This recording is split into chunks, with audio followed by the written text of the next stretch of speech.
live. Hey, everybody, welcome to Friday Night Live with myself, me, and that's Chris. Oh, right? It's always to the right, to the left. I don't remember. Somewhere. How you doing tonight?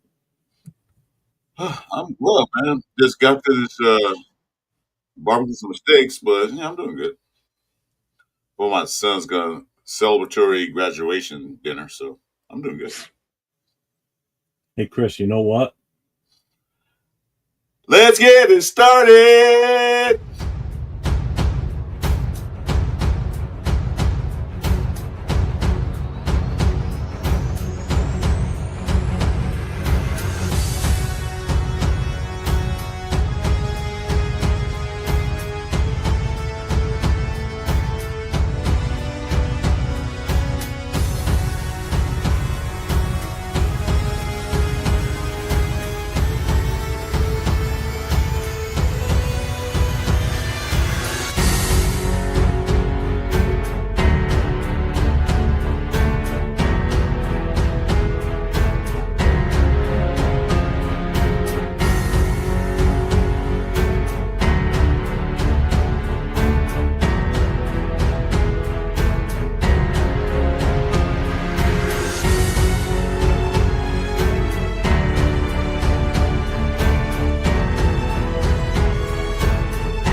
Yeah, it's Friday night. How we doing, everybody?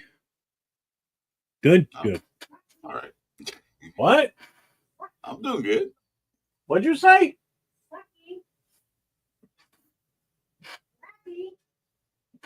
Can you hear the peanut gallery in the background? I guess they weren't part of the show. Bring them in. It's I a pull-up guess. show anyway. You want to come take over for me? Yeah, all right then. Be quiet back there. So, how you feeling today? Good? You ready to go tonight? I'm good. I'm really good. We're going to do a 12-hour show tonight? Absolutely not. Bummer. I mean, we could. We'll see how it goes. That long. Not tonight. No, our pull-up shows are always off the rails, man. It starts one way, ends up another. Like, you never know. I mean, we say no right now, but I mean, 10 hours from now, we're like, holy shit, we're still on. You know? Exactly. We start off with the rare talk, then all of a sudden it goes to food, whatever. It goes all over the place. It's the usual Friday night for us. So let's check the chat. Let's see who's here with us and who's having fun tonight. I will put the link up in a little bit. Anybody who wants to pop in, you're more than welcome, because as usual on Friday nights, it's pull-up and open mic night. Remember that. So, in the house first, Tony Shefford, first one here tonight. What's up, brother? Hey, Tony. And we got Ardell here, who's absolutely ready for training camp, and I think we all are, but we don't want to wish the summer away. It just started. But I'm looking forward to it, though. Eric Raiders Haters Hunters here. What's up, brother? Raider Paul in the house with the big Raiders. About as loud as you're going to hear me. Jack Yates is here with the same thing. Raiders. I'm not saying it any louder. Sorry. Bruce Willis. Hey, Bruce. What's up, brother? Jack Yates, how you doing tonight, brother? My 2 cents is here. What's up? Yeah, I haven't seen him in a minute. My 2 cents. I seen you again. I seen you well. He was in the channel last night. Was he? Yeah. What's the best though? Yeah, see, you're getting old. You don't even remember that. I remember that. If I remember that, that's not good. What do you mean getting old? I'm already old. I ain't getting there. I'm already there. Same shit. The road has always been traveled. Always. Already, I mean. No, I'm not Bruno Mars is in the room. What's up, brother? Bruno Mars, hey. So. With a profile picture of Sherbert. Go Sixes, go Birds. Yes, thank you for beating the Chiefs in the Super Bowl. No, yeah, trouncing them. So that's everybody that said anything in the chat so far. So, oh, there's Sonia. What's up, Sonia, Sonia? How hey, you doing? how you doing? I was just before we started this. I was on Portland Andy's because he literally just started, and I was like, "Shit, man, you just started it, and I gotta leave." Because I was Sorry, watching what? them earlier today when they were. He was showing a Oh, feed. Yeah, he was showing a feed from Israel earlier today. So I'm telling you, yeah, I'm hooked on that channel. I was watching a Whenever little bit he's today. on, boom, I don't care if there's a Raiders show on and he comes on. I've been watching it. I'm sorry, I'm absolutely hooked on his stuff now. I have it pulled up right now. I'll go back and forth and look at it. See what he's talking about. You got me It's hooked on that guy, man. it's you know what? It's so much fun. Yeah, I'm sure he'll be on late. But Sonia, on Friday nights, Friday and Saturday nights when we do the open mic live shows like this, we're here late. Like we're sometimes till 3 a.m. my time. I mean, we'll easily do 9-10 hour shows on Friday or a Saturday night. Depends on how we feel. So, but yeah, I'm absolutely hooked on that channel. Well, it's been entertaining this week because he's been picking up all these feeds from all these protests and I guess riots. You know, some really weren't riots; they were more just people being dumb. You know, but Hey, Celia, I need a favor from you. I know you're new to the channel. I know you're on Jeff's channel, but here I am. I'm in a quandary. I've been stuck at one number for like a week. I need you to help me out. So subscribe to my channel, please, if you don't mind. I just want that even number. I'm in like an odd number. I want that even number for now. well, I can unsubscribe. That'll change your number for you. Hey, no. I already Well, kicked you out. it'll give me an even number. I don't want that even number. But I already kicked you out of subscriber anyway. I already booted you, so don't worry about it. Oh God, Lord Dog's in the house. What's up, Lord Dog? What's going on, brother? It's in the chat. I just put it in there. I'll do it again.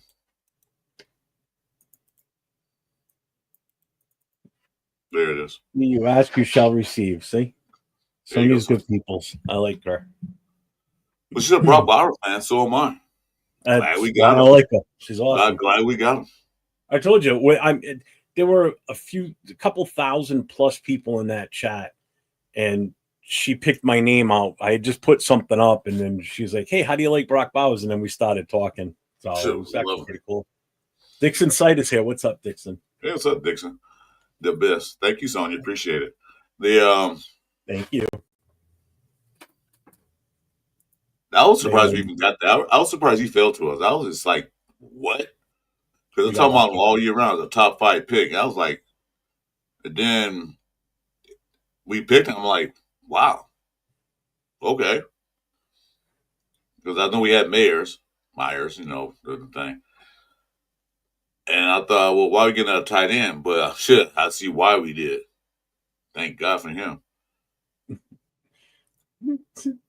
Good. What's up, man? Thanks. Welcome to the show.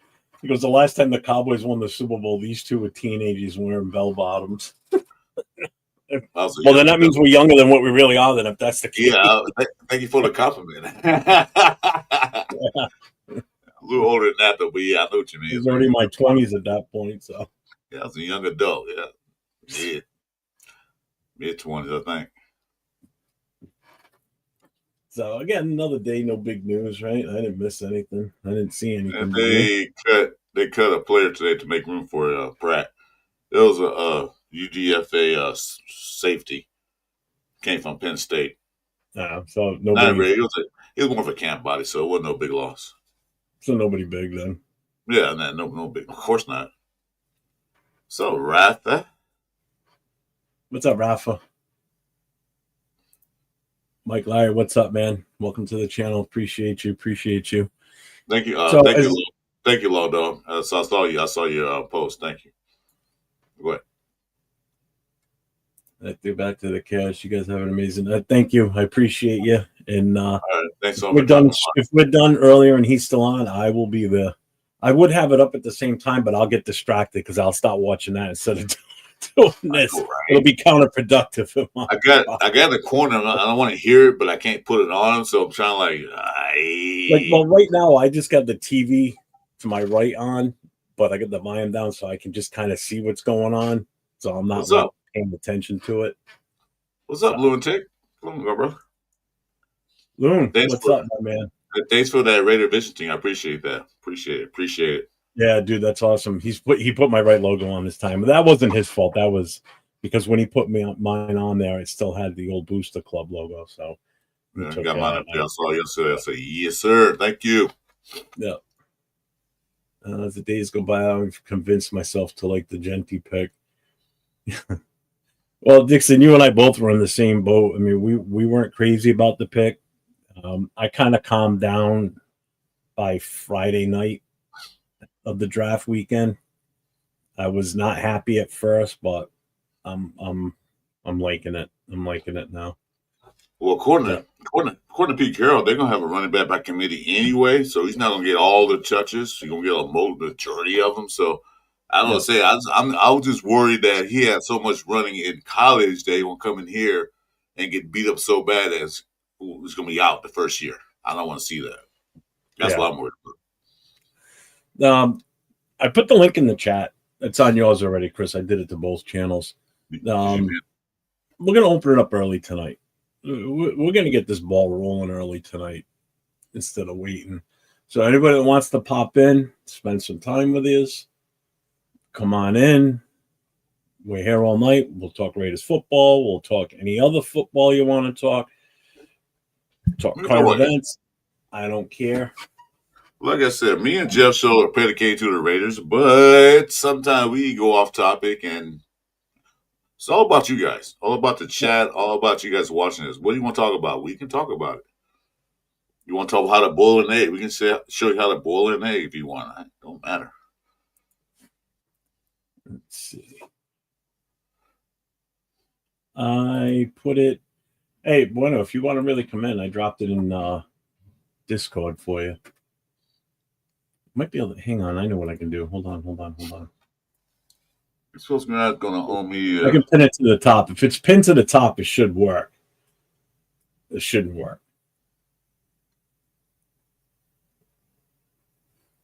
I have to say, East Coast Grid 9 is going to. Me. Oh, I know. I've heard about the bet, Law Dog.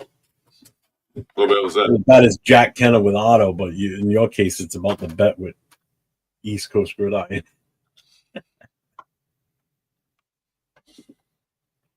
What do we think about the Cowboys right now?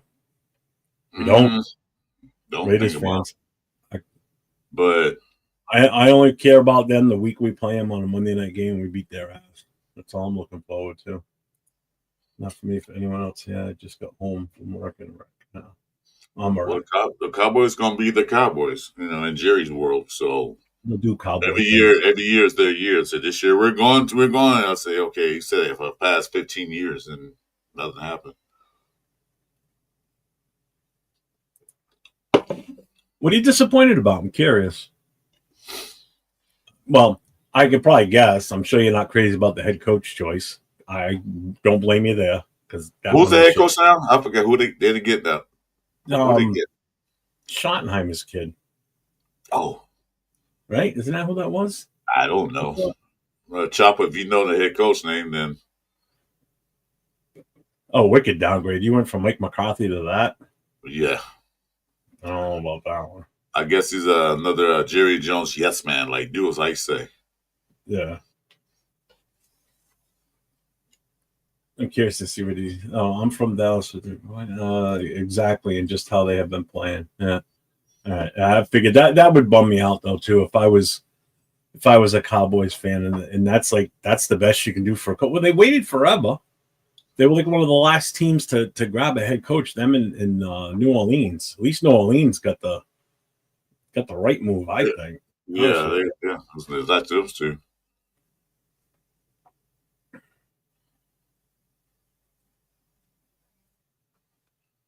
They got to be tanking. I don't think so. It's just now they got to deal with the Eagles and the Commanders. So Thanks for the watching our division show. got a little tougher because he used to own that division for a while. You know, they contend with just maybe one team. Now they got to do with two. I don't know what the Giants going to do this year, but I don't think they're going to be contenders. But now they're in a rougher. Oh, now with the Eagles and the Redskins. Yeah, I Those was two saying they got two. They got two people now. All right, so that coffee's done. The NBA playoffs featuring the Seattle Supersonics and Indiana Pacers. So my promo. This guy runs on Duncan. I want a sponsorship from Duncan. Every time I'm on, man. I like how people I don't call us follow old. basketball. I'm not. I mean, I live up in the Boston area. I'm in Rhode Island, but I mean, I like to see the Celtics win, but I don't. The only time I would ever watch the NBA is when they get to the finals, but that's only if the Celtics are in. I could care less. I'm football and football only.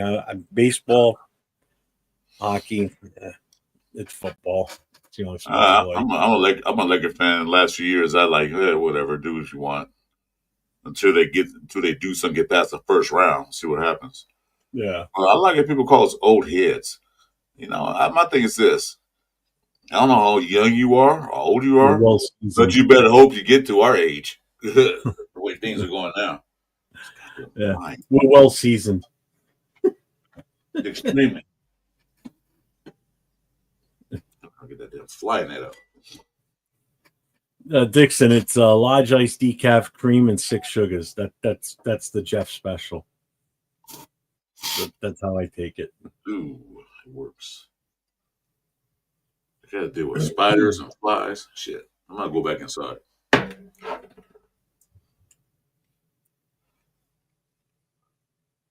How do y'all know each other? Yeah, I was just getting to that one. Just from doing this, man. We ended up on the same show on a Friday night from another guy that we do shows with that was hosting a pull-up show just like this, and we just got to talking on the away from the show and kind of just approach each other about doing shows together, and boom, there we go. So how long have we been doing shows now, you and I? What, 3 months? I started back the first week of February. That's when I started. No, so even longer than you're talking like 4 or 5 months, 4 months, yeah, 5 months, yeah, almost 4 months, almost 5 months. I mean, we did you were on as guest with like Nate and I on our show on Thursdays, and then I think you and I just started doing shows pretty much as soon as Turf started doing the gymnastics thing. You and I took over the Friday nights. Yeah, and we've just been doing it since. So. No, we haven't met in person yet. Again, he's on the West Coast. I'm on the East Coast. So I haven't met anybody face to face that is in like our collective group of content creators and, the regulars that are in the chat all the time. I haven't met any of them. He has. He's had a chance to meet some of the guys. Yeah, but the guys in Bakersfield this past May. Although that'll end comes week 1 when the Raiders come here to play the Patriots, because a few guys are coming out here for that game. So I'll be able to meet a few, like Turf, Nate. Who else? Someone else was coming out too. Captain Jack. Not. He's not sure yet. Who else was coming out? Oh, Mike from Raiders Against the World. He'll be coming out here too. Later, Law Dog. All right, Law Dog. Take care. Dixon, you can get it caffeinated. I have to drink a decaf.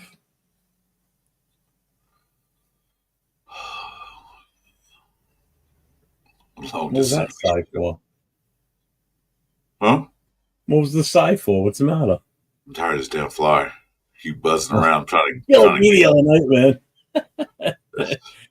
Wednesday night on the Raider Connection, there was a fly that just kept landing right here above my second monitor. And every time I'd reach up to smack him with something, he'd fucking fly off. That's why he just happened to land next to my hand, and I just whacked him good. I'm like, yeah. That's why I'm not moving too much. See if I can get his ass. I got some fly spray, but I don't know if I can get him fast enough. One of the big ass, long distance relationship. Yes, it is. He misses me every day. He calls me almost every day. I call you every day. You didn't call me today, though. I'm I kind didn't of. call yesterday neither. Yeah, you did. I mean Wednesday. Yeah. All right then. I say because I'll pull up the log right here. I got my phone right here. Oh God. Got to keep tabs on me. Even in person live at a Yankees game. Again, he lives on the West Coast. He'd have to travel out here for a Yankees game, and he ain't a Yankees fan. And neither am No, I. I can't stand the Yankees. I'm a Dodger fan. And I Raiders don't think game. It would be more feasible to do a Raiders game if I went to Vegas and then he came down to Vegas. That could possibly happen. yeah, we got to do it on our cell phones though. But yeah, Yeah. possibly. What's up, Mike C? But we What's couldn't going show on? the game because Yeah. Marcus is in the house. What's up, Marcus? Hey, Marcus Banks, what's up, brother? Welcome. I love this name. Deplorable garbage. Well, shit, Well, just stopping by to talk some shit. talk some shit, gentlemen. Well, you're at the right show. You hit the right Yeah. show. You're in the right place. Gord, what's up, brother? How you doing Hey, today, Gore, what's man? going on? Well, You're in thanks the for right popping place. in. We appreciate you. Anybody that's coming in, make sure you hit those likes for us, please. We're both streaming on our channels. You got myself, that's my channel. And then you got Chris for Raiders podcast. Make sure you get over to his channel. Hit that notification, hit that sub, hit the thumbs up. Help us out here. We appreciate you. I'm doing good, man. How about yourself? Well, we're doing well, man. Thanks for asking. How about you guys? Yeah. How's everybody in the chat feel about Pratt and everything that we've done so far in the last few weeks? That's what I'm curious. Mm-hmm. I haven't really heard from the chat too much as far as how they feel about what we've done.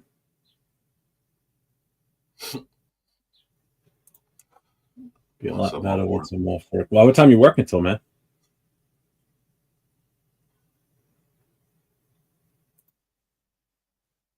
Not bad, man. 19 people in the channel here so far in the chat. I like it. I like it. Starting off on the right foot tonight. That's awesome. Yeah. 5:30 a.m. Oof. Yeah, you worked that graveyard shift. Whoa. Till what time? I just saw 5:30 deplorable truck garbage. Oh. 5:30 a.m. Like, ooh. Yeah, that's a rough one. I used to work So those. obviously, dude, working basically third shift, man. Yeah. Going home and the sun's coming up. Like, oh. Joe So saying 0-17. Last year, I probably would have agreed with you. This year, not so much. Yeah, we almost went 0-17. Damn near. What's up, Hits Boy? What's going on, man? Cool Kev's in the house, too. What's up, Kev, Kev? what's up? What's up, cool? Kev Raff is here already, too, just to let you know. That's all. He peeked in. He's probably went to the other channel right now. Let's see. Linebacker room got better, but we only had Spillane last year. Yeah, definitely. I'm happy with what we've got right now. I feel good, you know. Yeah, I still want to see us bring in Ramsey. We get Ramsey, I'll be happy. I'll be happy right there. But they're still moving in the right direction. I said they're getting the guys that they think they need, and they're not paying them a bunch of money for a bunch of years. 1 year, 2 years, that's it. So I like what they're doing. Thanks for that, Bahram, So I'm happy with it. That means that Devin White and all the guys that compete for a starting job, they're not just because your name's on the back of your jersey, we pay you this money, you're going to start. You want this spot, you got to compete. And I like that. Deplorable. Yeah, I mean, I'll watch the games. I'll watch anything. If the Raiders aren't on, whatever game is on, I'll watch it. I just love football that much. I mean, football's my life. That's it. To tell you the truth, if some of the Raiders players decide to go out to the park and play a pickup game, I'm there and watching it. Yeah, right. What's up, Rock? What's going on, man? I mean, I try to watch the USFL. I don't know. It just doesn't have that feel to it.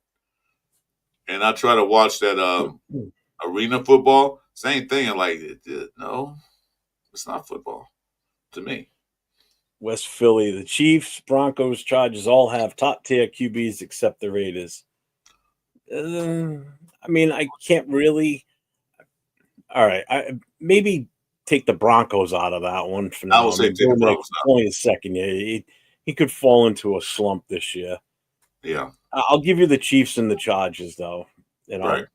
know, at least with the Chiefs, he's a proven winner and has won big games. Herbert hasn't done shit once they get to the Nothing. playoffs. If they make the playoffs, Nothing. so I wouldn't say I wouldn't say top tier QBs. Uh, Bo Nix, like I said, it's the second year. We'll see if he performs any better than what he did, or that he stays the same. So he's not top tier as of yeah, yet. Give him a couple of years. Give him a couple of years. yeah. Well, you it came up last night on our show. You saw that when we were doing the show last night about how much the three linebackers we have cost us combined. They cost less than what Spillane's getting paid to be in New England.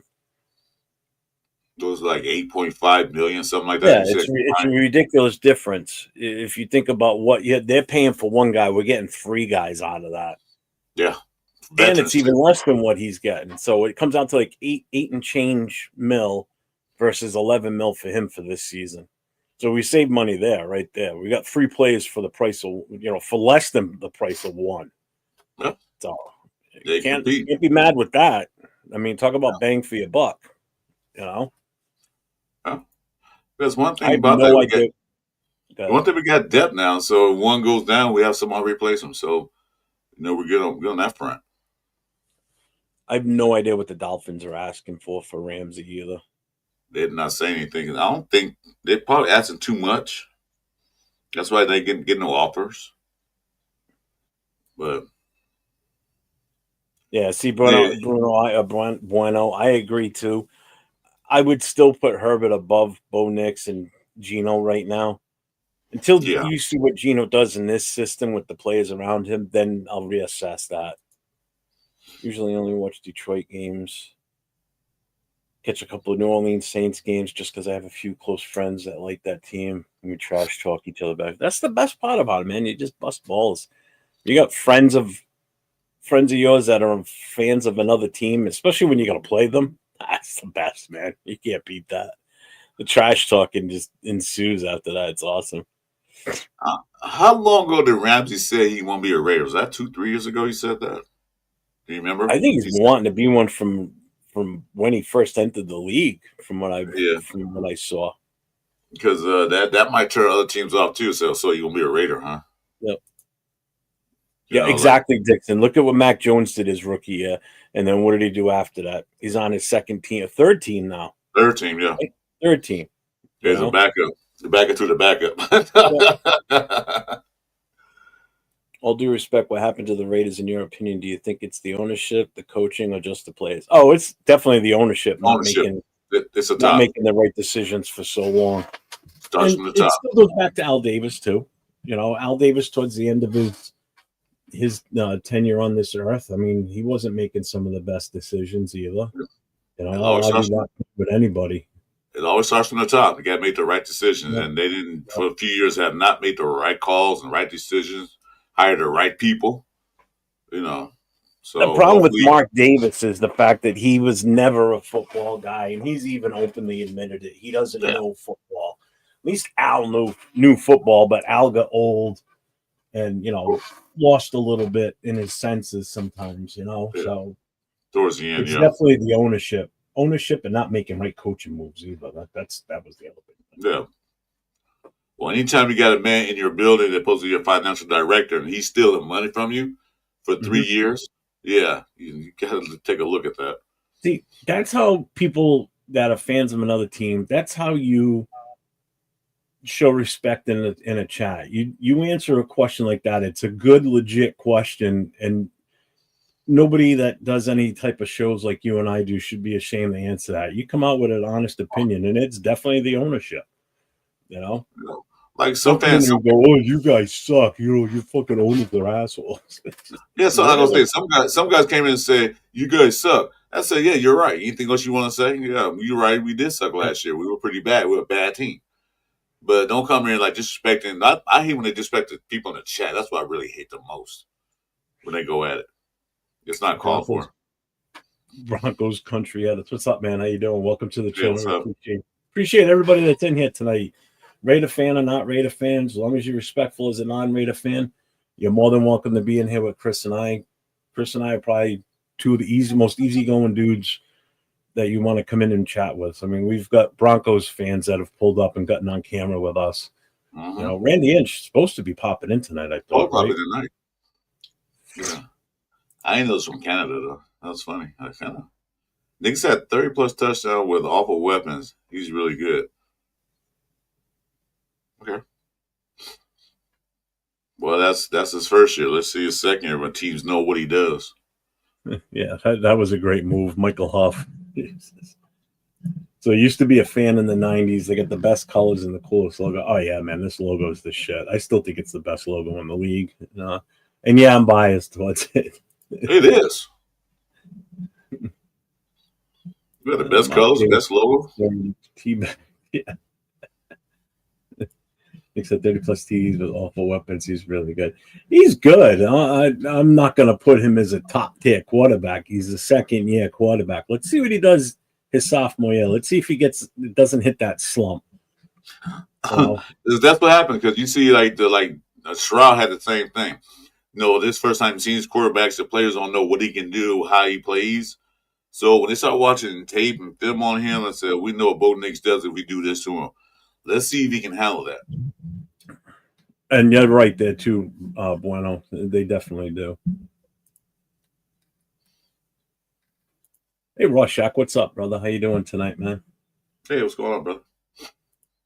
Big Bronco fan, but you all have unfortunately made some very good moves this offseason. Yeah, we have, man. I mean, if you're saying that as a Broncos fan, and I know other fans of the other two teams in our division, they're saying the same thing. So people are taking notice that we're not screwing around anymore. That this is a different run team now. Yeah, compared to we had the last 2 years. Yeah, this is a lot. Like Chris and I have been saying, we finally got adults in the room, so Yeah, exactly. I look at that football. You got to expect bragging rights. Like, yeah, man. Now last year, 15-2, and half our team was hurt. I honestly and I swear to God, when God, what the hell's his name now? I can't think of the kid, the defensive end. Huh? Kuntz. No, for the Lions. Oh, Lions. I know you're talking about. I think you're talking about the Raiders. When he went down with that broken leg, I thought for sure the Lions were done. Hutchinson. I thought for sure that was going to be the end of it. And they didn't miss a step, man. The defense was still just as good. I'm like, okay, now that's impressive. That's coaching.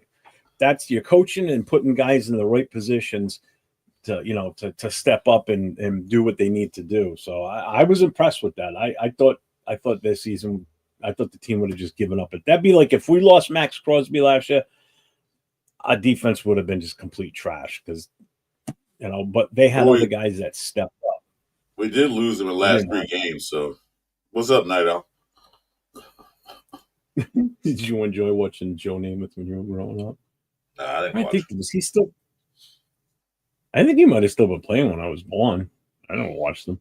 We're not that old. We're old, but not that old. Yeah, that Broncos defense is pretty good. That's the one saving grace for them is even if Bo Nix does have an off year, the defense is going to keep them in games. Film point in Nix is valid. He also had 6 years of college tape. Yeah, true. He was there for a long time. Yeah, he was there for a while. Night Owl, what's up, brother? How you doing tonight, man? Night Owl.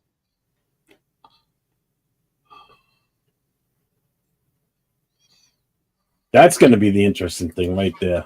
See how they recover from losing both coordinators. That's a big hit. I know they lost offensive and defensive coordinators. I'm like, Jesus, let's see what they do. Yeah, the Lions. You know what? This is what I wish the Lions did years ago when Barry Sanders was playing. Do something, bring talent in to make them, a contender. I mean that poor bastard, man. It's just a shame. Wasted talent. And he gave his heart and soul to the team too. Did all he could, but he's not a one-man team. Yep.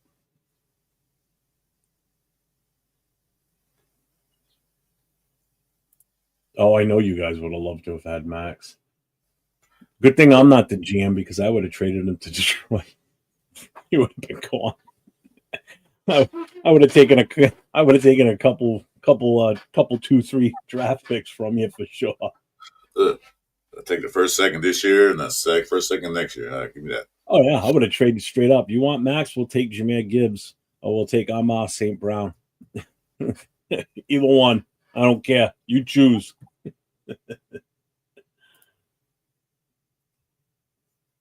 I think he's going to be fine when he comes back, Hutchinson. It was a broken bone.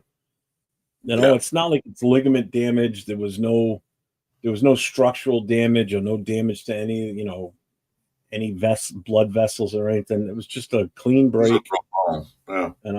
I think he'll be fine. I should have missed more. Good luck in New York. Offensive coordinator. Who is the offensive coordinator? For Detroit? Who took over in Detroit for the 2 positions? I don't even know. Oh, yeah. Did they just promote from within? I don't even know who they brought in. I have no idea. Don't follow the lines at all. Yeah. We're not going to give up Sonic and Knuckles. That's pretty good. Yeah, that's good. Sonic and Knuckles. Well, then you can't have Max. No, you can't. Nope. Cool. No, that was funny. I like that. Let's see. Hutchinson will be just fine. Firing on all cylinders. Plus, he got help on the off season. Detroit Lions have fixed every year they had weaknesses. I'm telling you, I think they're going to be right back in it. I'll tell you what, I'm not worried about Minnesota this year. Not at all. Oh, who's the quarterback now? Yeah. Who's the quarterback? McCarthy? Well, State? Yeah. I mean, they're putting a lot of faith in that. That I don't get it. So here's the Lions coordinators. This for facts. John Morton, and the defensive coordinator is Kelvin Shepard. What's up, Jason? Jason's here. You got ring a bell? What were the names again? I'm sorry. Oh, the offensive coordinator is John Morton, and the defensive coordinator is Kelvin Shepard. No, not subscribing, guys. No, I don't know. Nope. Did you see? Yeah, I did. That sucks. The plane crashed in India yesterday. Yeah, I saw that. One person walked away. One person walked away from that with no injuries at all. One did? One person. He was in seat R11, they said, I think, or something, C11. Walked away with not even a scratch, looked like. Just walked. Jesus Christ. The only thing I saw was the picture of their India's president standing underneath the tail section as it was sticking out of the building. Yeah, I saw that. Yeah, the guy walked away. Guess it wasn't his time. I was just going to bring her up. Laker Girl was just down below in the green room. She was backstage. Hopefully she comes back. How are the Lions going to recover from losing Ragnar? Yeah. Aren't you going on with her tomorrow morning? Is that tomorrow morning? 5:30. 5:30. Oh, that's right. Yeah, tomorrow night. That's right. Laker Girl, if you're still there, come back in. I was just clicking on you to pop you in the channel, and you disappeared. I'm sorry. We'll recover the rookie we picked up with the mullet. There you go. There you go. What's up, Laker Girl? Did you mute her? I didn't mute her. She's muted. Sorry. Nothing much. I'm just watching the NBA playoffs right now. Hey, what's going on? How you doing tonight? You're watching the Indiana Pacers versus the Seattle Supersonics? Versus Oklahoma City Thunder. They were Supersonics first. Yeah. I've been watching it. What's the series at? 1-1 or 2-1 or? Indiana is up 2-1. No, the series. Is it Are they 1-1 or they tied or what? No, Indiana's up 2-1. This is like for the finals. Oh, 2-1. Okay, yeah. Yeah. I don't know. Since the Lakers not in, I'm not interested in it. So,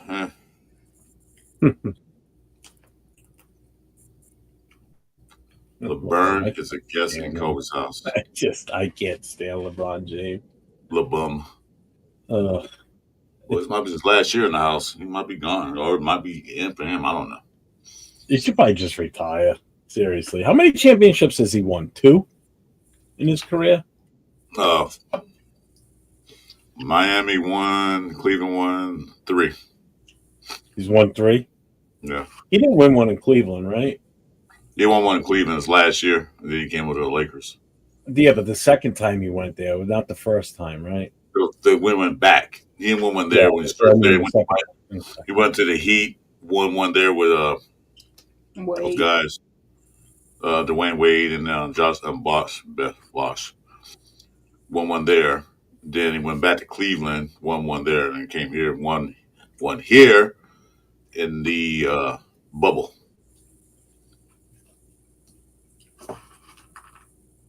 Yeah, I definitely don't disagree with that, deplorable. That's for sure.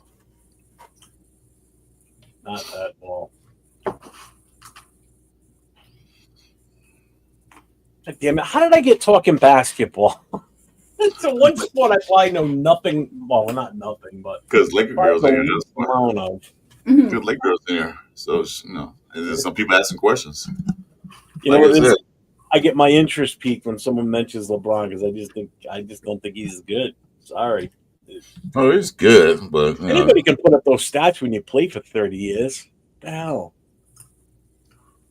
I mean, I'm still he's 1-4. Larry Bird. I'm sorry. As soon as people start talking about the greatest of all time style players, Michael Jordan stuff. Yeah, Michael Jackson out there throwing the ball around. Yeah. Michael Jordan, obviously, still the best ever. And then I got to go right up there. It's a toss-up between Larry Bird and Magic Johnson is the next 2 after him. Hey, Eric, I stand corrected. It's 4. Yeah, I forgot he did win 2 in Miami. I stand corrected. Did he? Yeah, he won 2 in Miami.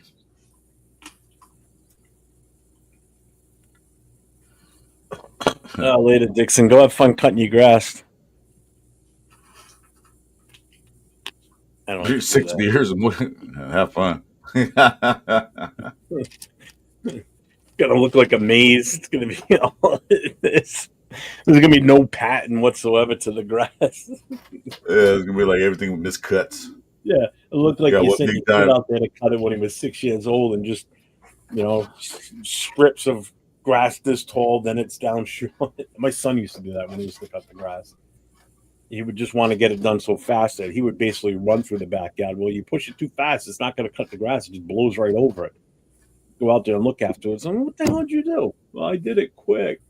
No, just walk normal and push it. Jesus. So Laker girl, somebody's in here was a Cowboy fan. I don't know if he's still in the building. He asked a question: what the Cowboys going to do this year? What do I think the Cowboys is going to do this year? I see the Cowboys going. I think my Cowboys going to the playoffs. Hopefully. Okay, that's confidence. I can appreciate that. Your voice has been heard, Rorschach, but he just left, so you won't know it until he comes back. I like the green.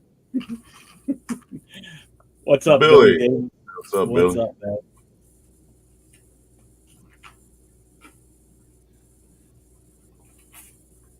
man? Cowboys are going to lose week 14, I guess. Oh, they're playing the Lions. Then you get the Monday night game with us. Yep. Weren't you you were trying to go to that Laker girl or no? What, the Cowboys against the Raiders? Yeah. No. Yeah, I know you were talking about going to one of the games. Which game were you looking to go to for the Cowboys? Oh, no, I said I would love to. I've never been to a Cowboys game. You never? Yeah, but I remember. I think the first week you came on with us, you were talking about going to one. I thought you had mentioned the game, a specific one. Maybe I'm wrong. No, I'm old, so yeah, pardon me. I've never been to a Cowboys game. Well, this one's gonna be very expensive anyway. 'Cause I look at the prices of those tickets. Like, yeah, okay. I had to Yeah, probably have to mortgage my house to get a ticket. Nate with the Like, horseshoe up his ass gets his tickets for free. man, God damn it. I never had that luck. what luck is that? Just winning anything. Seriously. 18 years in the booster club, and every week we do 50-50 raffle. Mm-hmm. And then every year on Christmas, we pay it out twice. So the Christmas party usually is the biggest one, because we have the most people that show up for that. And I think I've won 50-50 maybe 2 or 3 times the entire 18 years I was a member. It's like, are you shitting me? And then some guys win it like 2 or 3 times in one season. It's like, come on, man. Piss me No, off. I never win those raffles. I stopped even doing raffles. Like, I'm not gonna win anything. Never win. Yeah. We don't play the Raiders at all, so I don't have a dog in this race, so it's all respect. Oh, good. Appreciate that. Either way, we beat your ass anyway. Who was that? I missed it. Horrible garbage because the Lions aren't playing the Raiders this year. Probably. We'll meet you in the Super Bowl. Well, meet you in the Super Bowl, yeah. Yeah, before we beat you. Yes. Well, I know one thing. I can't see that KC going back again. Somebody got to knock them off their chair, their high chair. They got to go. I definitely think that's That doable this year, man. 3 years in a row, man, that's enough. Yeah.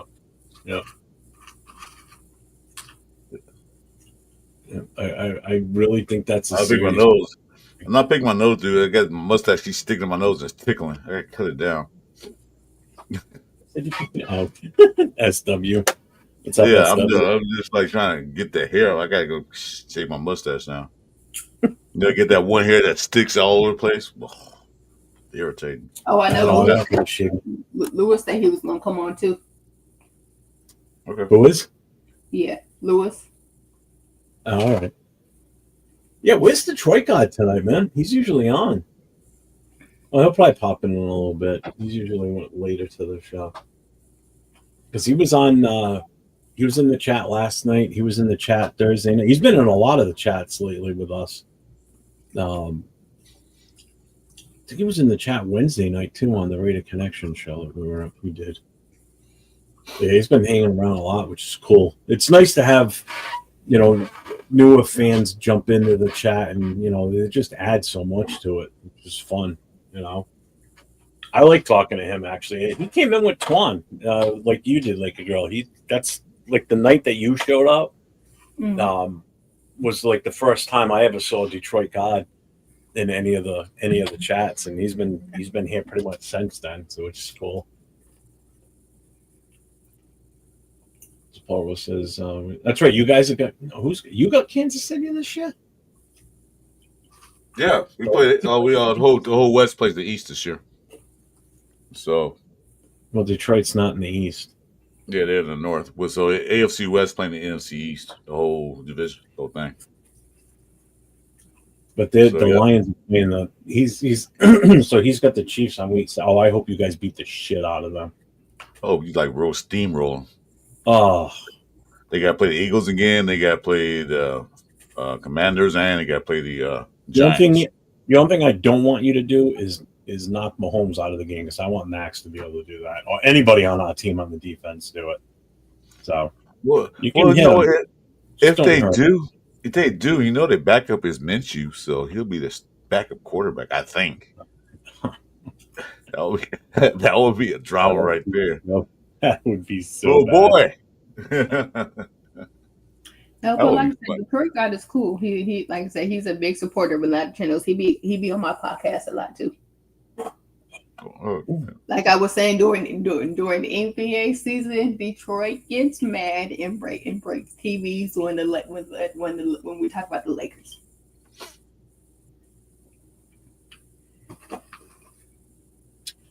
All right, Chris, I'm going to ask you a question right now. It's going to be a very important question. Uh-oh. So tomorrow's the 14th, the 21st, next Saturday. Are you going to be on time next Saturday, the 21st, for our Saturday night show? Should be. You don't have anything going on that night, right? Nothing planned. Yes.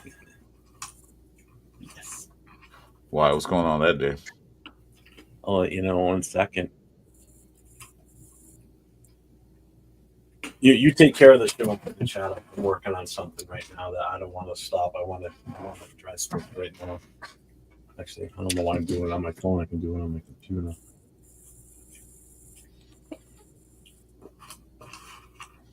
Because if I get this done right now, I will let you know immediately. Jim, the way we treated Brady would make him a little bit. Okay, yeah, I got you.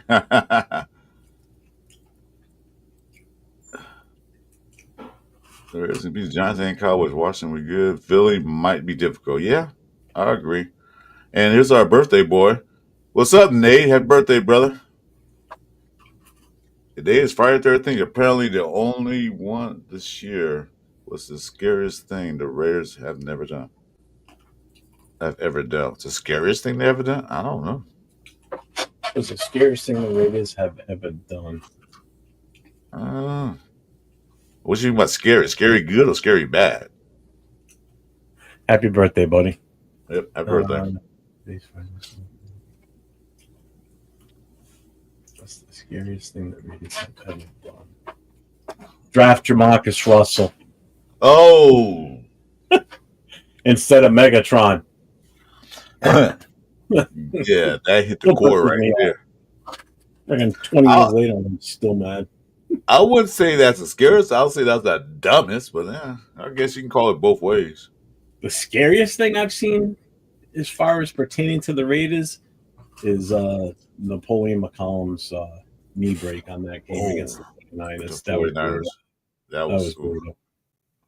That might be, I think that was the worst knee injury or leg injury I think I've ever seen. Yeah, that was pretty the bad. The fact that they replayed it right after that and then they didn't really show it again. The way that knee just went, Yeah, on Monday night, national TV, just like, oh my God, really? Ken Norton Jr. was going crazy after that. He's waving the trainers out to the field because he knew it. I mean, he knew he did it. He knew his leg was snapped. Yeah, that was pretty brutal. Oh, good.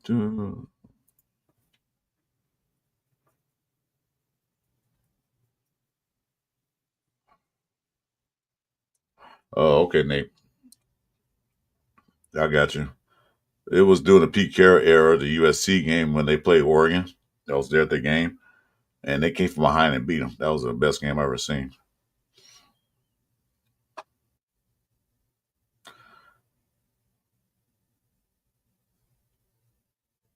That Paul George injury was kind of like just freaky, man. Just kind of like weird. It just came down and it broke. That was kind of weird. I remember that injury. I didn't think he'll play basketball again, but he came back.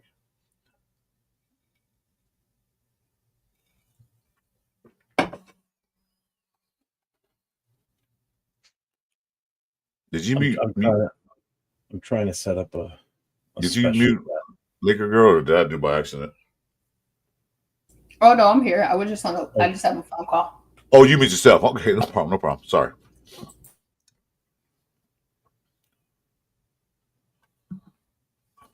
What's the Paul George injury? I don't remember that one. Hey, it broke his leg. Freak accident. It just like, I don't know how he did it.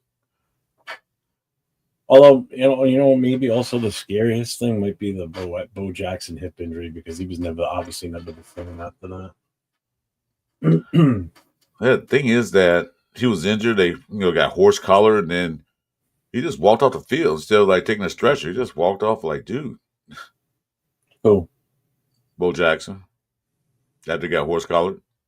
That wasn't a horse collar. He had him right around that. He had that one leg, and then he was just so strong that when he was pushing off on his opposite leg, he just dislocated the hip with his own power. Yeah. That was the thing. But they didn't think it was that bad. If he would have stayed laying on the ground and they would have carted him off, he probably would have been okay. Probably better. Yeah, been But okay. because he got up and walked off with it Off. dislocated, it caused even more damage. Because that just shows you how strong he was, that it didn't bother him walking off the field with that injury. I mean, that's insane if you think about it. That's nuts. Never I'm came gonna back hop after off that. for a few seconds and I'm gonna come right back on like in a few. Sure. Okay. Okay. No problem. We'll be here for another 12 hours. Okay, I'll So you guys definitely. you're talking college injuries. I never Clinton Portis in college. I don't remember that. Back in the day, Yeah. I watch more college stuff now than I did in the past. It was a hip drop tackle. Yeah, it was. I'm thinking of horse collar. That's what came in my head. But yeah, Right up the sideline. which is now banned in the NFL. So, like, after all these years, if he would have just gone down and not pull for that extra yardage, well, that's Bo Jackson. Just imagine what would have been. That's Bo Jackson, man. That's the way he is. He refused to go down. So damn strong. He probably could have won that game too. Jeez. Duncan break. Okay. You heard this is promo. You gonna do another promo? I'm drinking this faster than usual. Dunkin' Donuts. This guy runs on Dunkin'.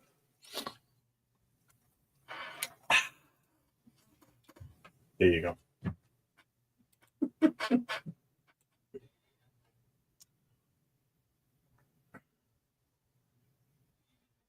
Ooh.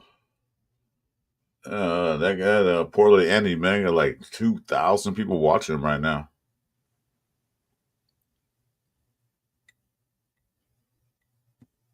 Hey, OG Daniels is in the house.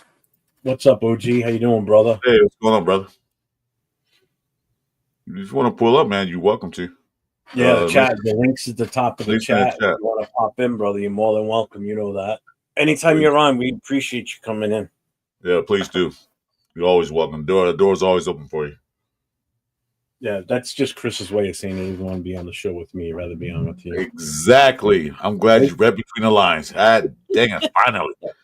I've been saying it for 15 years now. Yes, there are 7-Elevens out around here, and there is no Quahog, Rhode Island. Yes, there is. I saw it. I saw it on TV. Jesus. Well, Family Guy's a lie because there's no such thing. Family Guy is real life, man. It's a biography. Yeah, and so's The Simpsons too, right? Maybe. I don't know. I still think they're it was one episode of Simpsons. Or however you pronounce his name. I think he's a time traveler, man. Because I remember it was one episode like 20 years ago. They're predicting shit that's happening now, almost to a T. It's insane. I remember one episode of Simpsons where like the urban legend type stuff on how Lisa was they was asking where they live at, and they showed us the map of the United States, and Lisa's about the point where they lived at, and the camera cut off. Like, what the hell? She couldn't show exactly where they live at. That was funny. Yeah, because there's like 1,000,001 Springfields in this. Yeah. Because they look at all the Springfield states with Springfield and say, we live here. Oh, yeah. Jason's on fire tonight. For real. What's how up, you OG, doing, guys? Man? How you doing? Hey, how you doing? I didn't want to jump in, but because I'm having a bad hair day, so I had to throw the hat on. You know how it goes. Hey, you can't be having a nice day than Chris and I. We're both bald, so. I haven't shaved it, you know. What's going on, brother? I gotta tell you this story. I'm sitting here watching something on my computer and the TV's on, right? Jason, do you mind if I say this? I want to tell this so bad. This will get him back for all the times you bust my chops on with all my pitches that he changes and shit. Revenge is fun. I get a phone call. I'm gonna tell it anyway. I don't care. I get a phone call. I look down and I'm like, oh, Jason Downs. Okay. I answer it. He goes, is it okay if I just give you some advice? And I'm thinking he's going to tell me something that I did on a show like, hey, don't do that again because that makes you look bad or something. No, you know what he proceeds to tell me? He goes, don't cut up jalapenos and then go take a piss afterwards. I'm like, well, everybody in the room knows that. What? And then he proceeds to tell me the story. He goes, I was cutting up jalapenos, then I cut up some tomatoes and then some onions. Wasn't thinking, had to piss, went and took a piss. He goes, and then all of a sudden it just boom, it just hit. He goes, I went and ran through the house, jumped into the pool. He goes, and then he's telling me, he goes, I was gonna take a lemon. He goes, but then I figured if I go stand out in my backyard with a lemon, and one of my neighbors sees that and goes, what the fuck is this guy doing to a lemon out there? They're out there looking like he's, he's getting it on with a lemon. And I'm sitting there, I'm in tears laughing, listening to him explain this to me. I'm like, so you figured out of all the people that you need to tell, you had to call me across the country to tell me this, right? He goes, I had to tell somebody. And then I hear a female in the background. He goes, I didn't tell my wife. I said, well, obviously she knows now. He goes, no, that's my mom. I said, but your mom knows about this? And then you're calling me? Oh my God, dude, it was killing me. I was laughing my ass off. Trust me, you would have been better off rubbing your eyes, not grabbing your genitals. Exactly. Okay. And the funny thing is, he tells me the story afterwards about when he was in the police academy or the training that they do. That how sometimes they'll spray the pepper spray in them, and they've got different forms of it. And they would ask him, which one do you want to get sprayed with? He goes, I would tell them the spray because there's a foam option and then there's another one too. And they're like, well, how come that and not the foam? He goes, because after a while, as you're sweating and everything, it tends to run down. The spray, you can stop it from running because it kind of dries up a little bit, I guess. But he goes, it could be 3 hours later, and because it's slowly moving down your body, you don't realize it. And then all of a sudden, next thing you know, it's down there, and it hits down there, and it's like, oh, shit, and it starts burning. And it hits different. You knew that ahead of time, but yet you still cut up jalapenos and then touched your junk when you went to the bathroom. I said, all right, that's that. But the best part though was when he described the lemon thing. That killed me.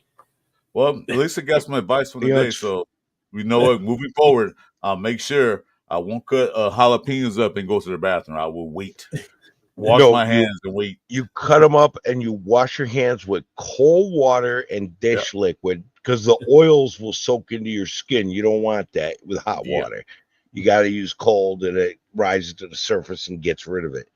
I when I was in boot camp, we had to do the gas.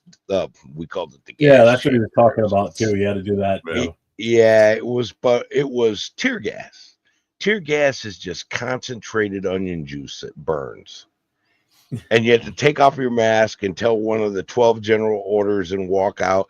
And now it's the snot is pouring out like a custard machine. Your eyes are pouring water, and you just got to let the wind take it. And then with pepper spray, man, that is the worst. You got to use milk and rinse it out. Cold milk to get that out of there.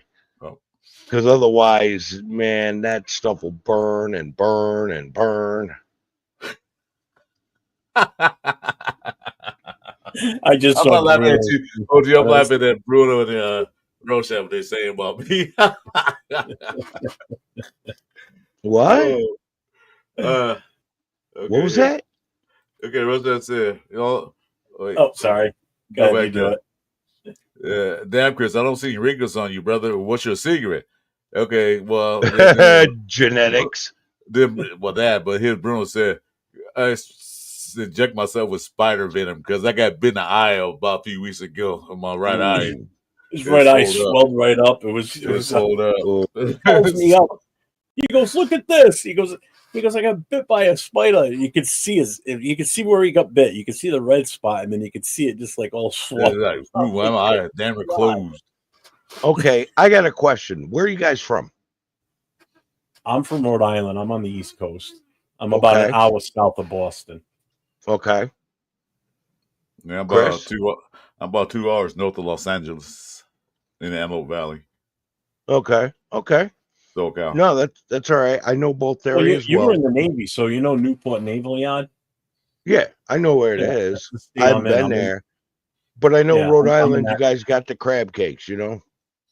Well, actually, Baltimore's better with the crab cakes, but we've got Actually, the you other. know what? No, you guys got the pocho. I what? love Portuguese sausages. Oh yeah, Oh, we talking about that last night. I like them too. Oh my I'm God, half pocho Portuguese, is so I grew up eating that freaking. stuff, man. Wish Love I could get my hands on some of that. We were talking about that last night. Mm. the linguiça. That's the best, man. Yeah, I you can't get that around here. Where you from? Well, I'm originally from upstate New York, but I'm in South Carolina, and yeah, I didn't pick up a Southern accent. I'm not gonna. Have you ever been on the East Coast, like up like in the Northeast, like to Rhode Island or Mass or anything like that?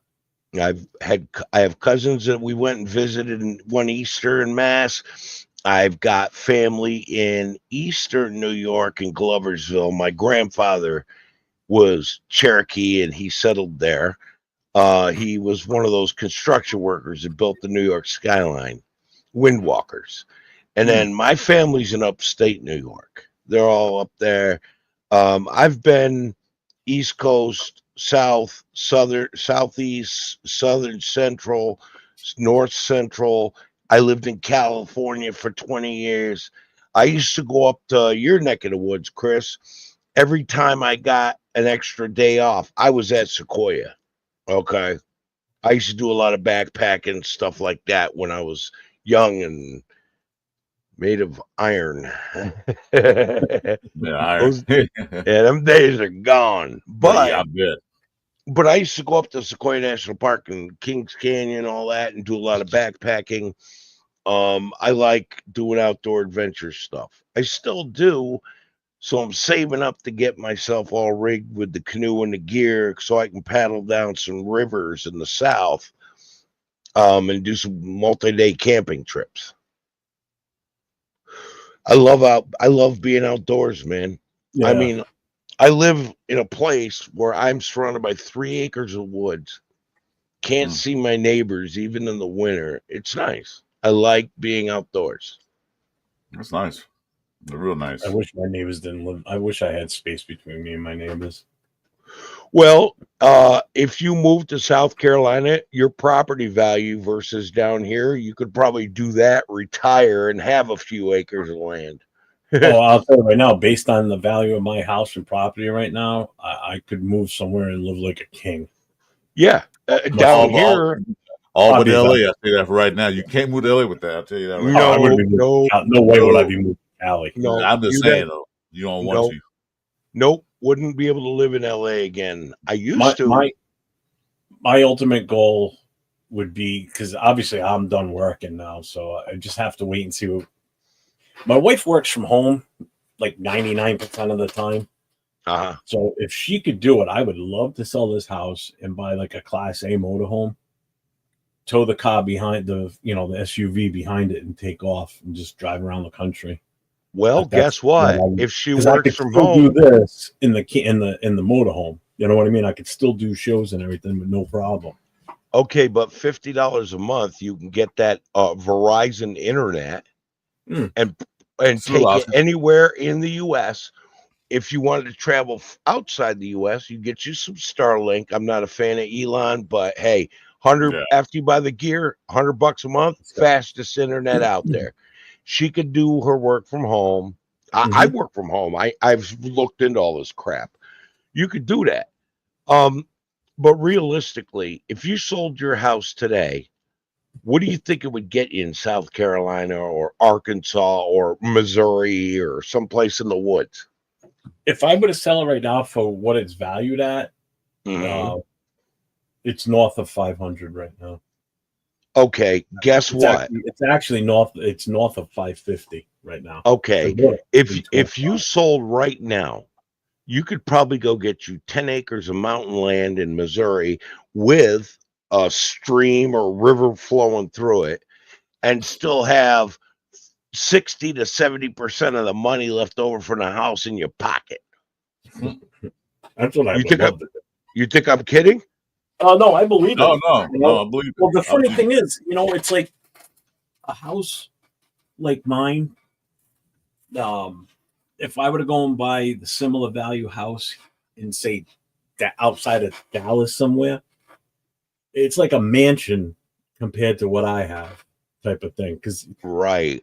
oh my god, like at one point a friend of mine was moving down there, so I just for the shits and giggles, I was looking at the house, cost of house down there at the time. I'm like, good god. Well, what I paid when I bought this house, I could have gone down there and bought like a 5-bedroom, 2.5 baths, a pool, the whole nine. Do you need all that? No. And your wife ain't gonna want to clean it either, Like, unless you do the cleaning. Your wife's not gonna approve. So no, but go to United Country Real Estate and look up Missouri.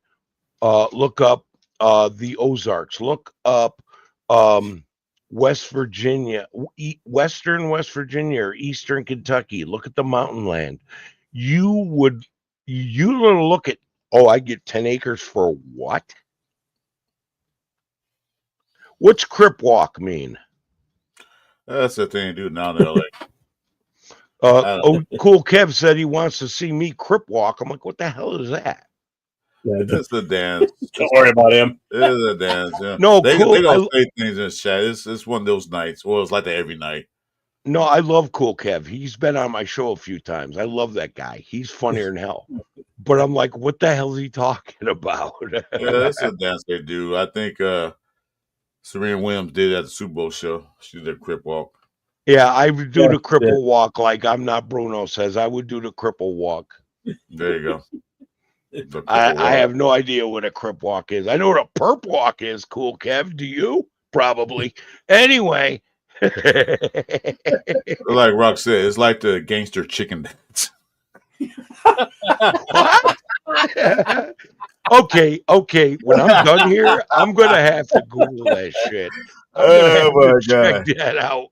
When I'm done here, I'm Googling crip walk.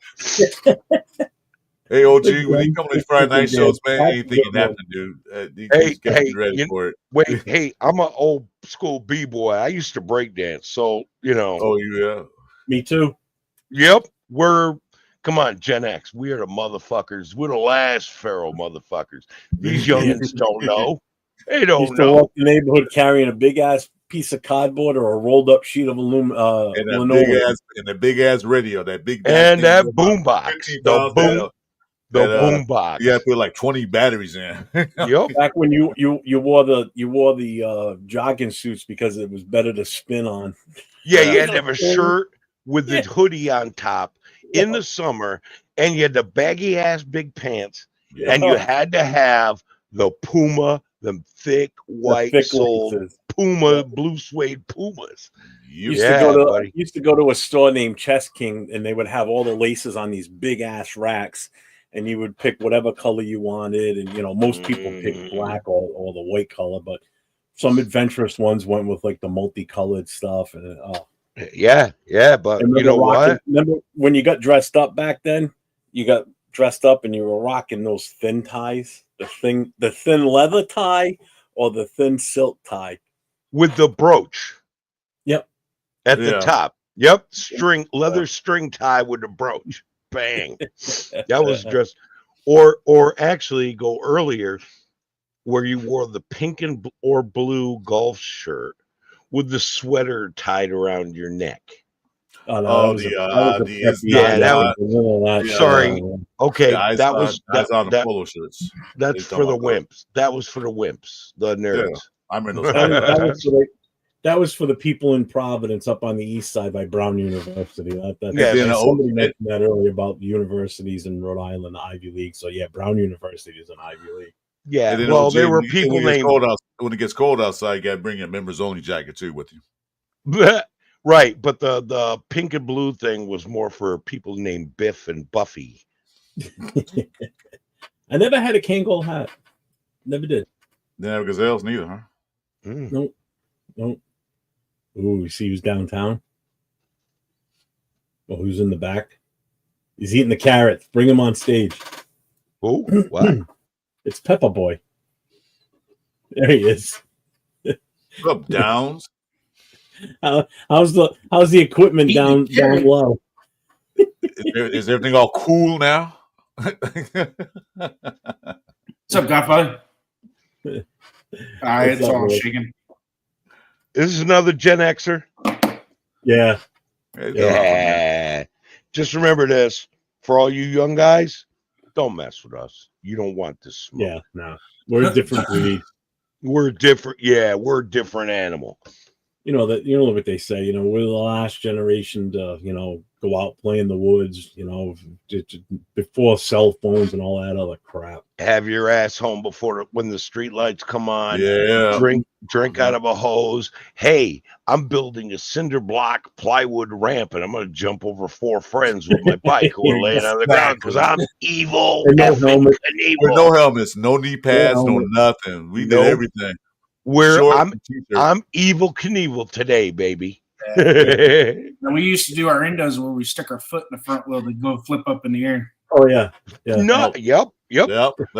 Sure Or soak a tennis ball in white gas, light it, and start playing hot potato with it with your friends, throwing it Oh, that I around. never did. That sounds like fun. I did that. I haven't done that, but that sounds like fun. Yeah, I never did that. Or you put on your down vest and have BB gun wars. You're not allowed to shoot anybody I in the did. face. I got shot in the eye. Right. See, somebody should have got jumped for that. You can't do that. You get jumped for that. You know what I had that was really cool in high school? I had a pair. Remember the weightlifter pants that you used to buy? Oh yeah. Oh yeah. I had a pair of those. I had the Raider ones that were the razor blades and it had the Raider patch right there on the thigh. Yeah, that was. I wish I still had those, man. They probably still fit me because as big as they were back then. Yeah, and they'd probably make great pajamas. Yeah. I remember I had a pair of they were purple pants. They were the parachute pants with the zipper down the side, down the side of the thigh. And when you unzip them on the inside, they were like gray. So it was like a maroon and gray. They weren't really purple; they were more maroon. So you could zip it so that it opened up at the bottom, or if you were really cool, you zipped it so the 2 zippers met at the knee. So it was puffed out on the top and then puffed out at the bottom. I had the royal blue pants, the baggy ones, to match the sneakers, the Puma, the blue Pumas with the white sole. It gave the illusion of liquidity. Lawn dart wars. Jarts.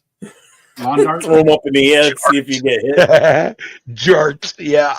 We're the reason they turned them plastic after a while. Yeah. Oh yeah, because thou shalt not impale thy neighbor. Yeah. You see all those warnings on toys and shit now where it says don't do this, don't do that, don't eat this, don't eat that. It's because of us. Yeah. Yeah, we were the guinea pigs when new toys come out. No warning labels, no nothing. Only says age 8 and up. Don't cut jalapenos and then go to the bathroom. You should put a warning sticker on the jalapenos itself. Each jalapenos have a warning sticker. Warning sticker on peppers. We're the generation that created the warning stickers on everything. Yeah, exactly. Yeah.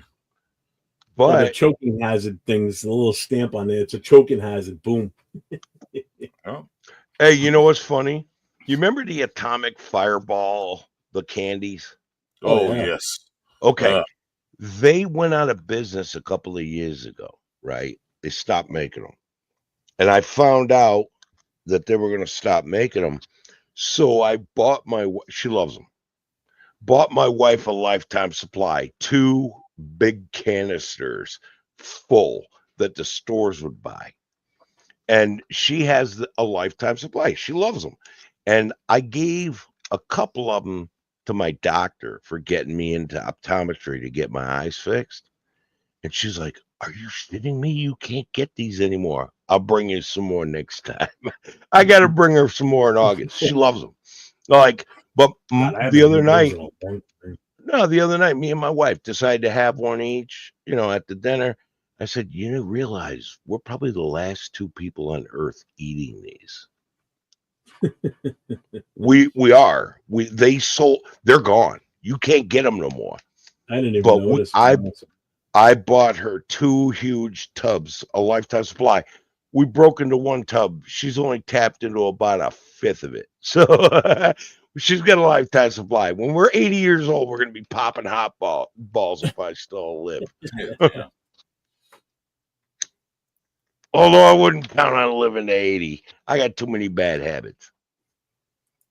Yeah, my 2 cents. It's the old rub some dirt on it, get up and keep moving. Exactly. Yep. Yeah, Even though those bike pedals just cut into your shit. Oh my God. Man, those were the worst. No, not the worst. my dad Everybody Those, thinks walking on Legos is bad. Step on a Jacks. Remember the Jacks? Yeah. Yeah. Those are worse than Legos. Yeah, my dad used to tell me, just think how good it's gonna feel when it quits hurting. Good advice. Another one that my wife used to say this to the kids: you won't feel it when you're married. When did that one come from? You'll get reminded of it when you have kids and you step on a Lego in the middle of the night in the dark and go, damn. The dumbest fight I got was, if you cry, you're gonna make it worse. I'm like, no, this hurt now, so I'm gonna cry. So I'm gonna make it worse. Like, no, move your goddamn hands. Move your goddamn hands. You better move your hands. I'll make you. You think you don't cry? I'll make you cry. That was well, the best one of all. Advice. The best one. It's gonna hurt me more than hurt you. I'm like, yeah. Well, okay, why don't you switch places with you on the bed? Let me give you a whipping and see how you feel. Don't get your no. Dad was like, don't get your ass kicked. If you do, and you come home, oh yeah, you win that fight. I'm gonna kick your ass. Yep, I remember those days. And if you're smaller than him, pick up a stick. He said, I don't care who started, who whatever. Did you win? Did you finish it? Yeah. Yep. Okay, you good. Yep. I like this here from Rock. It is a miracle that some of us even had kids. Based on seriously, those bikes were not boy friendly at all. No, it wasn't. Especially that banana seat. Remember the banana seat? It wasn't even that. It was the fact that just you slip and your nuts come right down on that center bar. Especially if you hit something. The pads on. I never kept the pads on those things. I always took those off. What pads? They looked cooler without them. Yeah, cut them off. Like you were considered a sissy if you drove around with the pads on the gooseneck. That was the worst. Right. Yeah. That was the one that was going to get you too. Yep. You hit something solid and you slide forward. It's like, lay it on the ground, gasping. Did like your parents ever use this one on you? When the handlebar grips would wear through the side on the end of the handlebar, and the metal would be exposed, they'd be like, "You need to put new grips on that because if you fall, it's going to go into your stomach and it's going to kill you." Some kid got killed a couple weeks ago from that. Did you ever hear that story when you were a kid? Oh yeah, some kid got killed. That's why my mother wouldn't sign. It'll impale you and you'll die. Oh yeah. Before it was called Pop Warner, it was Little League Football. My mother read some story in some Ladies Digest bullshit magazine and would not sign the paperwork for me to play football. My brothers all got signed. I think she wanted to kill them off. I don't know. But I got out of the Navy. I was 24 years old and went and tried out for a semi-pro team because mama's 3,000 miles away and you can't stop me. I'm grown. I don't need nobody to sign nothing. that semi-pro, 2 years of that, got me a tryout with the Rams. That was pretty cool. No shit. Cool. That's another long story. I don't want to eat up everybody's time. A lot of people in here have already heard it, but in the chat. But you okay? Yep. You all right now? Your face still kind of red. You okay now? Rub your face too. See, what's up, all eyes? I like presentation. All eyes on G. How you doing, brother? So you feeling better now, Jason? Your nuts all cooled down now? Oh yeah. Got that cool feeling. Got that cool feeling. When you were describing the whole lemon thing, that was the best. I thought this is not gonna be good. Good thing you got the pool. Yeah, Yeah. yeah, that helped. Oh, Raider Pete's here. What's up, Raider Pete? Hey, Come on, man, big brother. stuff. So anybody doing anything fun this weekend? Eh, No. nothing really. No, Wow. I That's might sad. take the car out for a drive Sunday morning. When was the last time you had it out on the road? What's up, Night Owl? 2 weeks ago. Hmm. Yeah, me and the Hmm. wife Do just you went for a take out little the shows? jog. Do you go to any shows with it? Sometimes I'm not doing any shows right now. I just don't feel like doing them right now. The car shows, really, to be honest with you, you got to be there all day. It's like, well, you got to be there 5-6 hours. That's you a know, long day.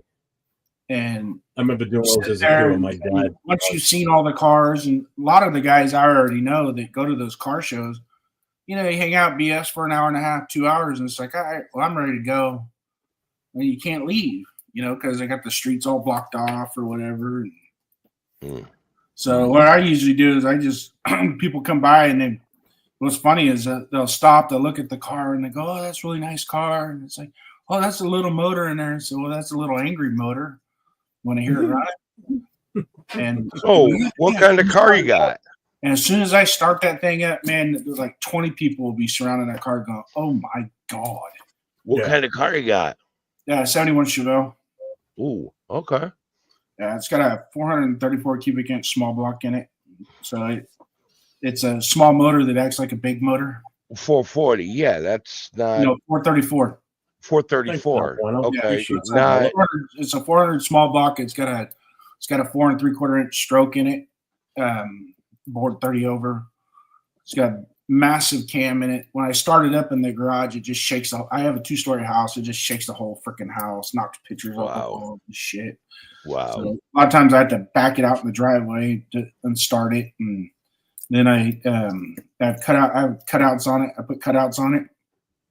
So I have a little switch in the console that I hit. And it opens the headers up, so it's straight exhaust out the side, and it gets real entertaining when you get these kids that go and get these Dodge Chargers and Ford Mustangs and all these 2023, 24 new cars, and they're zipping around town, and they pull up next to you, and they're wee, revving their motor up. I hit that switch, and it sounds like a pissed off dragon. Thanks, Raider Pete. I mean, I've heard it in his videos. Obviously, it's not going to do it justice unless you're there with it. Even in the videos, it sounds nasty. Yeah, it'll blow the tires out. I put sticky tires on the back. It picks front end up off the ground. Oh, I believe it. Yeah. It. I want to put the back bumper on the ground and see how put a little justice. I saw that, Bueno. Went to Patriot 12. That's who the free membership was, the gifted one he did. Oh, yeah. I hate that. He's randomly Every pick time people. we do the gifted membership, it's like we're waiting for Raider Pete to get it. He never gets Still it. haven't got it. Nope. Dude, Randomly I was in that Portland Andy show last night, and some guy was giving away memberships like crazy. But what happened was his key got stuck, and it just kept doing 20 gifted memberships. He must have done about almost 200 gifted memberships last night. It just kept doing it. He couldn't stop it. It was hilarious. Oh my God, it was insane how many he gave out. I was like, man, the cost of that must have been ridiculous. I was trying to figure out how many he had done to figure out. He was doing 20 at a shot. I was like, holy crap. That's like $60 for every 20.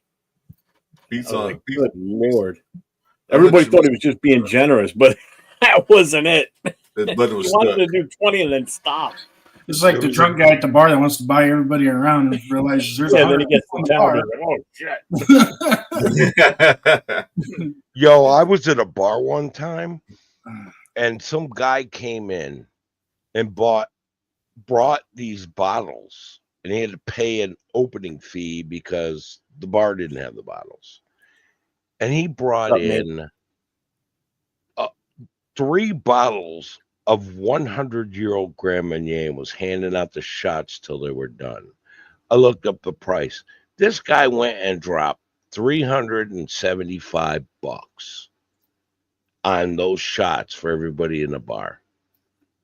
And yes, I did participate because 100-year-old Grand Marnier does not taste like Grand Marnier. It tastes like liquid gold. It's amazing. Dip your cigar in it, and life is wonderful. Trust and believe. It does not taste orange. It tastes like gold. Any news on the Raider front today? Raider Pete, stand by. Stand by. What? Let's see if it works. Uh-oh, you bringing Raider Pete in? Oh, we're all in trouble now. No. Chris said they cut someone today. It was one of the undrafted free agents we brought in. Oh, yeah, I saw that. Sutherland. Kid from Penn State that they undrafted, UDFA. Yeah. UDFA. Yeah. Just to make room for, what's it called? I just have a sneaking suspicion Tyree's going to get cut.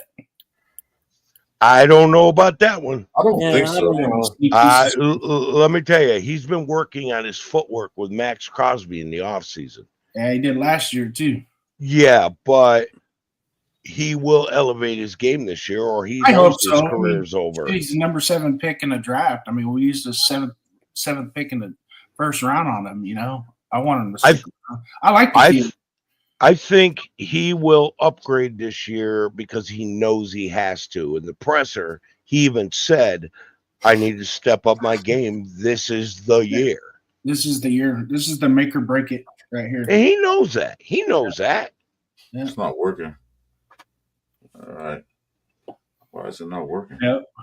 I did notice O'Connell's physique has changed a little bit. Yeah, he lost all that baby fat. Yeah. Yep. Yeah. So he doesn't look like my accountant anymore. What's up, pig?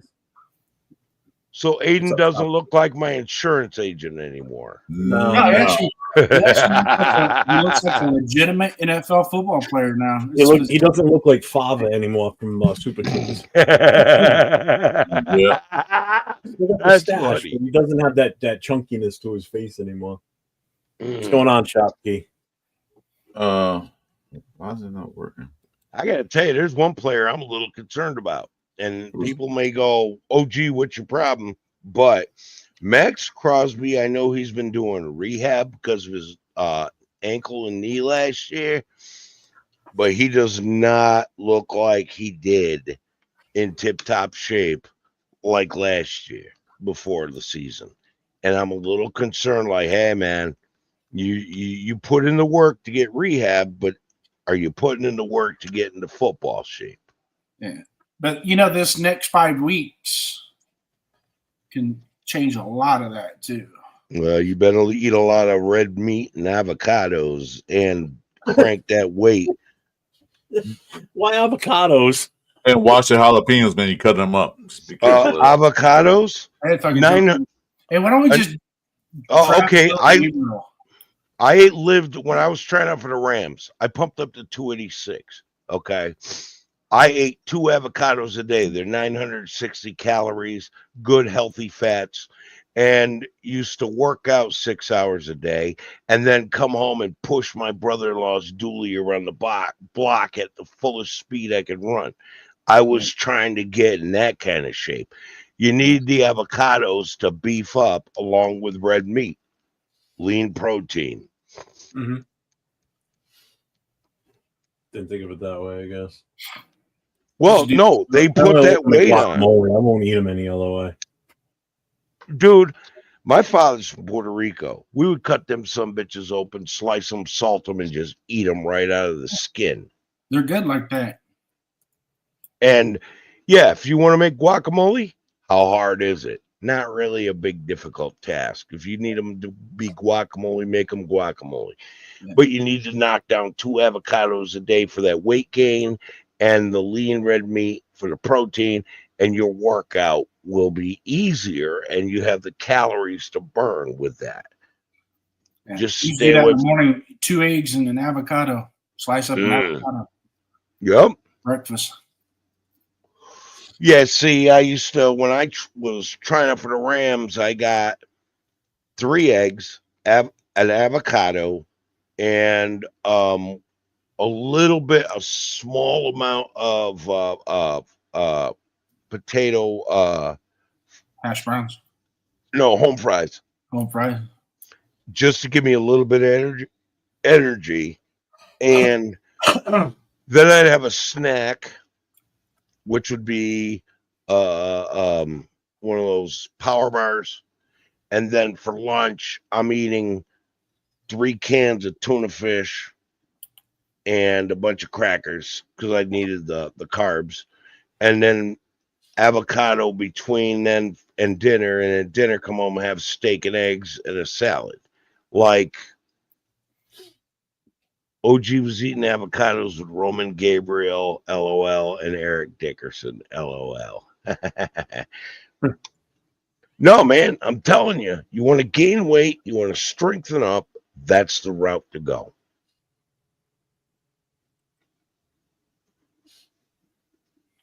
Really? So it's not. Why is the gifting not working? What the hell? It's not working. I'd probably do it too. It didn't work. What gift thing? The gift membership gifting, I'd probably do it. It's just spinning. It wouldn't work. Oh, geez. You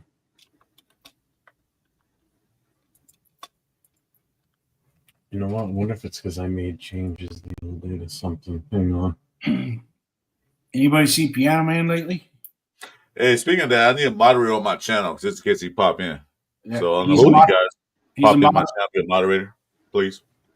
I haven't seen him, but I'm just saying because I just looked at That's that. all right. I pretty much threatened him last night on before we started our show, so I haven't heard from him since. Yeah. So what do you got? He's Hey, pretty I got a question for you guys. How long you been doing this, Jeff, Chris? How long you guys been? JD? How long you guys been doing this? I started just before the start of the season last year, so I made this channel in August of 2024. Oh, see, and I was losing my eyesight around then. How about you, Chris? When I did you start? started the first week of February this year. Okay, So I I'm still stopped. I stopped a couple of years ago because I was losing my eyesight. What about you, JD? You got a channel, right? I don't do content creating. I just post like video, little shorts. That's content creating, bro. Sorry, Well, you're a content creator if you're posting videos. Yeah, well, it's usually just about the cars. Like I'll just do, and I don't talk or anything. I just videotape the cars and then post them and put a little music or some subtitles. Right. Nothing. You're a content creator then. And around, yeah, I guess you can say. You're putting out stuff to be seen. You can bounce back and forth if you want. I just want if somebody if you come in, I want to moderate there, but you can bounce back and forth to each channel. That's fine. Because we pops in, somebody got kicking besides me. Yeah. So go ahead. Big speak. He has a content. I've done this. I did this for a few years. Okay. Rock's like, I remember OG from way back. Yeah, Rock. I had a channel. I was slowly building it. I got talked into it by a guy who used to have me on his show. He doesn't want nothing to do with me. I don't want nothing to do with him. You know how things go. People get hostile and stupid. I was fighting cancer back then. I was doing all my treatments, putting together a channel, and then got to do some really cool interviews. And then I started losing my eyesight, and things were things went bad for a while. Things are getting good again. Got my eyesight back. That's awesome. And my legs are starting to come around from the treatment I'm getting. And I'm like, I haven't done content in a while. I'm setting up Chris, you never emailed me about those trays. I don't have an email. Did you send it to me? Yeah, in the private chat. You want me to send it again? Yeah, do it again. I'll get that. I don't remember seeing it, but go ahead, do it again. Okay. Hold on.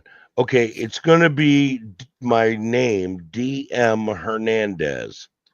4165, which is my birthday, at Gmail. Okay. Just I'll put it to our copy and paste, put on a notebook, and I'll go ahead and get that for you. I just put it in the private chat because I really want to know about those trays, bro. Gotcha. No, Just- seriously, I think Real that'll quick, help we me got a start super again. chat from Jess. I appreciate you, brother. Thank you for the $1.99 super chat. Salute to you. I did try and figure out. I changed something on the membership thing, so it might work now. I don't know. I hope. I'm not sure. So thanks, Jess. Though I appreciate you, brother. The link's in there, Jess. If you want to pop in, you can, man. Look at this Rocks comment. No punk ass chat sports or Wi-Fi back, aka poor man's TMZ back in the day. Yeah, I remember I used to watch that chat sports, and it turns out the guy who's hosting it, who pretends to be a Raiders fan, is a Pittsburgh Steelers fan. I stopped following him. See, a lot of stuff happened back in the day where people started infighting. These are Raiders fans. Like, come on, man. We're all Raiders fans. We're all on the same ground. We're all in the same beliefs. But people started fighting and infighting over the stupidest stuff, man. And I'm glad to see there's a bunch of new, younger guys doing this that support each other. That's the way it should be. Yep. Like, I'm old, okay? My channel's old, but Chris and 401 Jeff and Jay, like, we should all be helping each other, because guess what? There's no shortage of Raiders fan. You're not a limited audience. We're No. fucking worldwide, man. I've got followers. People subscribe to my channel in Europe, South Africa, the US, Canada, Mexico. Like, there is no shortage of Raiders fan that does not they're have to be everywhere. competitive. You just share and make friends with everybody. Yep. Oh, definitely. All these guys mentioning my old shows. Never underestimate an OG Raider. I thought it was pendejos@gmail.com. My show used to be called Dos Pendejos with Jack Kenna. Yeah, Raider Pete. Well, that's Jack used to talk to me about you a lot. Yeah. Well, Jack's a friend of mine. The problem with Jack is when I get on a phone call with him, I'm just like, okay, eliminate 2 hours of your day. It's gone. I had a 6-hour phone call with him. I know exactly. I know your pain. I feel your pain. Right. Oh, Chat Sports hired a Jets fan that lives in Dallas to represent Raider Yeah, coverage. that's Mitch. Yep. And his producer that sits up behind him in a little camera window in the corner is a Houston Texans fan. Having a phone call with Jack, that's got to be funny, because even Chat GTP goes, "What the fuck did he say?" Why are these guys even having an audience? Okay. Okay. Wow. Have you ever watched Chat Sports with him? Listen to the way he talks. A long time ago. Talks like a 40s baseball announcer. Dude, when I first started watching YouTube, okay, I saw this Chat Sports, Raiders Chat Sports. Oh, okay, I'll watch this. And this guy acted like he knew stuff. He didn't know shit. Okay. And then there was another guy who was on his show, and I followed him. His wife named my show. I did the history of Raiders football, the glory days. She named the show. She told him, tell him Chronicles of the Black Hole. And I was like, wow, okay, that's a good name for my show. And I've talked about old Raiders football from back in the 70s, the 80s. I got to interview some great people from back then on my show, and Phil Villapiano told me, hey, you want to write a book about me? Come to Jersey in the summer. And I was like, Serious? Oh, jeez. No, I love to write. I would love to write his biography. That was the greatest storyteller in NFL history, let alone Raiders history. He still is. Yeah. I got to interview him, me, myself, Captain Jack Rackham, and Murph from Raiders Fan Radio, February, 3 years ago. If you go to my channel, that's the first video you see. And I'm going to tell you right now, man, there's some stuff on there you're not going to find on NFL channel that we got exclusives on. And they're funny ass stories. I've met him a couple of times. He's a hell of a guy, man. Has he ever talked about Purple Man? No, not that I remember. Our Go intro and watch that outro video. for this show that Chris and I do. One of the pitches that's in there, because I got all old school Raiders in there. I don't have usually. There's really nobody new in there. It's all old school stuff. One of the pitches in there is of me and him together in New York. We went down there, a bunch of us, for the Raiders Giants game, and we had a pregame party the night before. It was him, John Vella, and Henry Lawrence were there doing autographs. And I was at the bar, and he came over and stood next to me. And then him and I just started talking. We had videos playing up on the TV, of old school stuff like from his era, with interviews with him and everything from the 70s and the 80s and everything. And him and I were just talking it up. He's hilarious, man. I've met him at least 2 different times so far. That guy had a move called the can opener. Okay, it's illegal today. O.J. Simpson comes blasting out of the background. He grabbed him by the neck, flipped his helmet up, hit his face in the ground, and knocked him out. Okay, that was Phil. And the thing is, with Phil, I did this interview, and I was surprised because Captain Jack set it all up, right? I had no idea. I was just supposed to have the background information on him. I never got to say a damn thing. He told a story about Purple Man in the interview. You're not going to find that on NFL Network. It's the funniest damn story about him being John Matuzak's weed guy, and he was taller than John Matuzak. And that man was a human tsunami. But it was cool to have that conversation. He told me, you want to write this story? Come to New Jersey in the summer. I'm in California in the winter. I'm like, wow, I really want to follow up with that with Captain Jack and say, hey, can you put me in touch with him? I could see again.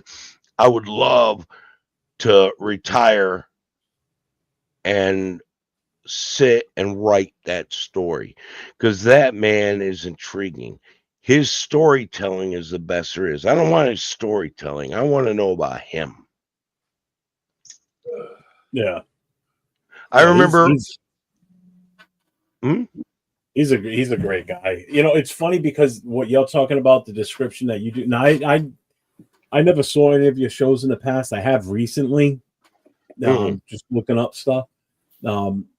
Chris and I, we do a show on Saturday nights. It's called the Last Call Podcast, the Raiders Last Call. And the reason we named that is once the season starts, it's kind of like the last podcast show before the Raiders games on Sundays. So it's, it's a Saturday night show. And what we plan on doing when the season starts is, reviewing, last week's game and then discussing, previewing the game that's going to be the next day. But during the off season, what we started doing was we were doing like history of the Raiders. That's what our forte was. That's hey man, that's what I do. And now that you say what you've been saying, yeah, and that's kind of what's been missing for a while is nobody really doing like any old school talk, like the history of the Raiders. So when we did our very first show, we actually had Captain Jack on with us, and he was on for like 5 hours with us. And it was a pull-up show, so we had a bunch of people on.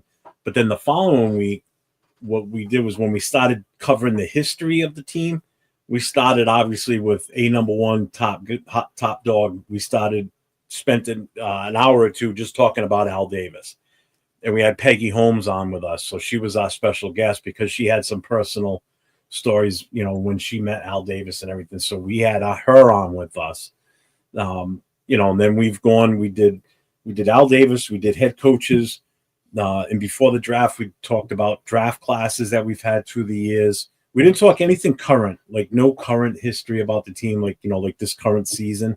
It was all past years with the team. Then we started with by position, going through the history of the defensive linemen and linebackers. Then we did the secondary.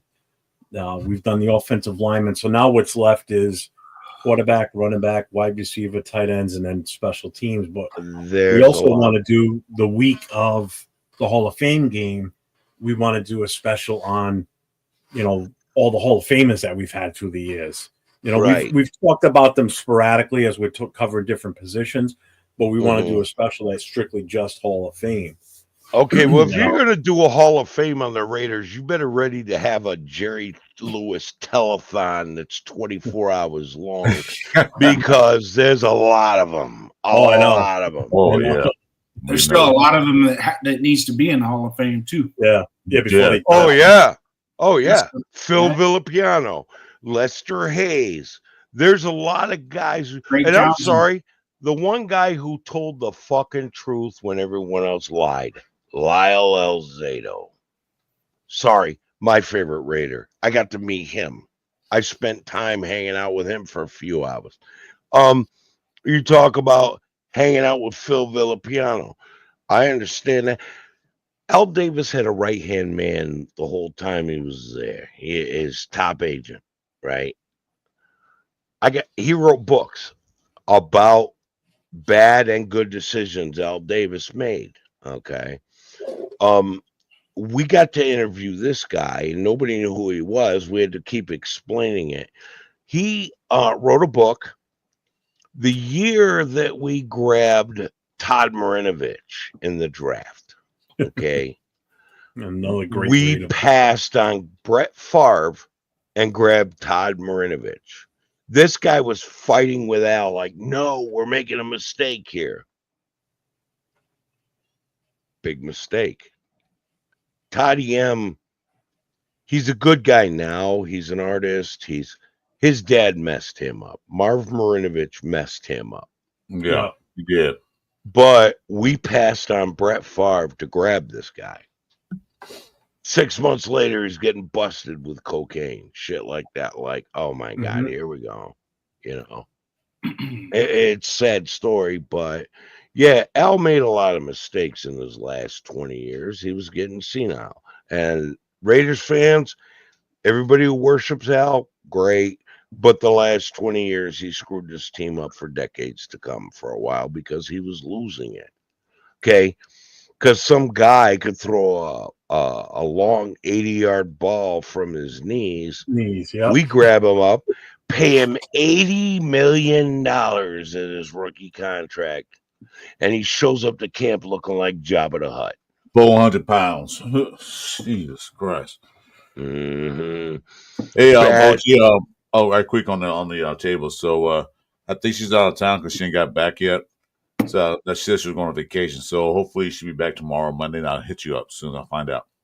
I'll send you an email.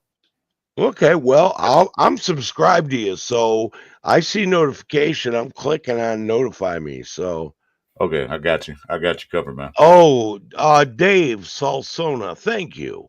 I've been told most of my life I should do voiceover, and well, I took a voiceover lesson, and the woman who was instructing, I did it, and she goes, "Oh my God, you're giving me chills." Okay, you did too. I did that too a while back. I did voiceover lessons to voiceovers. Right.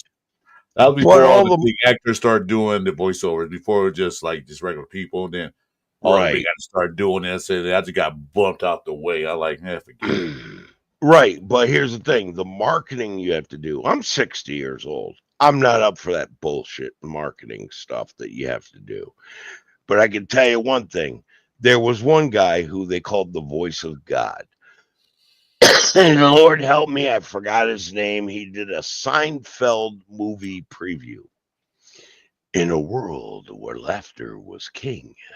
Not in a Um, world. Oh, I know Don his name. LaFontaine. Oh no, it wasn't him. There was a Wasn't? second one after Fontaine died. And he Oh, goes, and the guy goes, not in the world, Jack. Oh, what do you mean not in the world? Okay. In a land. No. In a time. No. In a land before time. Get out of the booth, Jack.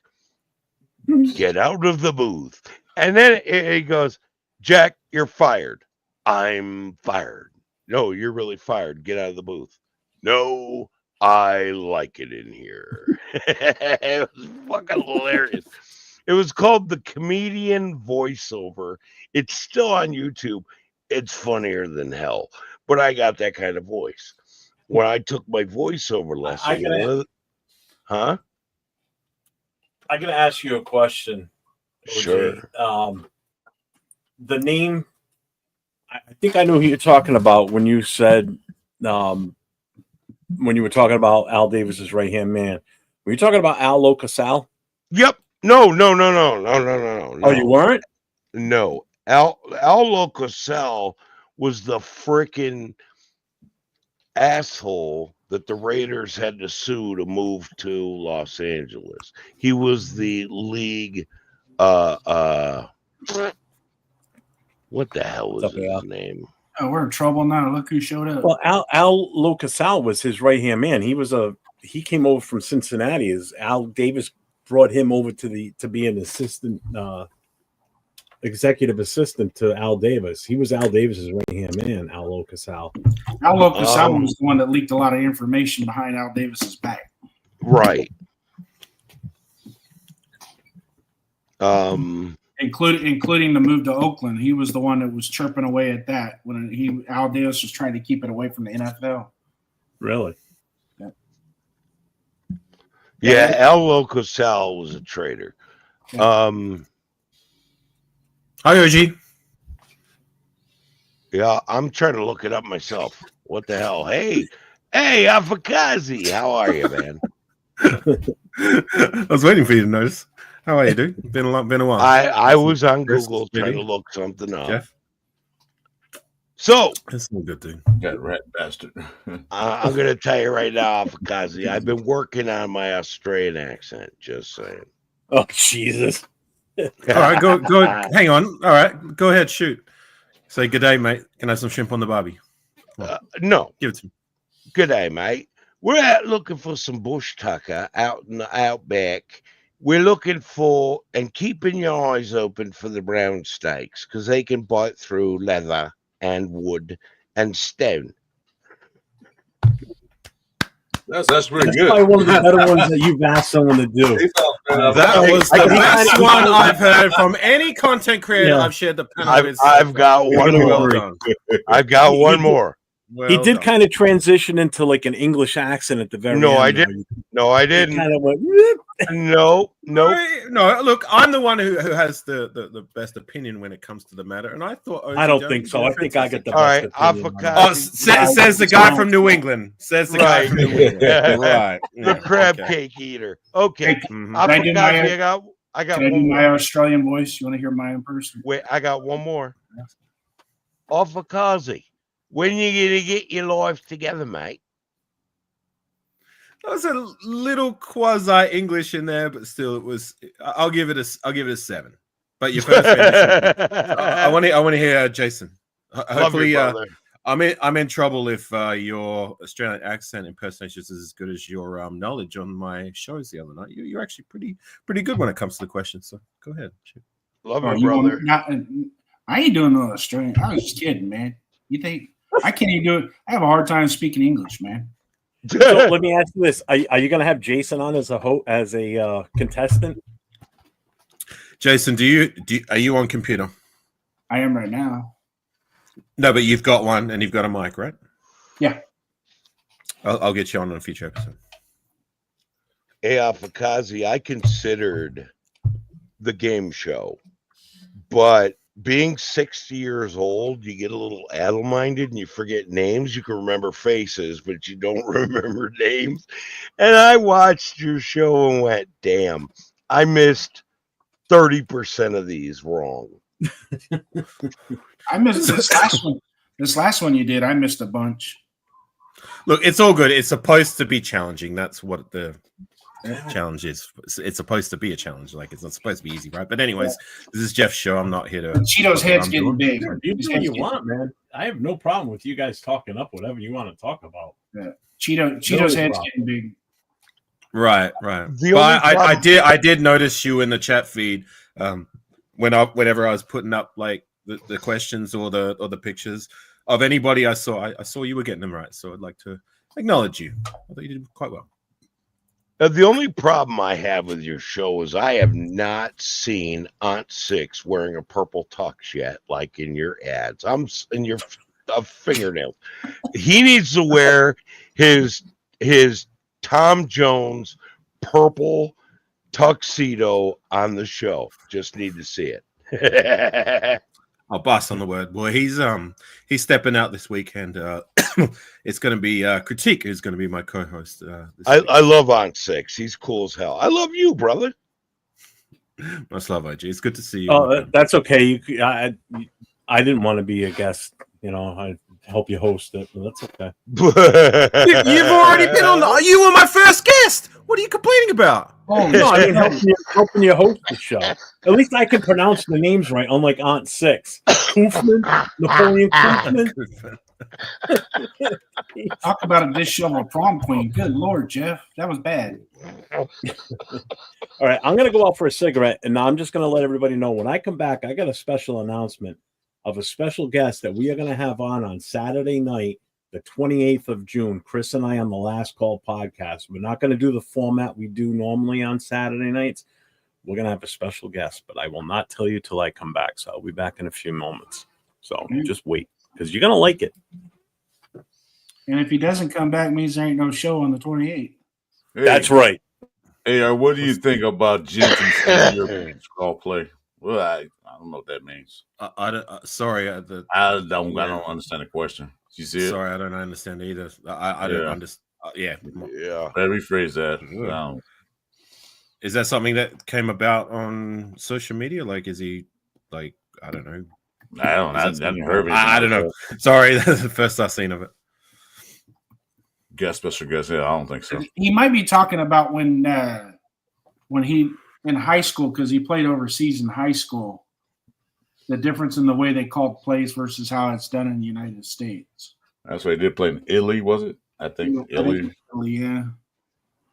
Genty says Italians can't really play football. What, American football or their own? Yeah, because there's a team in Italy that's kicking ass in that league right now. So, and John Gruden helps coach that team for part-time for part of the season. Where are you talking about Italians can't play football? That's it. They're the Stallions. I think it was the Stallions, something like that. Well, the thing is, by American standards, everyone else in the world can't play American football the way that you guys can, because it's your national sport. I mean, there's people that are talented around the world, but in terms of like the level, the bar, it's like America's up here, and then everyone else. Like, so of course, now, by American standards, yes, they can't play, but that's everybody else. For now, you're right. That's a for now, Afakazi, because eventually Australia, Samoa, South Africa will eventually have teams that can compete. They got big guys. They fall in love with the game the way Americans do. Trust and believe. I'll be dead 50 years from now. We will not have an NFL. We'll have an IFL. We've already fallen in love with the game for the last 30 years, and if it hasn't happened by now, it's not going to happen. I don't think football ever transitioned like basketball did. It won't. It won't. There's too much investment into football when it comes to the study, the preparation, all that stuff that a lot of those cultures aren't going to grasp. Right. Okay, the infrastructure, like the fact that you guys have you guys are playing it. You guys have like hundreds of thousands of kids playing it as children, and then they're going and playing in college, and then they're going and playing at the pro level. No other country is going to have that. It's just not going to Yeah. happen. Yeah. Not going to happen. Okay. Let's say we get a Korean, Japanese, Puerto Rican, Cuban baseball team and Major League Baseball. They've been playing that game for 60, 70 years, and the kids love it. And that's why we have Shohei Ohtani. This will change. American football is eventually going to evolve in these countries. And I'll be dead, but 50 years from now, there won't be an NFL. It'll be an IFL. Baseball and basketball have infrastructures in place, and there's the interest in every country around the world to the point where, yes, there are countries that can compete with the US when it comes to baseball. It's not going to happen with American football. I can guarantee it. Not in my lifetime. Not ever. It is what They it have is. too much. American football. Soccer version of football. American football is catching on.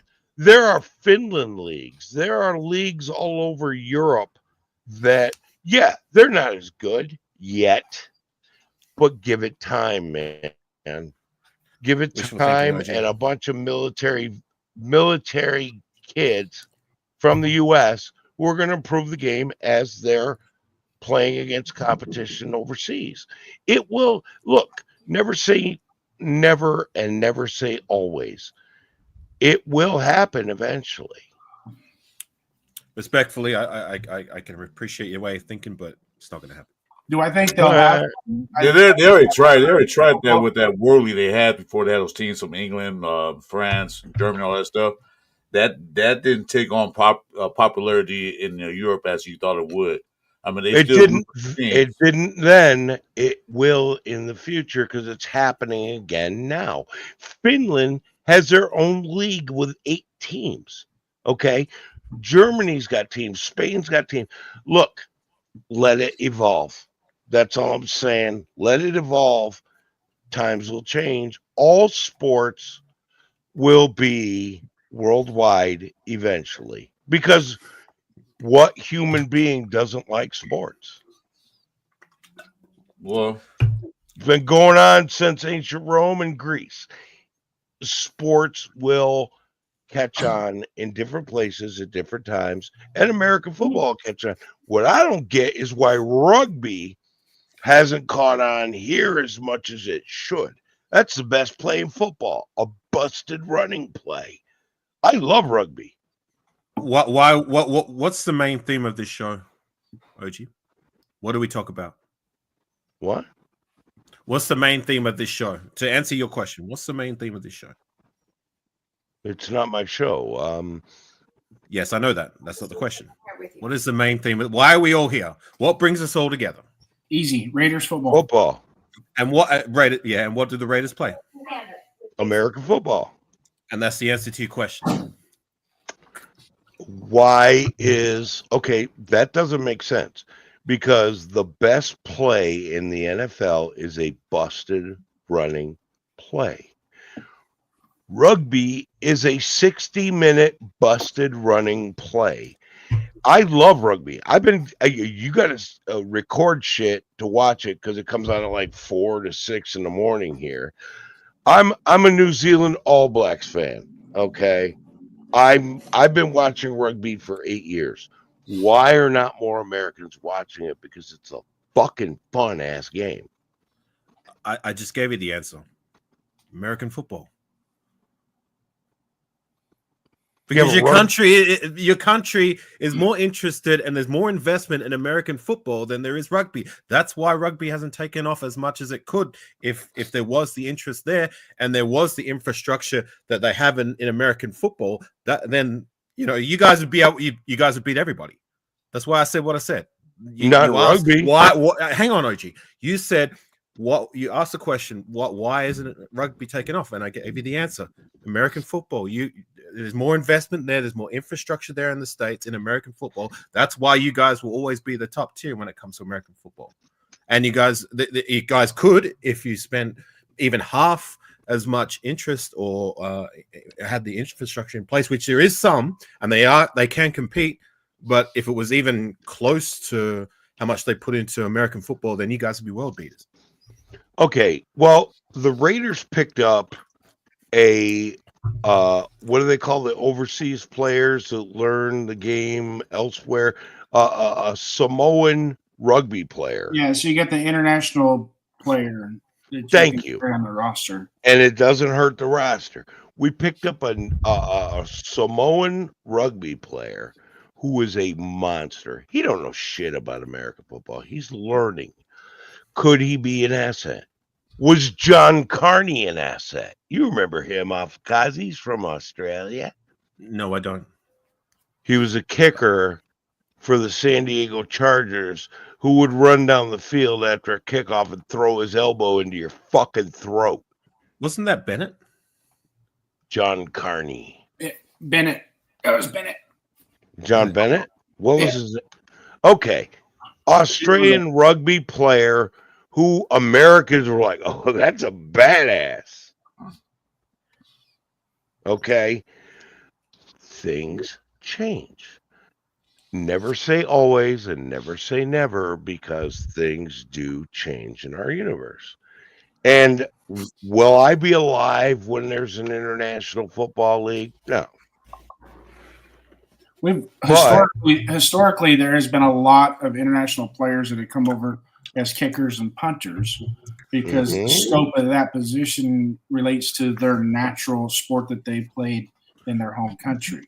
Right. Absolutely. The Saints have an Irish. I mean, the Dolphins, the undefeated Dolphins in '72 had what was his name? The bald-headed guy.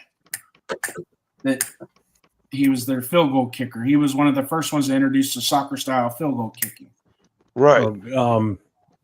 I know who you're talking about. I know the face. Yepremian. Gary Yepremian? Yepremian, yeah. So he was, we've always had those at those positions, the punters and the kickers. But, for them to play the actual nuts and bolts of the football game, there's so much involved in it. And right. I see OG's point, and I want to just throw out there they've tried. We had the NFL Europe, we've had World Football, we've had USFL 2 or 3 times. Now we have UFL. And Europe football is back again. Well, and there's more teams. Right. And so the level the Saints picked up to get for them to start getting to the level of the NFL is the country is basically going to have to invest in it. The fans, everybody, it's going to, I mean, all the way to exactly. They're going to have to develop their Pop Warner system. Yes, everything will develop. What I was saying before. But it will develop. Who's that kid from Ireland, Smythe, who's playing for the Saints? He's a backup kicker. I'm telling you, the Europeans love kicking. That's their favorite part of NFL games, the kicking, the field goals, like scoring. Because they exposed to soccer, so they grew up playing soccer, so that's why they good field goal kickers and punters, because that's their national sport. But that's the world as sport, they learn more about the rest of the game, and the more it starts developing in the childhood ranks, eventually you're going to have an IFL, not an NFL.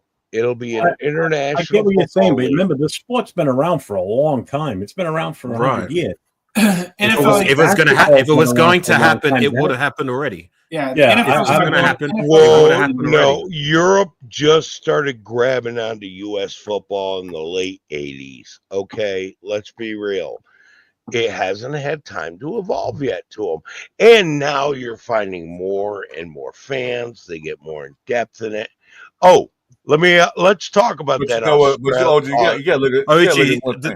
You got to look at one thing. Let's talk about it for a second. Australian guy who knows a lot about the goddamn look at it this way. Look at it this way. Their number one sport in the world is soccer. It's going to be hard for football to compete with the soccer because they got so many soccer teams out there. It's going to be hard to get these kids from kicking the ball around the field to actually putting pads on.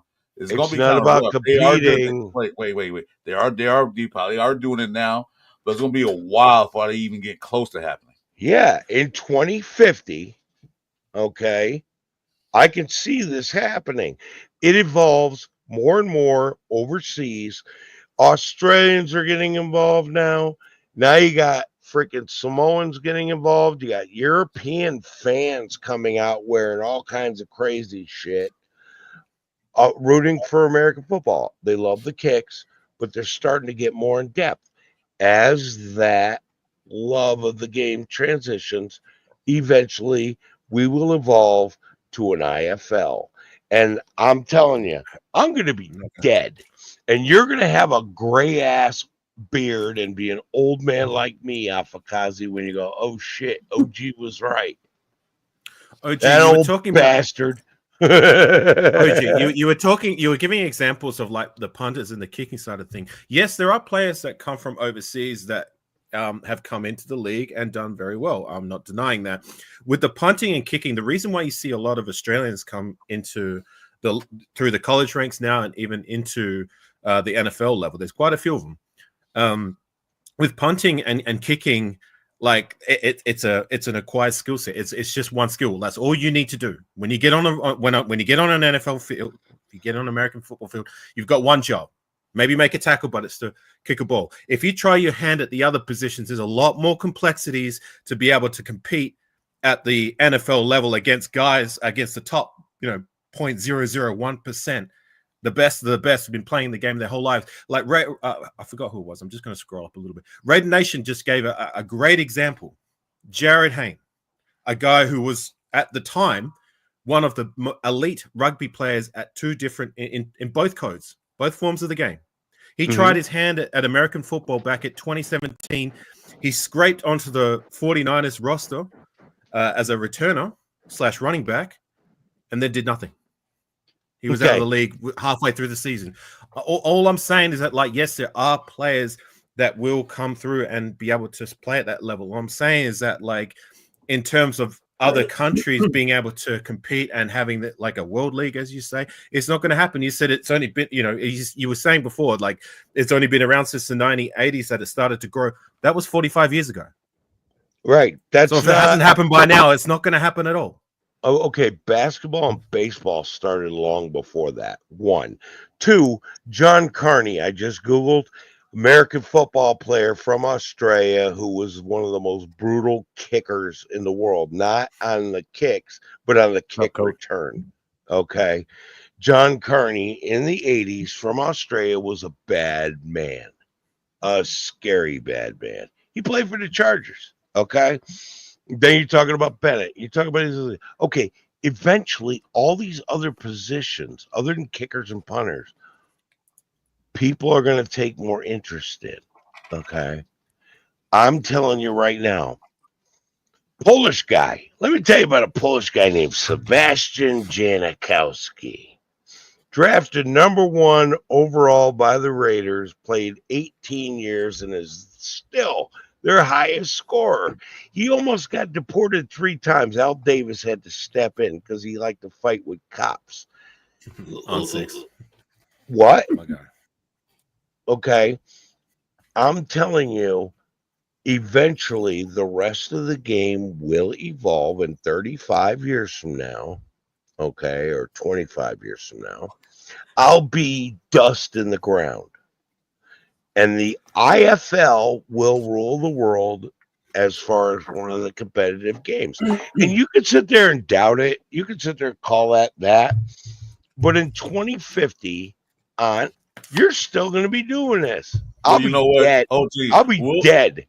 You're going to be sitting there going, there was a guy once, this guy named OG, who told me that football would evolve to the rest of the world, and I thought he was full of shit. And God damn it, I hate when I'm wrong.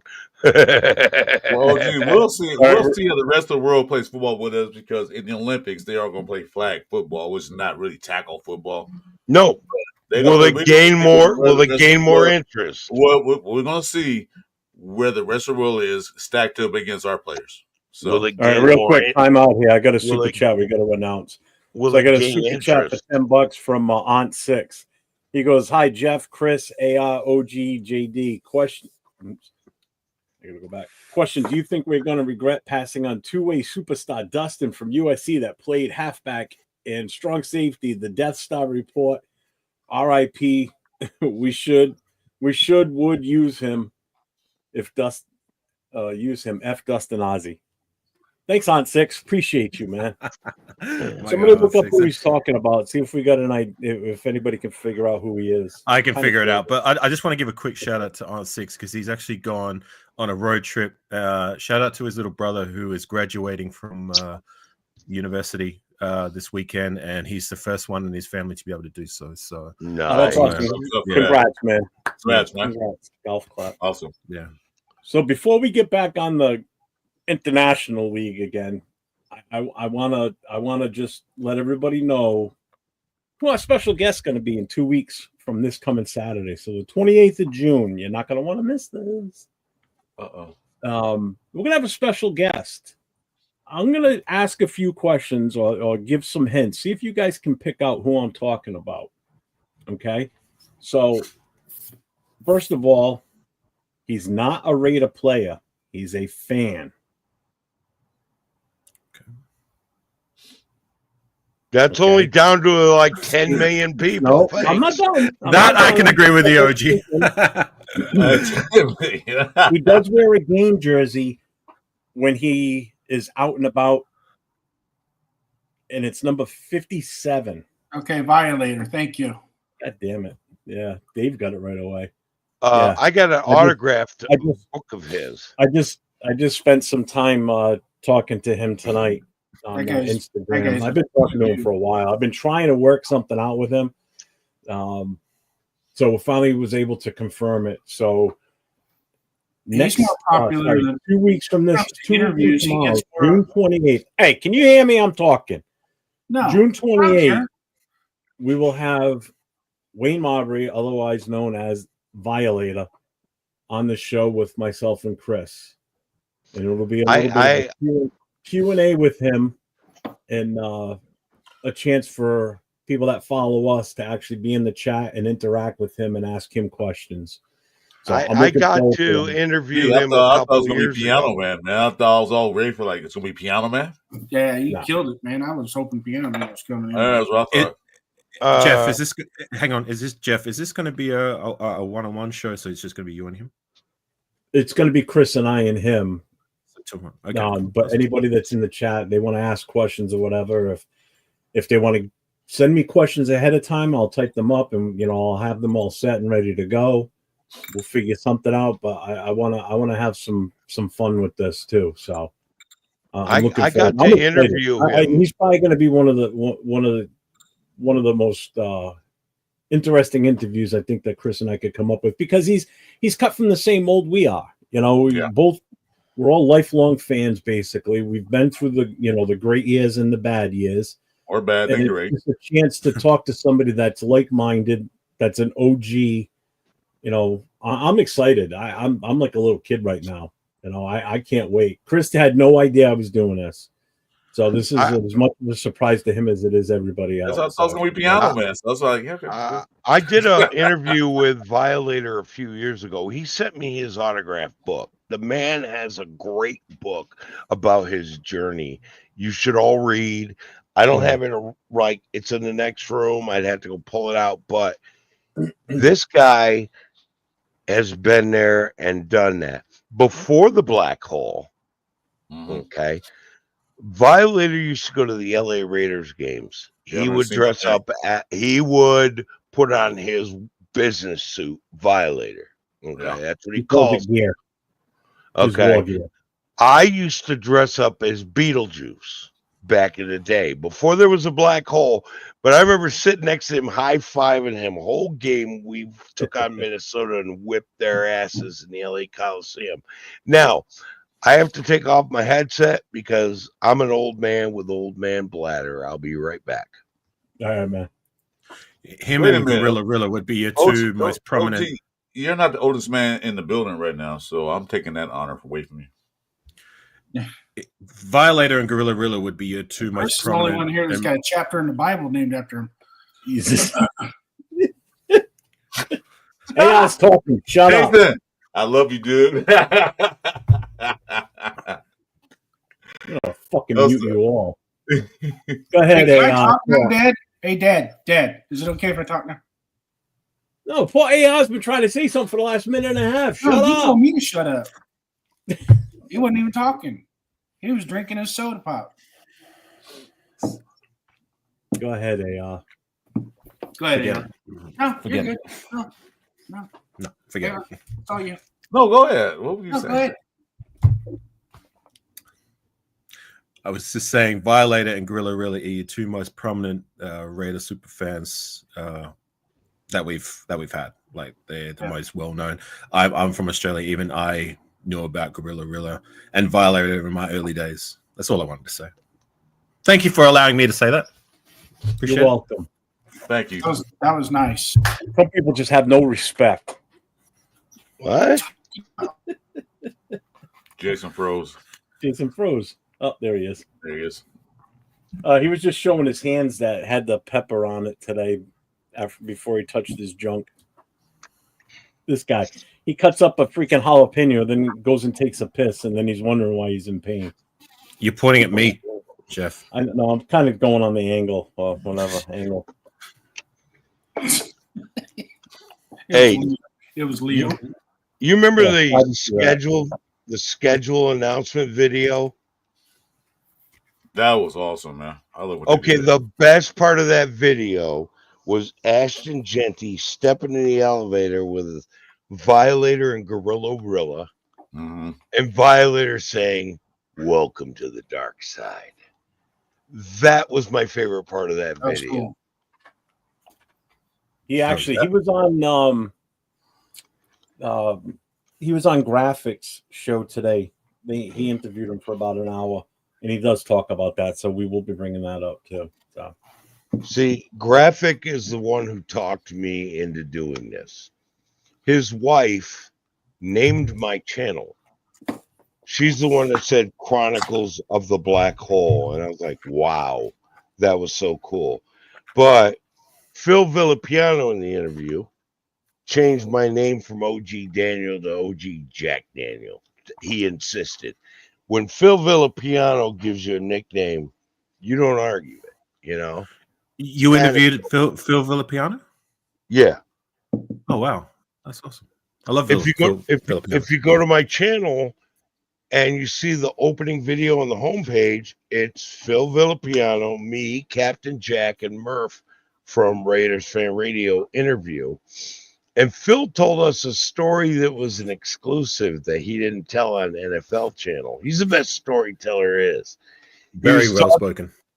Talking about John Matusak's pot dealer named Purple Man. It's a great story. You can go watch it. Go to my channel. It's the opening video. There's Phil Villapiano's picture. Best video I ever had on my channel, and that was 3 years ago. Yeah, I love Villapiano. I mean, he was before my time, but I know he was great for He's a guy I've gotten to, go back and watch play and listen to his when I have heard his interviews. I haven't heard the one you've done, but he's a very well spoken guy. Which is good because a lot of guys who came up in the 80s, the 70s, you know what I mean, like they start to suffer a little bit from all the hits and that they took back then. Yeah, he talked about that. Yeah. He's sharp as a tack and funnier he's than still hell. Quite sharp, which is good to see.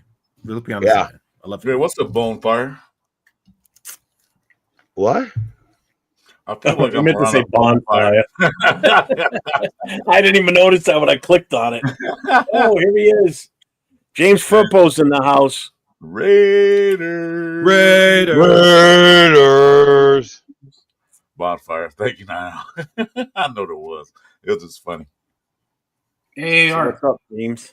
Oh, what's shit. Roy, what's going on? Welcome to the channel. Welcome, everybody that's in the chat. If you just joined, make sure you pass around the notifications, the subscribes, the thumbs up.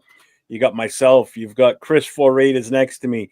You've got OG Daniels, the Chronicles of the Raiders on the very end. Then you got our main man down below with his backwards hat on. That's Afakasi Raider.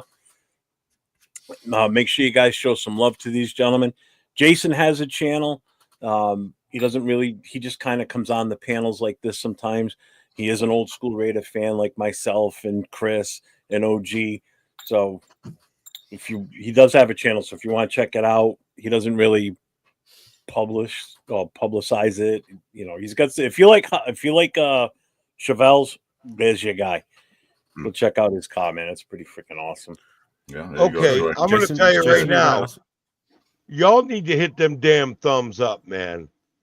This is a good show. Subscribe, like, thumbs up. Yeah. Subscribe, like, comment, and thumbs up. Jason, you wanted to ask me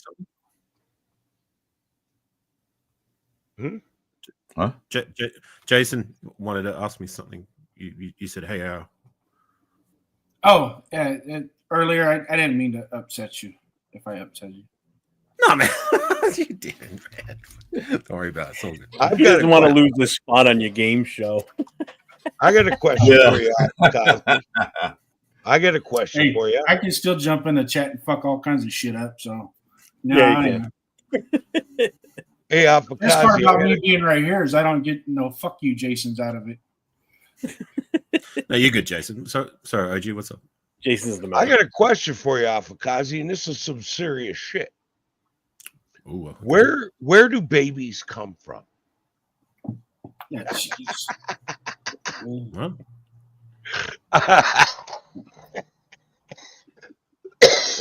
am I missing something? I guess.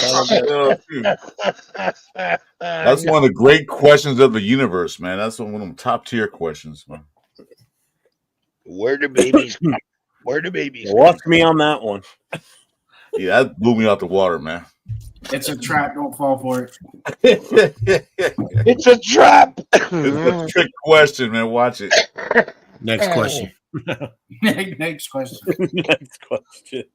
So, what do you think our record's going to be this year? I don't know.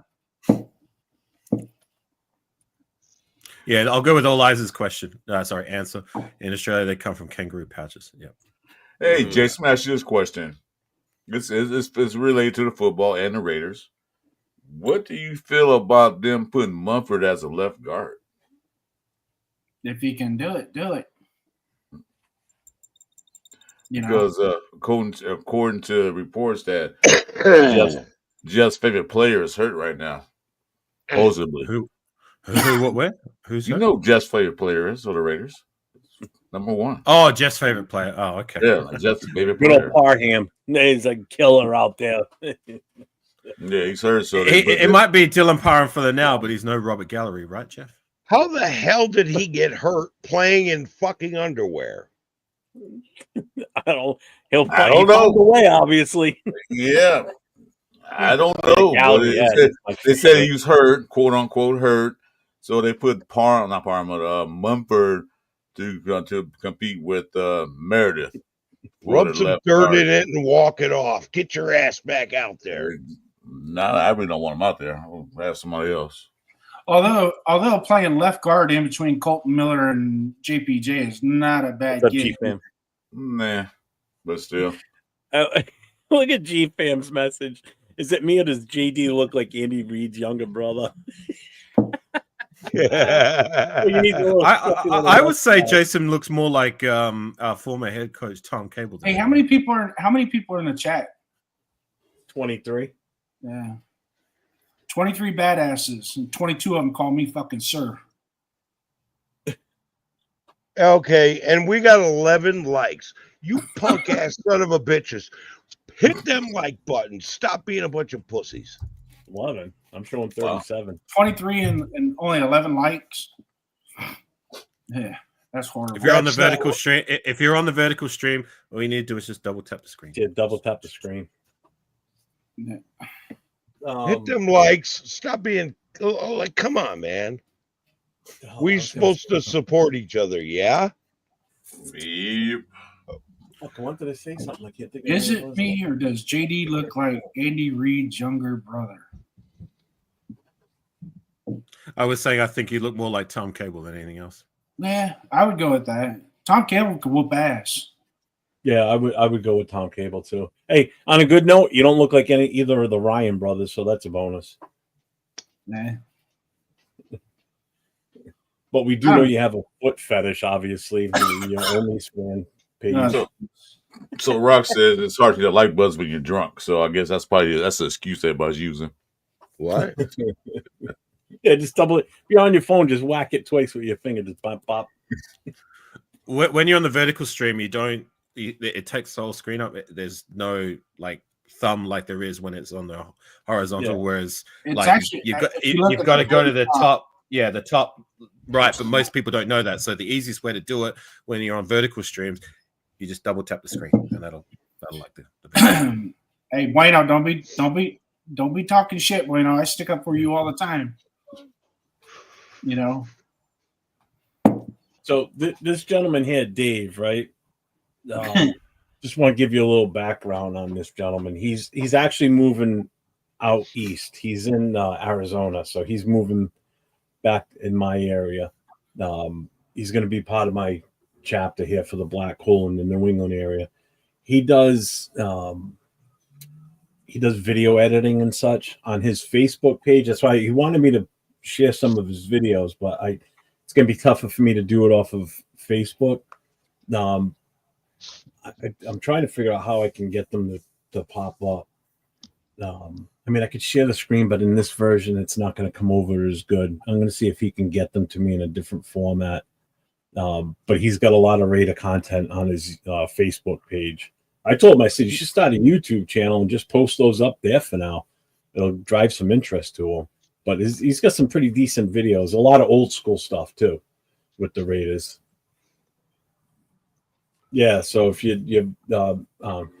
just if you direct message him, that's his name on Facebook. If anybody's interested, and you can see his stuff on Facebook. It's pretty good. They're not short videos; they're like 5-6 minute long videos, but they're pretty damn good. So I need to talk to him about helping me do some intro and outro videos. So just keep that in mind, Dave. But if you're looking for any videos, man, guys, hit him up on Facebook. I'll get him to be on YouTube at some point. I'll work on them. Just a little tip if you do your own intros and that. When you're using footage from like the NFL, try to crop out like scoreboards, like channel like banners or whatever. Like if there's things, it says CBS or ESPN or Fox Sports, whatever it is, like crop that all out so you don't give anybody a reason to get copyright stricken, because that's what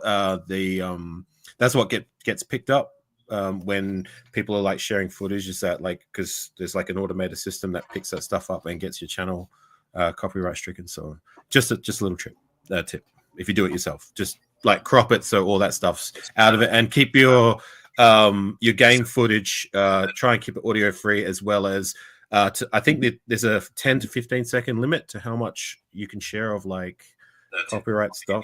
You know what I mean? I was told anywhere from 7 to 8 seconds. If you go beyond that, then they start clipping it, or they start registering it as a copyright issue. Keep them short.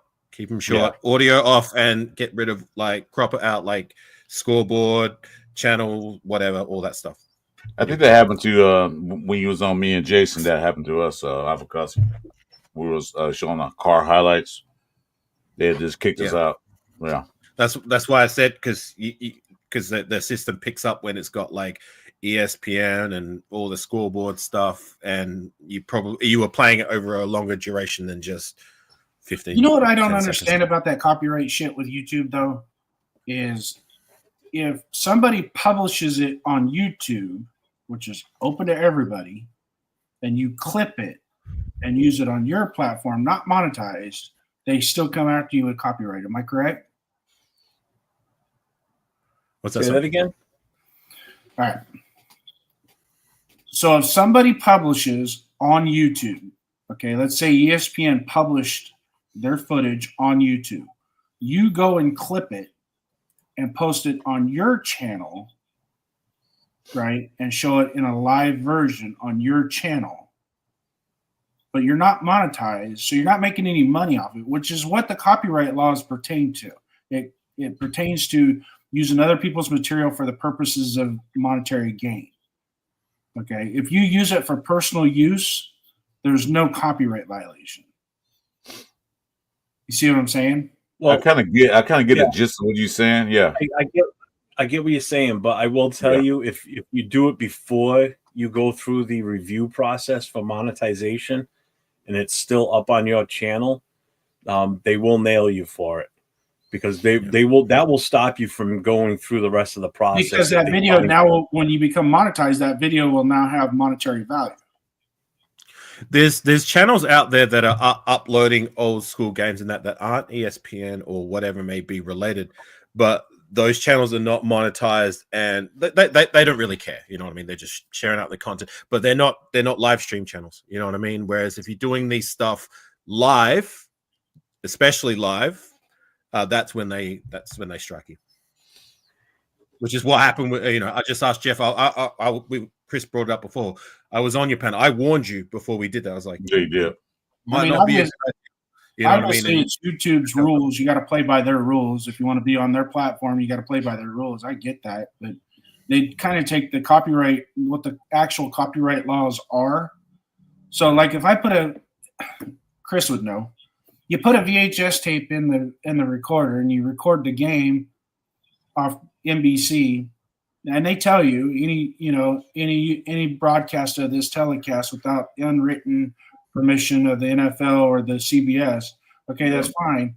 But if I just record it for my own personal use and I have my buddies come over and watch it, there's no monetary gain. You can't nail me for that. But see, the thing about that is you're not broadcasting over a wide airway where everybody else, the public, can see it. But see, you usually say that because some people are like, okay, like you said, we put a VHS in there, record it, boom. I can't go to a local theater and charge money for people to watch the VHS I recorded. But what protects copyright protection is you don't print. So basically, they're saying that you can't use it for the sole purpose of you're gaining anything. Yeah. So, but if you take the VHS and show it to your homeboys in your home, that's private. But you can't show it to the public. Yeah, there's a whole bunch of things you can't do, and you don't want to do. One is you don't want to stream someone else's show without them giving you their permission, number one, because that can get your channel shut down. Yeah. They'll pull your show right off the air. If you'll go live and you're rebroad, like if I went, like say AR was on another show right now on his own live and I wanted to pull it up on my screen and rebroadcast it that way, but he didn't know I was doing that, and I'm reaping the benefits because I got people in my chat give me super chats and everything else. I'm making money off of his content and I'm doing nothing for it. I'm just sitting here. I actually, because once you get monetized, there's an automated system. There's a section in your studio page that shows you like all the channels that are broadcast stuff that pertains to your content. You know what I mean? So I've got a list of like all the people that have live streamed from me, and like it's like, oh, do you approve or do you want to flag that as copyright or whatever it is? So there's a section right there in Studio that that tracks all that stuff. It's all automated, but it's up to you at the end of the day. Like, I mean, I know Jeff and I know Chris, I know you guys, and like if I'm doing a live stream and you guys restream, cool, whatever. But say if I post something and somebody else post it without my permission and I get the notification, then you're damn right I'm clicking like, what the fuck are they doing my stuff? You know what I'm saying? And people are under the misconception that when you're not monetized, like in your case, Chris, you're still under that 500, so you haven't gotten to that point where you can get the review done. But some people think that, well, while I'm not in that process yet, I can put on what I want. Well, guess what? They're going to go back and they'll go through everything. Yeah. They go back. Everything. So as soon as I got monetized, it happened to me. That was one of the first things they review. Is like they go through all your stuff. It's all automated, and they say, right, this video has copyright stuff. This video has copyright stuff. We can't monetize your channel unless you either clip that portion of your show out, or you've got to put the video on private and get rid of it. Even if you think you got away with it, and you didn't get a message prior to, when they go to review it, they'll go through it a little bit more in depth. And if you use music, or say you were sitting here watching this and it's a Sunday and the Raiders are on and you got your TV on next to you and it's too loud and they can hear the game over your microphone, right? They'll nail you for that. Yeah, that's why during the season when I would do live games with Turf and Chris, I would have the TV on, but I would have it at such a low volume, or Turf would play music in the background, so it drowns it out too. So you can't hear it. As soon as you can hear it, that's why you'll hear somebody say, I can hear something in the background. You got your TV on, a host will say, turn that shit down, because it could affect the show. It could affect the channel. That's the deal. That's the deal. People make money off of the show. That's the deal. That's the deal on draft day. That's the same thing you did. We couldn't hear the whole draft while we was watching it. But this way, announce the race. You played that 1, 3, 4 seconds, and that was it. Cut it off. Yeah. That's what I did as well. Like that's what I gave Jeff that tip. That if you do it that way, if you just play it, just all people need to hear is the call. That's it. You don't need to hear anything else. The whole thing. What I'm saying? It's just what 3-4 seconds. They don't care about that. It's like when it's longer than that. To your point before, if you start playing like whole games or highlights or whatever it may be, and it's from somewhere else, like that's the stuff that's going to get you flagged. Like it's pretty simple for me. Just try and keep your stuff authentic. Just try and keep your stuff, your own stuff. You know what I mean? Like even when I do my shows, like I use copyright free music, like all stuff. Like that's why I don't play like more hip hop and rap. My stuff is more like I actually use like theme songs that are remade from video games. You know what I mean? So they can't copyright infringe you for that. So just the little things like you get to know the longer you do this kind of thing, which. Because you told Jeff.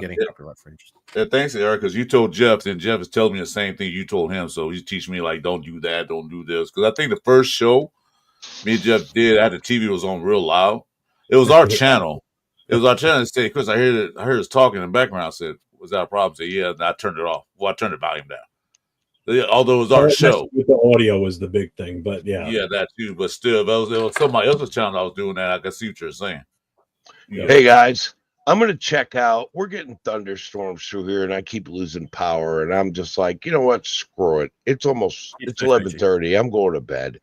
I will check in with you guys tomorrow, man. I'm safe. I'm just good seeing you, brother. I'll see email. I'll see email as soon as I find out what's going on with that. The person who does the trades. I'll see email as soon as I find out. Awesome. All right. I'll see you guys tomorrow night. All right, brother. Thanks for checking in. Appreciate you. Take care. Yeah, that's why once people are monetized, you got to be careful because I mean, you could get your shit shut right down. You go through that hassle of all that work of getting to where you want to be, and all it takes is one stupid thing, and it's gone.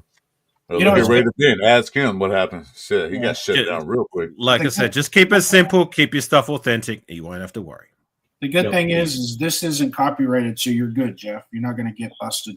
I don't know anybody who want to look like me, but Jason, your face is copyrighted. I saw your face on a box of cereal the other day, man. It's copyrighted. As long as you don't see it on the milk carton, we're all good. That's an interesting question by Travis. That's out of left. I know. I just saw that too. Who's the best fighter out of the four? I already know. So I'll say AR. I don't give up my secrets. Yeah, I think I'm going with that guy right down there. I'll say Jason. I'm not a fighter. Because I know his background. I ain't fucking with him. I'm not a fighter. I'm a lover. I'm a lover. Come on, man. Hey, no problem, Dave. Dave, talk to me. We'll talk later on. Let's see if maybe you can send them to me in a zip file or something, and I can pop them up. What's I'll that? do anything to help promote you. I don't think so. What are you're talking to me? No, it's on the gun and shit. No, I was talking to Dave. Oh. Talking to him. JD is a henchman. Nah. Yeah, I just saw that too. So AR, when are we gonna play Tecmo Bowl again? When I get better? I don't know. You told me. Stores are running out of Vegemite, Jeff. You want to run it next week? I'm fine with that. Yeah, cool. A week from this Sunday, I'm good. Sunday is when I'm doing the. Well, I'm not doing it Sunday morning. We can do whatever. Sunday night is the show with the JWB guys doing my game show. I'm fine with doing it during the week too. If you want to do it during the week, for sure.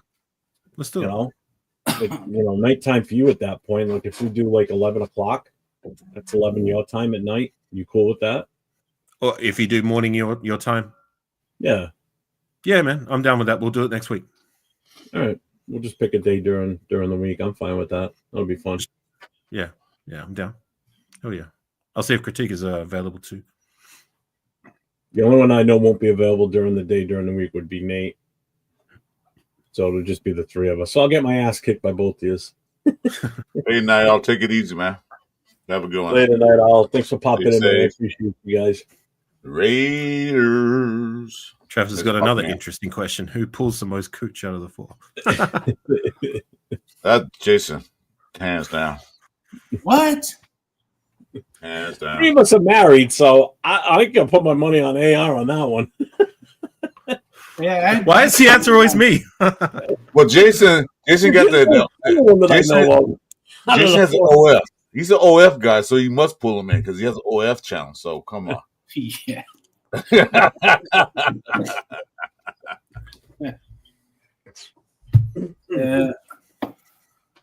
Yeah, got him beating my door down. So I showed Chris this earlier. I did a thing today. You did a thing. Yeah, I bought this today. I bought myself a biker's vest so I can put all my patches on and shit. He's got his first cut. It's a denim. It's a denim one. We got a black hole prospect. Yep. He's the president. What you talking about, man? It's denim with leather trim on it. He didn't even prospect. He just went straight to press. Yeah, he is press. Yeah, respect the press, man. What is your role within the Black Hole New England? Are you just a member, or are you part of the? I'm the president of the chapter. President. Oh, okay, so you're the president. Okay. Yeah. And how many members do you have? 3. I think 40 something right That's a now. lot.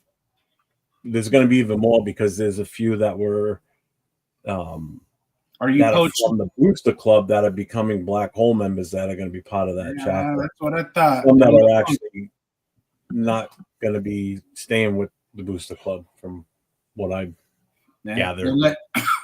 They let stupidity get involved, and they're going to find out real quick, huh? Well, that's what happens, man. You know, I mean, I'm That's happy. Act like you're the best of all best. That's what happens. Yep. I can't wait till you get your cut filled out. Yeah, right.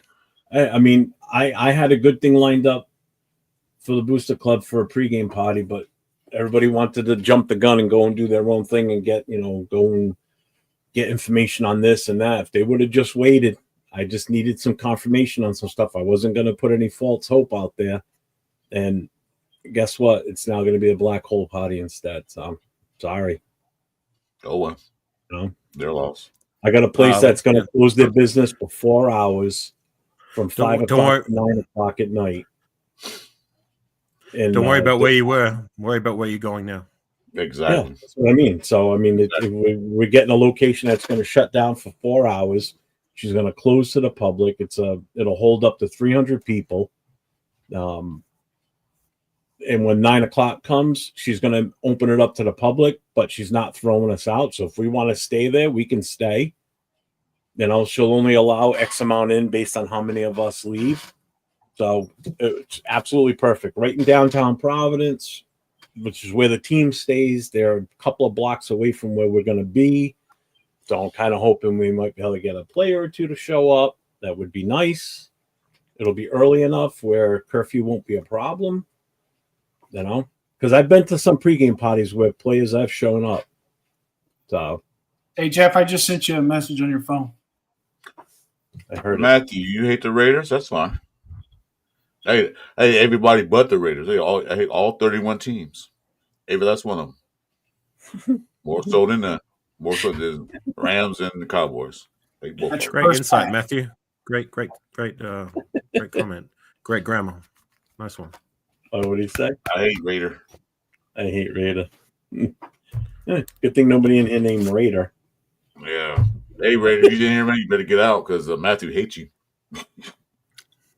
What the hell's missing from that? Why does that look so different? Kev. What did you do? I ain't telling you nothing. I see on the jacket. Oh, you got rid of the garage door above me. Yeah, you had a Green Bay Packers sticker up there. Oh, that's my daughter's because that's where she used to park in the garage. That's all right. You see those cornhole boards behind that chair? Yeah. One's a Green Bay Packer cornhole board, and the other one's a New England Patriot. No, man. Oh, God. Well, my son-in-law is a Patriots fan, and my daughter's Those cornhole boards make great kindling for fire. Well, they're not mine. I didn't pay for them. They're my son-in-law's. They were given to him as a wedding gift, so I'm not gonna burn them. You know, I don't hate on the Packers. Packers, I don't mind. Like I said, when she was parking her car in the garage, I went and bought her the magnet and put it on the inside of the door for her. I support her as a Packers fan. I didn't make her a Raiders fan. No, but that jacket's gonna look pretty cool when it's done. Yeah. Well, I got to get the nice big black hole patch for the back. I've already got this El Presidente. So I'm just gonna put that on there. I'm gonna put I gotta get some other patches. I got one that Cap Jack sent me. I'm gonna put that on there. You're gonna put that patch on, you're gonna ride down and look down to the market on your little scooter. Wild hogs. Yeah, he's rolling wild hogs. Hey Jeff, I got a question. I got a question for you, Jeff. Yeah, go ahead. I forgot who it was brought it up before about what was it? Dale Mumford possibly taking reps at guard or trialing out at guard.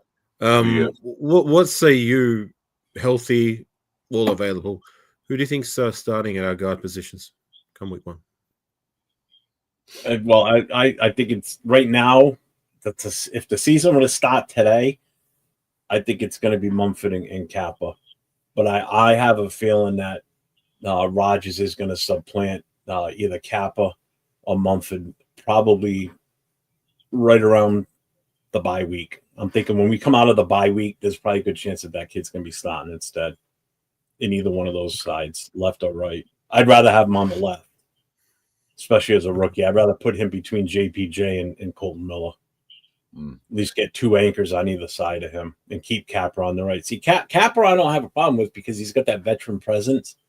So I can trust him a little bit more. You know, I like Meredith. I don't have a problem with Meredith. I mean, Mumford.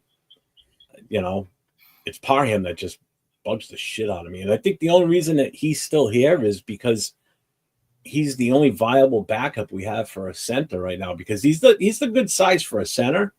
And he can play that spot, but I don't want Parham playing any other role on that offensive line because he's not that good. But that's who I think it would. I think that's who's going to be the starter on the left and the right. But I definitely see Rodgers starting at some point this season. It could still be a chance that Grant even gets in there. To be honest with you. Yeah, isn't Grant more the offensive I think tackle? they're molding Grant to be left tackle behind Colton Miller. That's what I'm thinking they're doing. They're molding him to take over Miller when Miller decides to retire or whatever they do with him. So I think they're going to give him reps at that tackle position just to get him ready.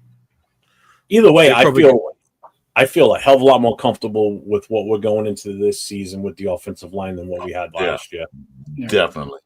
I think with Grant, I think they'd probably keep him at honing his craft specifically at tackle. Being, as you said, like we and I've said it a few times, we really need to come up with a viable contingency plan for the long run for life after Colton Miller. You know what I'm saying? And I think they're going to specifically trial that with Grant. But Rodgers, I could see that being the case. Like, is it going to be immediately, or is it going to be let's give him some time to hone his craft before he's ready to start? But I like what they did with this year's draft with both of those guys. Is bringing these guys in. By the end of Friday night, I was happy as a pig in shit by the end of Friday night. I saw the vision, what they were trying to do. I saw that they were addressing the offensive line, and it made me feel better, with the Genty pick, because now I felt as though we had somebody in front that's going to be able to protect and open holes, and I can see us, and I'm already not looking forward to, but I'm already pre-thinking for 2026, because if you look at it, all our skill positions on offense are pretty well going to be buttoned up. You got the running back of the future, you got your tight end, You got 2 good rookie wide receivers. You got Jacoby Myers still. We'll have Geno for a couple more years. You still have AOC 12. So I would, on the offensive side now, I'm looking at the best offensive tackle in that draft next year with our first round pick or a linebacker. Those are your 2 big needs going into next year now. So instead of having 5 different needs like we did this year, we had so many needs and we kind of addressed most of them.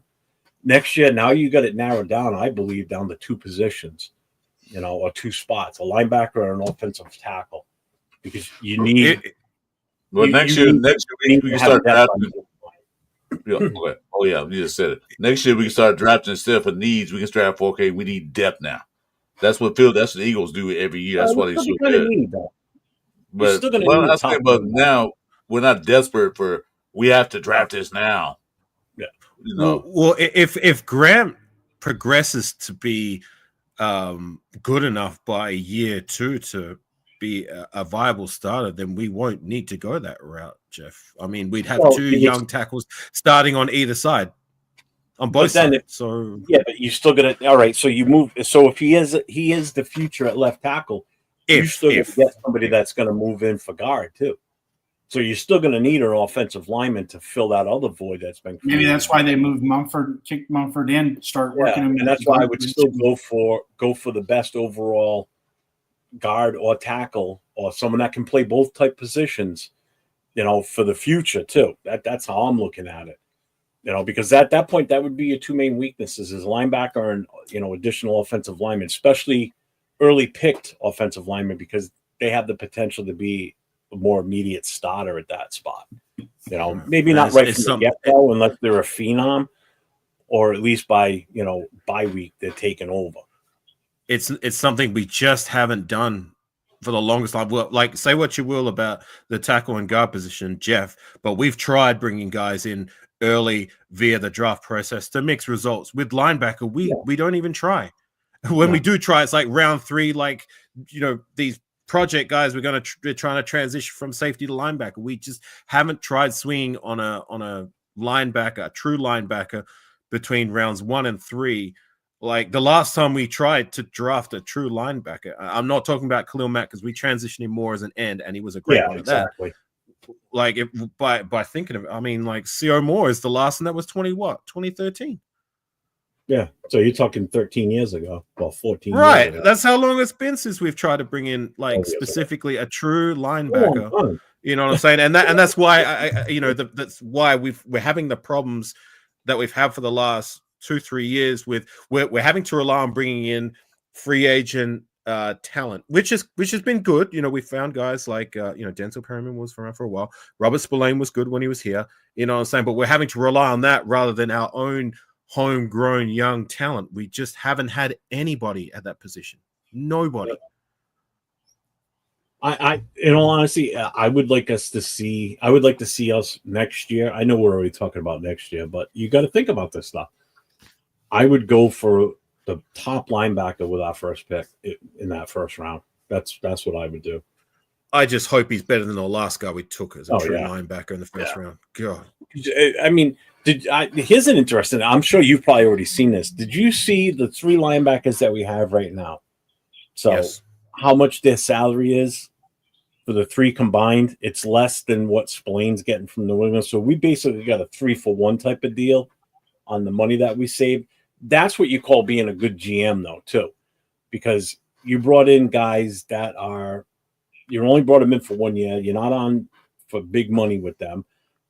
I know I haven't really talked to you since the move, but I like the Pratt move at linebacker. I'm fine with that.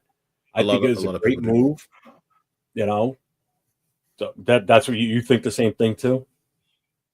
I reserve judgment because I hadn't watched him play knowingly. You know what I mean? Like I only had to kind of go by what I heard through the grapevine and do a quick Google stat search. But from what I hear, this isn't a guy who's say, because of our lack of, like I said, guys, young homegrown talent that we've been able to, develop, you know what I mean, up until now. We've had to rely on we signed a Landon Roberts who's going to be at the very least solid, should start, but we're taking flyers on guys. that like are years removed from their prime days, like Jalen Smith and Devin White. We're taking chances on these guys because the lack of depth and the lack of homegrown talent. You know what I'm saying? But this guy seems to be different. This guy seems to be a good player still. Got a lot left in the tank and has been very productive for a while now with the Bengals. And is a jack of all trades, can do everything. So I like that. Do you know where the Washington Boss? Well, and the other thing too is like the only homegrown talent we have right now is Eichenberg, a linebacker. Yeah, Gainer. Right? That's right. I forget about Amari Gainer. I'll be right back. Yeah. Okay. Yeah. Yeah, I watched 805's film review of Pratt the other day, and it was okay. Yeah, I mean, he's got pros and cons, just like any other player in the NFL. I mean, they've got good days, they've got bad things. I mean, it happens. You got to take into consideration too that kid was playing behind probably one of the worst defensive lines in the NFL, and so he was. What's up, Detroit God? He was having to do more of the linebacker position than what a linebacker is supposed to do. You know, because let's face it, your D tackles have to set the line of scrimmage, and they weren't. And so by the time he was in the play, he's having to tackle the ball carrier and his defensive tackle from behind at the same time. You know, so that's the worst thing you want to, as a linebacker, is your defensive tackle's cleats to be standing on top of yours, and you ain't even gone forward yet. Yeah. So a good defensive line can make a big difference. It can make a big difference. So I'm sold on Adam Butler and who else we got? God, yeah. You kidding me? I think that's I mean, I'm not really depending on Christian Wilkins, but if he's 100% healthy, that'll make a difference. Yeah, you know, I mean, am I worried about him? No, not really. Like the one thing I've said, it's if they start coming out and saying that, you know, he may possibly need a second, you know, another surgery. All right, now we're probably going to lose him for the season, you know, or at least won't be available till well after the bye week. That could be a problem. If he starts training camp on the pup, then there's going to be a problem. I'm even fine with him not practicing in training camp, because you still know what you're going to get. As long as he's in shape and, you know, he's ready for, you know, when the season starts, I'm fine with that. You know, if he's not practicing during, you know, the summer camp and everything, I don't have a problem with that. Yeah. You know, same thing with Max. If Max wasn't practicing during the summer camp, who cares? He's still a vet. He's a vet. Yeah. He don't need that much practice. You know, he know what to do. He knows what his job's entitled to do. If it means it's going to help him stay healthy and not get hurt. You just got to get in football shape. That's all. Just get in football shape. And that's it. You don't have to go out there and practice, hit everybody. Just get in football shape.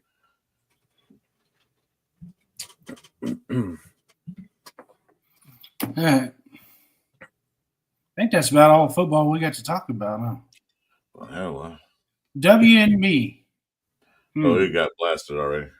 Yeah, that guy must be a Chargers fan. No, it couldn't be, because I only have 12. That'd be 13. So, yeah. Y'all got used condoms for brains. Yeah. I do attract the weirdos. Again, it's this format. It hits that algorithm and sends all the morons this way. Yeah, that's fine.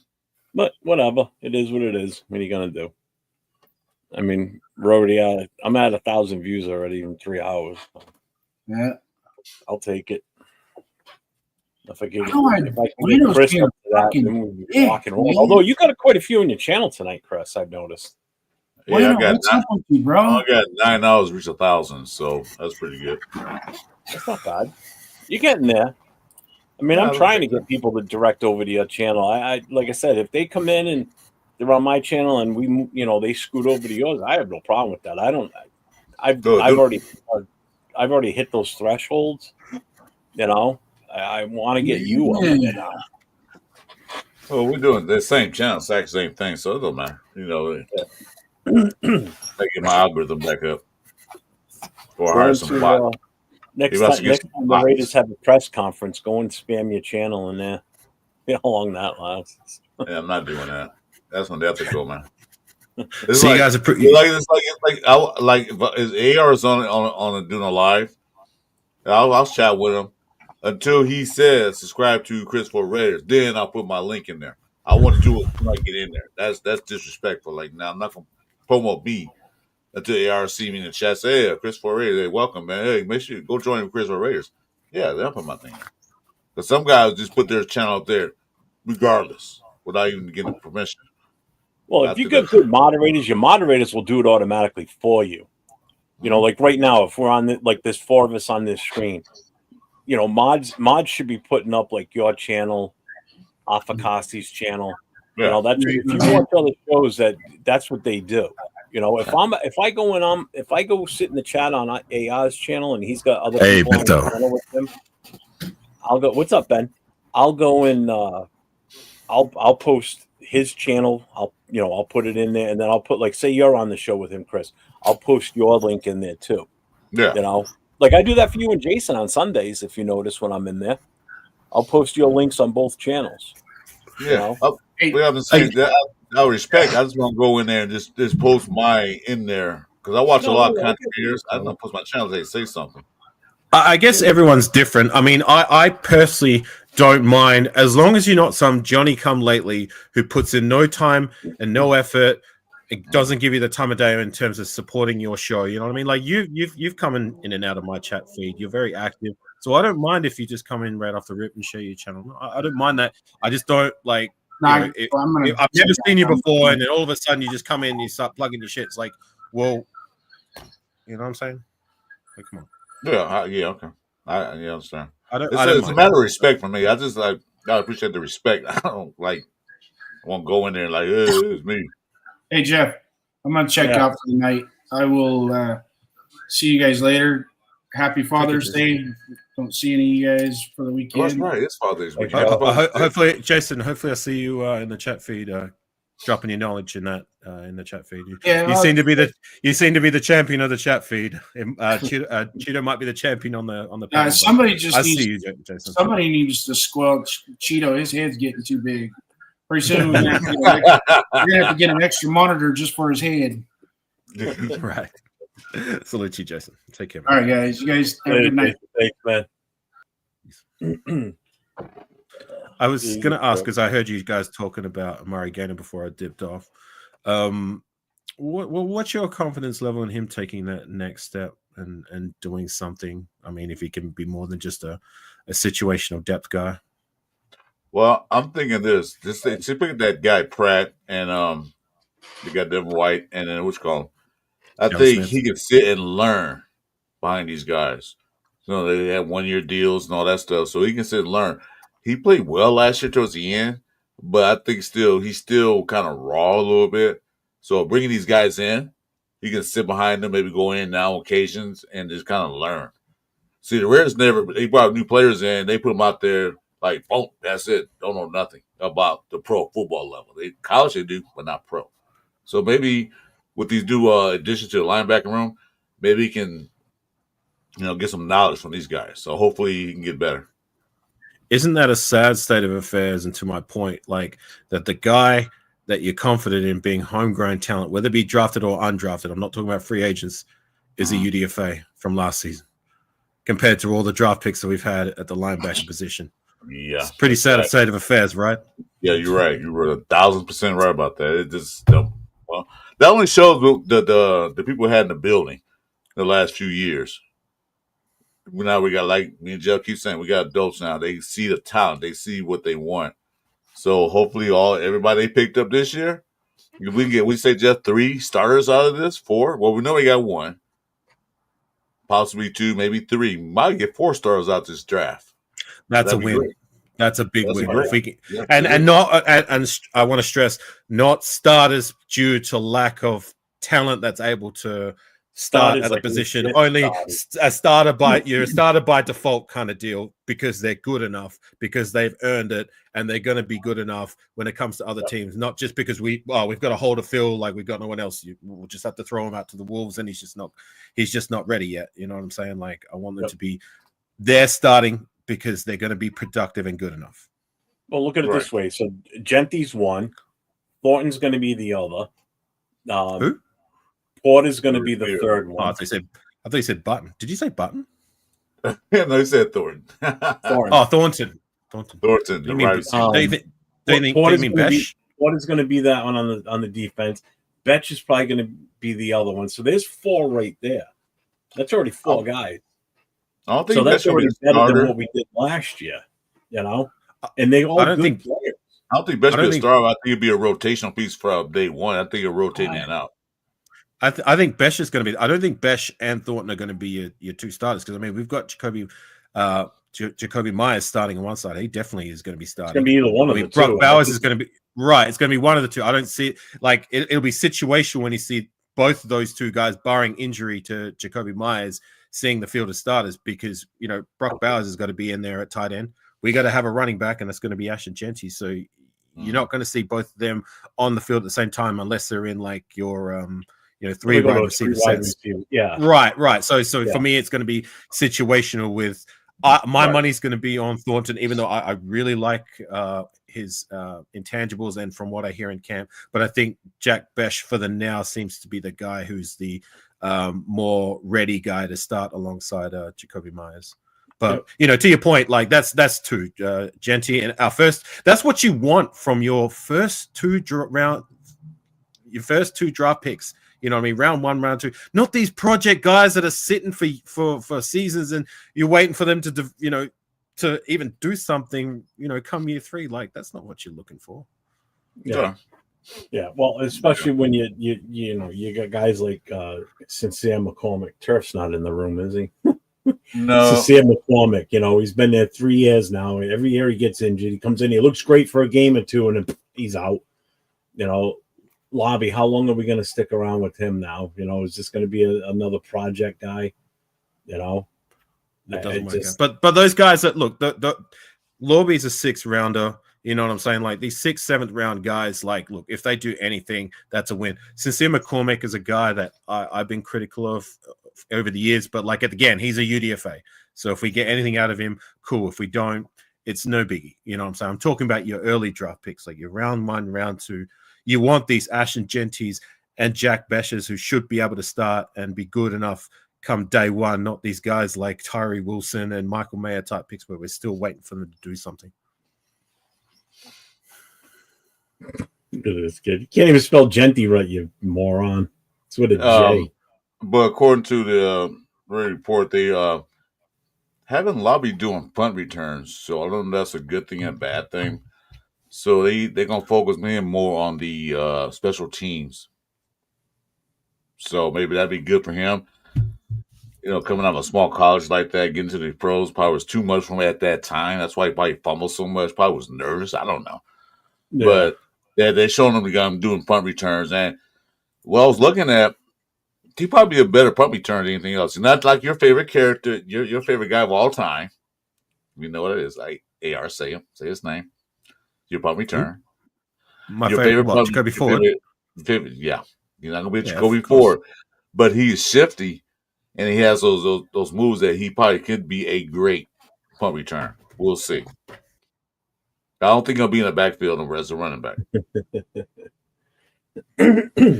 Well, Lorby had his struggles, and he's a guy that I've earmarked as someone who needs to fight for his roster spot. He needs to beat out at least Sincere McCormick and Zamir White, or maybe even both to make that final roster spot as a running back. But if he's not going to do that, can he solidify the return job? Because that's wide open. That's a job that's been up for grabs for forever now. It seems like nobody's been able to really snatch that role since Jacoby Ford. I mean, we brought in your guy Cordell Patterson. I love Cordell Patterson. Oh, I liked him when he was here. I liked him too. Yeah, that's the problem. When he came over to us, teams had him figured out. They're like, we're not punting to this guy. He never got a chance with us.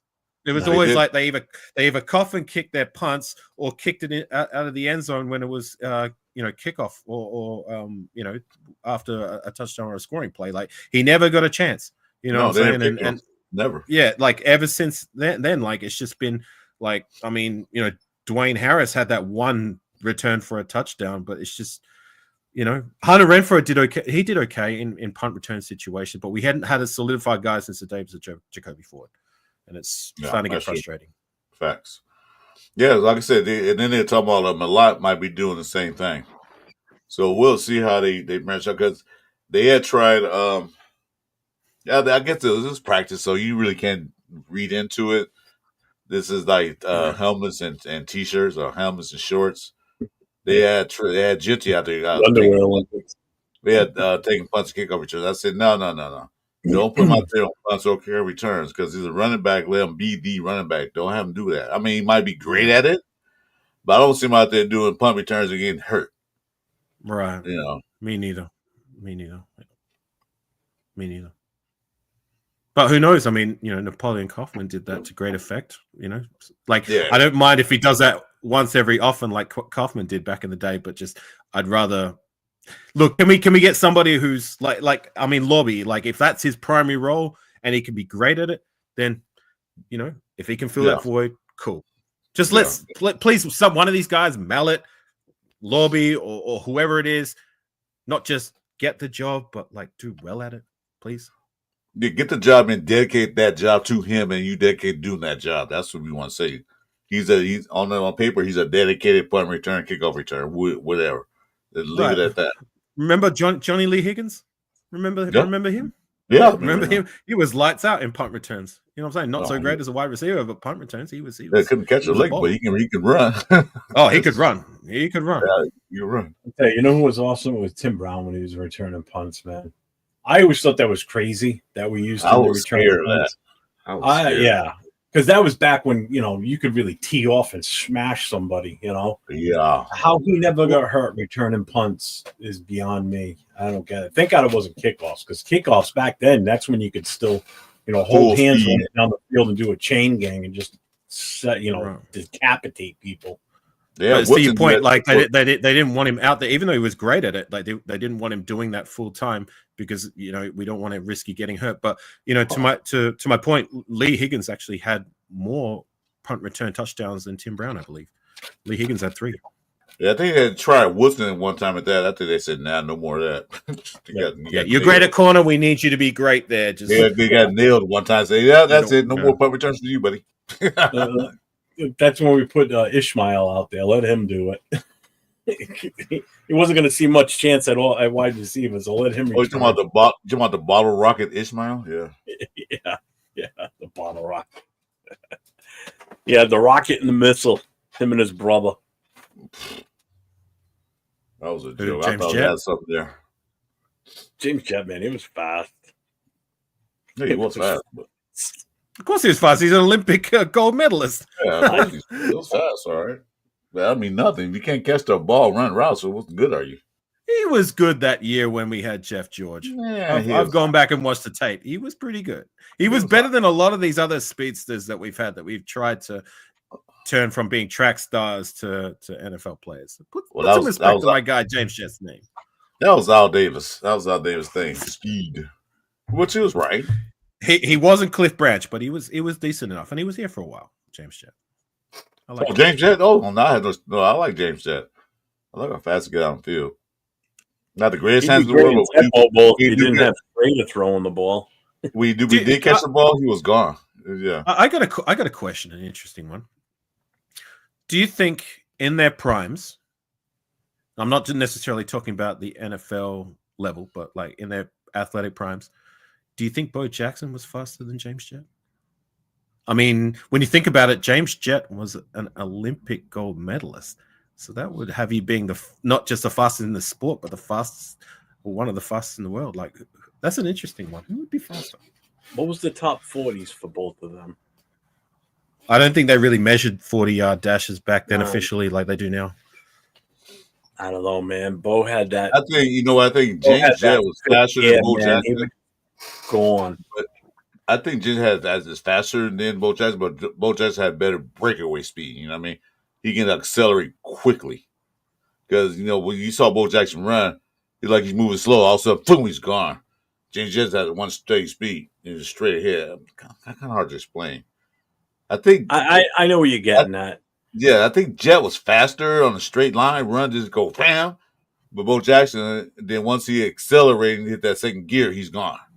You know what I mean? Like Bo had that ability where he would be coming through the line, kind of do like that little half hip skip, and then just once he plants that foot and lifts and just pushes off, he's gone. Accelerate. He had a fast acceleration. Yeah. Right. But all I'm talking about is just like if say you had a race, all they had to do was just run in a straight line, like they would. James Jett. I would have to play. It would be interesting. It would be. I'll say James Jett probably faster, and that.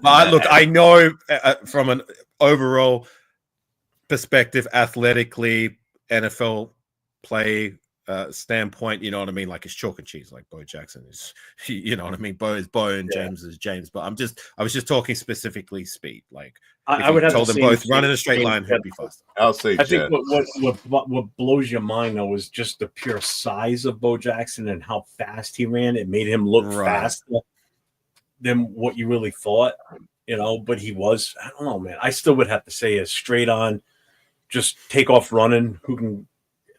I'd have. To I like that question. I'd have to go with that question. Jet. Okay, let's answer this question, guys. On 6 got the haymaker for tonight. Ooh. All right. Question: if you could cut 5 players from the team right now, who would they be? My first one, without even thinking, Zamir White. I knew that's who you were. We knew it was going to say that. I would have to agree with that one. I would have to say Lob. That's one. Well, who's what? Zamir's number 1? Is that what you're saying, Chris? No, that's one. That's one. That's it. I say Dylan Lobby. There's another one. Yeah, I would go with him.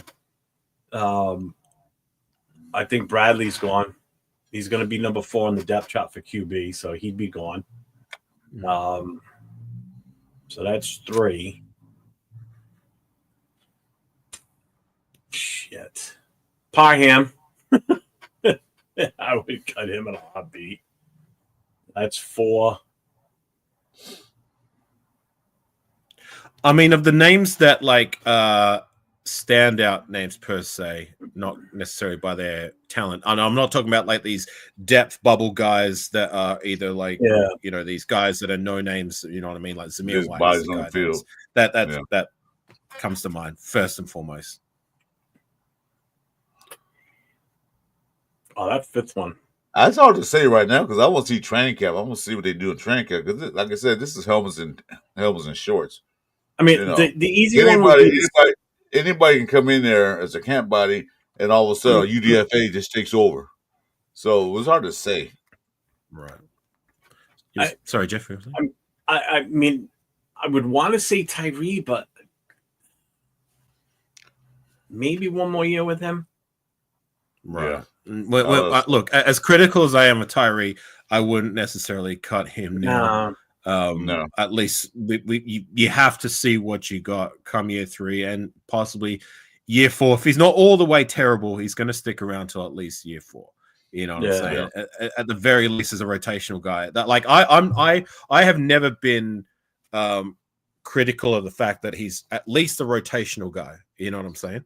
Like my criticism stems from like that's not good enough for a first round selection. You know what I'm saying? Like he's going to be kept around, but like for the production we've gotten out of a first round selection, no one's going to sell me that's even close to being good enough. But is it bad enough to the point where we cut him?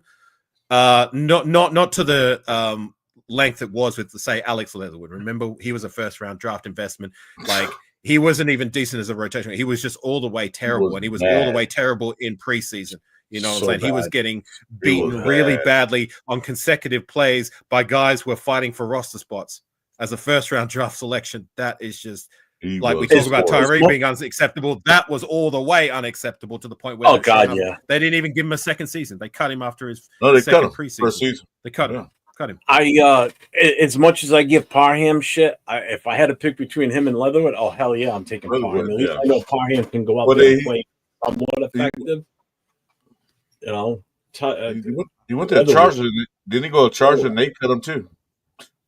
He went to sign for the Chargers and they cut him. Yeah, he didn't last. Yeah. Look, he's been in the league how long? 4 seasons, 5 seasons. He's still bouncing around, barely making rosters. So Leatherwood, I think he's out. I don't think he's on the team right now. There you go. There you go. I'm gonna look that There up you go. because I am curious to see. I don't. I'm think looking he's right now played because I don't 2 think he's on a years. team right now. There you go. Alex Leatherwood. Here he is. You found him? Yeah, like I said, as much as I criticize Tyree and Michael Mayer is another one. You know what I'm saying? Like, I wouldn't necessarily cut him as critical as I am. But like, again, like, you know, a second round draft selection, and what have he done since he's been here? 400 yards in 2 seasons. Yeah, He is not currently on the team right now. He has Well, all no, the talent. He just needs to put it together and be productive. Like, no one's going to So sell he me was with 400 us yards for in 2 20 seasons is good enough. yeah, he was with us for 2021. The Bears in 2022, Cleveland 2023, but it was an off-season and/or practice squad member only. Chargers 2024 as an off-season and/or practice squad member only. So right now, he is unemployed. Unemployed, yeah. He's not on the team right now. There you go. Yeah. There you go. That is so sad. You're number 17 overall. And he got good measurables, man. Like Jesus, but just couldn't get together. Yeah. Oh, he was released. All players are not basically NFL. He was released by the Chargers on December 10th of 2024. So there's nothing out there. Yeah, I mean, his size and everything is good, but just didn't have it.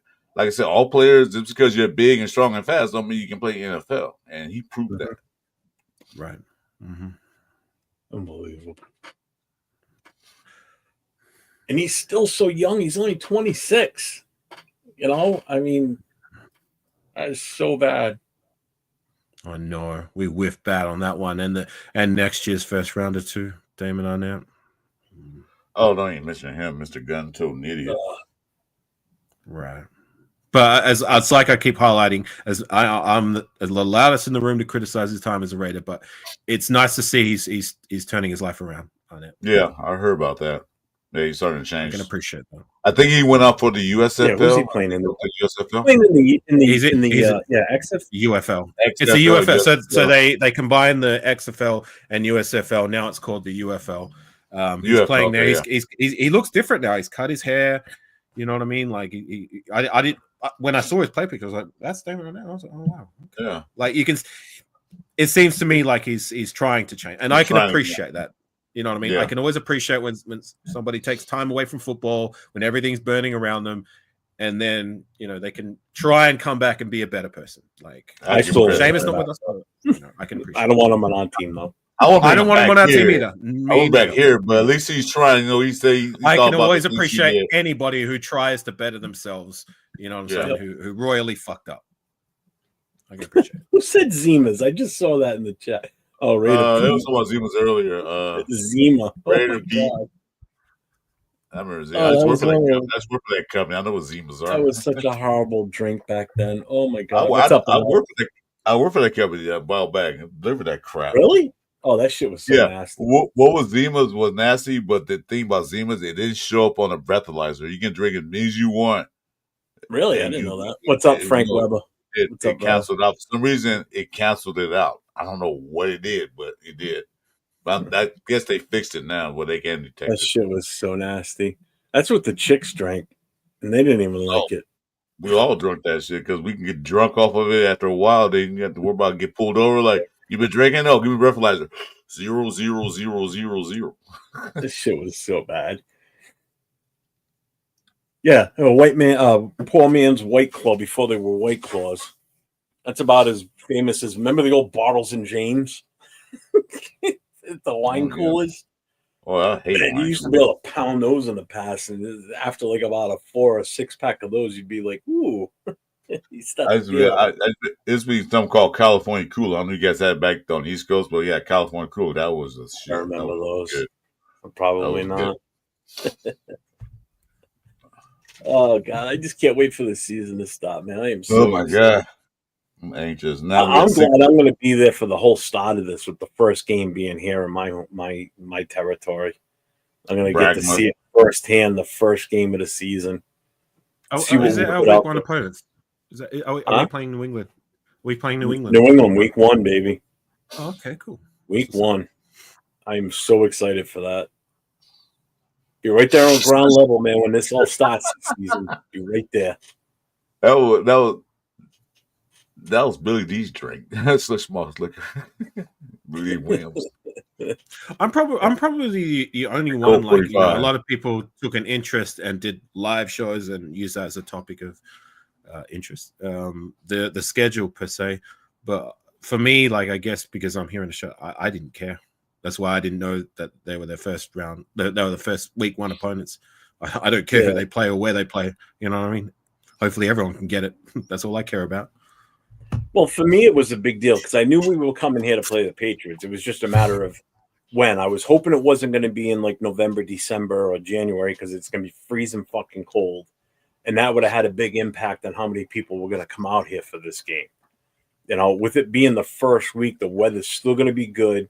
If it rains, it rains. What the hell, you know? But the weather's still going to be decent. It's going to be nice out. You know, it's going to be comfortable. I'll share you a rookie mistake I made when I came to the States when it came to going to a football game. As you know, I went to the Raiders game in Oakland.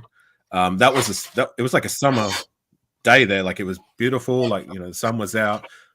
The weather was perfect. But then when I went back to Michigan, I actually went to the Michigan versus Ohio State game that was at I forgot what the name of their stadium's called, but when I went to that game, it was snowing. It was light snow, and I made the rookie mistake of wearing sneakers. I had to leave. That's not it's not risky because you don't understand a weather pattern. You know, you come from Australia to here, right? You know the weather pattern. But it still is a rookie mistake on my behalf. Like, I was all right running around in sneakers, like in short spurts when I was there, but like when I went to the game and I tried to stick it out for a whole game, I had to leave towards the end of the second quarter because I felt I was getting frostbite. You know what I mean? Like, I believe it.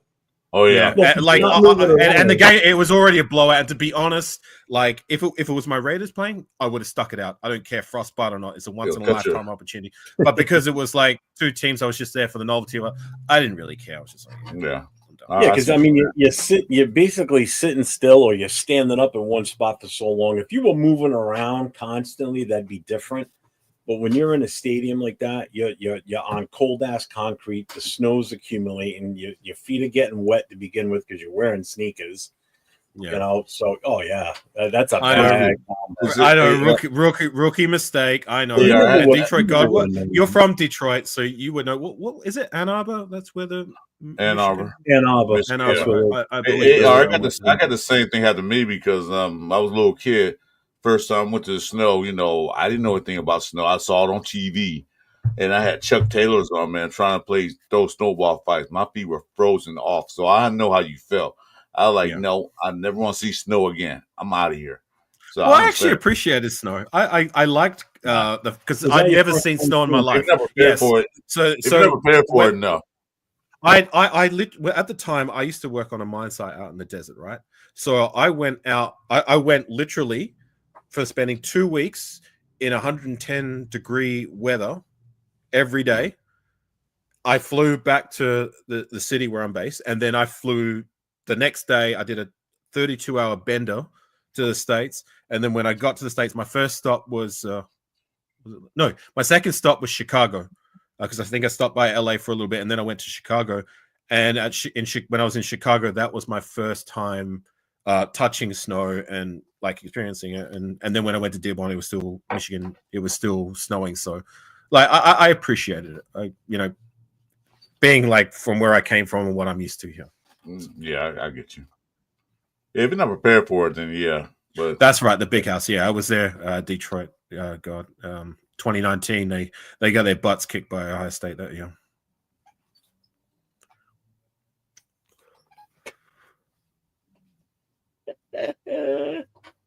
What's so funny? Kept coming. Avocado likes snow bunnies too. I do like snow bunnies. Who don't like snow bunnies?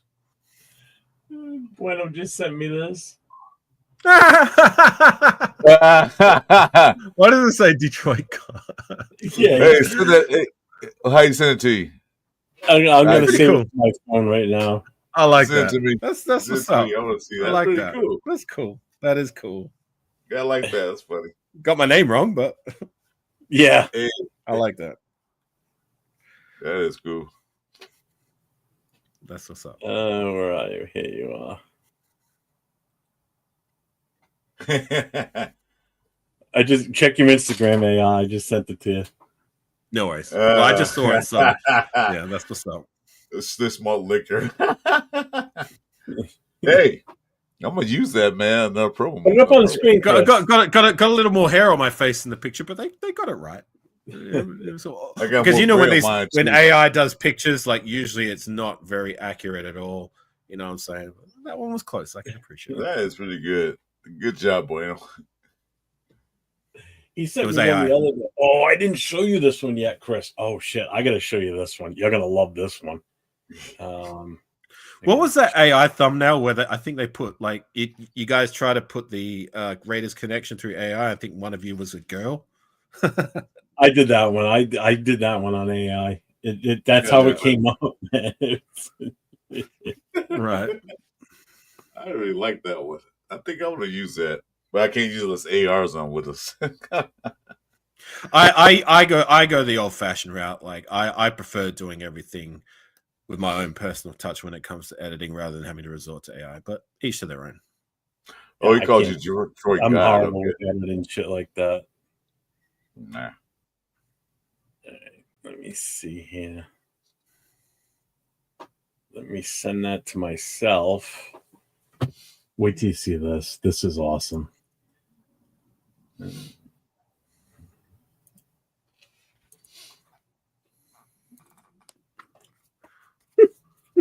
I love this one. I'm gonna put it as an overlay.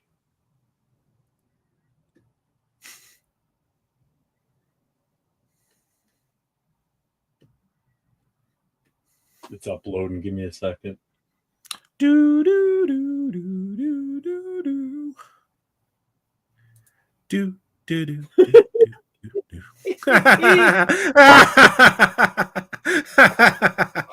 That's a good one. I love it. That's so true. He sent me that one the other day. Oh my god! I love it. He's even got the lanyard around his neck in the picture too. Here we go. Yeah, exactly. Yeah. Look at me! I got a little tattoo on my arm too.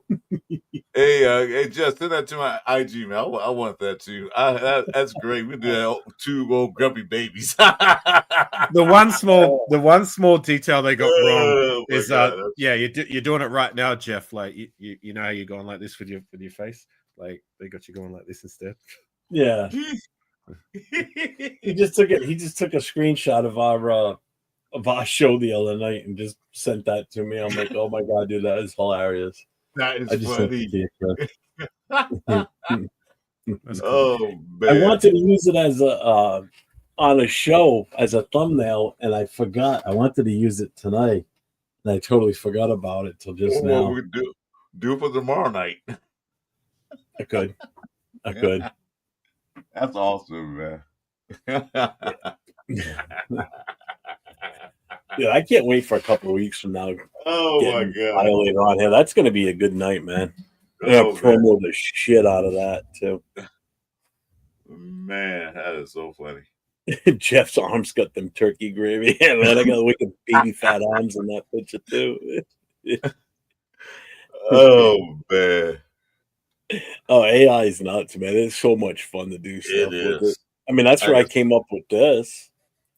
This is my new logo now. This one here. Leo mentioned it the other day. He goes, I'm surprised you never incorporated the fire department into it. I said, you know what? That's a good idea. Yeah, so I came up, first I came up with this one. But then my wife says, I don't get Raiders out of that as much. I said, okay. I said, so I'll just go that. She goes, okay, that I kind of get. Yeah. You got the shield. You got the shield back there. Yeah, it makes more sense, you know. There's one that I did, this one here. I like this one. There's no shield back there. Yeah, just the bottom part of the shield, but I like the flame, the colors, and everything. That looks badass. I like option A. Sorry, not option A. Option B. The fire one. This one here. That one there. Yeah. Yeah, that's the one I'm using. That's the The one. Raider color scheme's got the shield. Yeah, it just works. I'm actually gonna. I'm Jeff, thinking about. If you I'm wanted thinking to about having made into a patch. If you wanted to, if you sent it to me, I can make it transparent so you don't have the white background. It's just the shield and the and everything. So, can I send it to you in Instagram? Yeah, or Instagram me your. I can send you my email so you can send me the high res, because the higher res you send it. But you can quickly send it to me via IG, and I can do that. It would be better for you for editing purposes rather than having that white background, having it as a transparent image. No, I don't have your email. I did. Hit us up behind the scenes.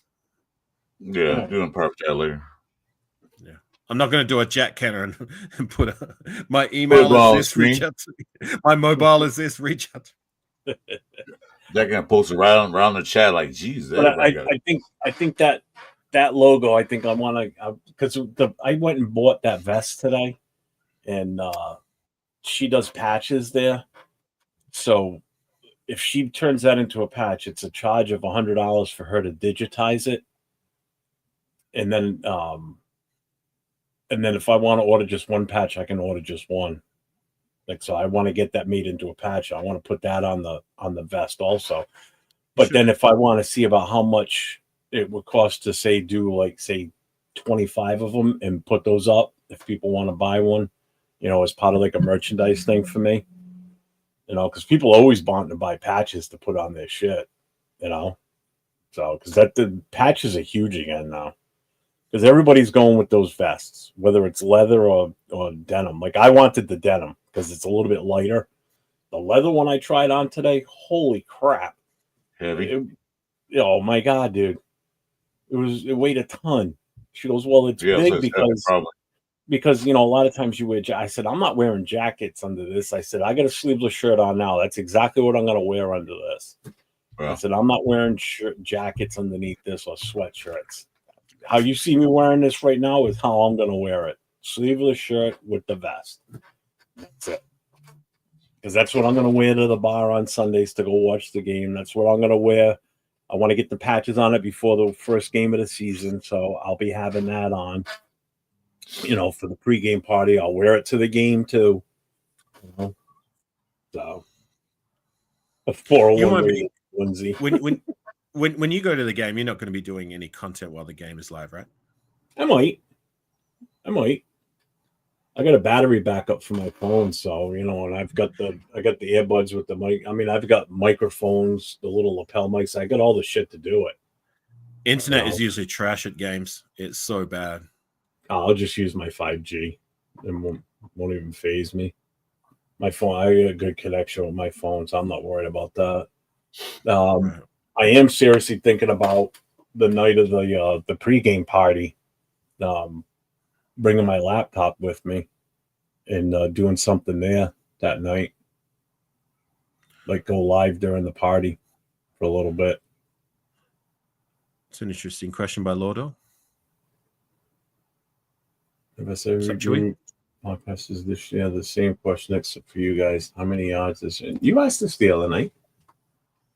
You asked that the other night. Yeah, we did. Yeah. I said 1,600 yards combined between rushing and receiving. Combined, okay. Did he say? He said rush though. Oh, just rushing. I'll say 12. 12 to 13, and I'll be okay with. Either way, it's a better average than what we've had. Yeah. 2.8 yards a carry. I believe he'll crack at least 1,000, 1,100 or plus would be amazing. Yeah, bar injury. 1,000 for me is the par mark. If he gets 800, 900, I can live with that. Anything less will be kind of disappointing, but like at the same time, it's like, okay, rookie, let's see what he does. It's if he's giving that same production year 2, year 3, then that's going to be when it's like, oh god, yeah.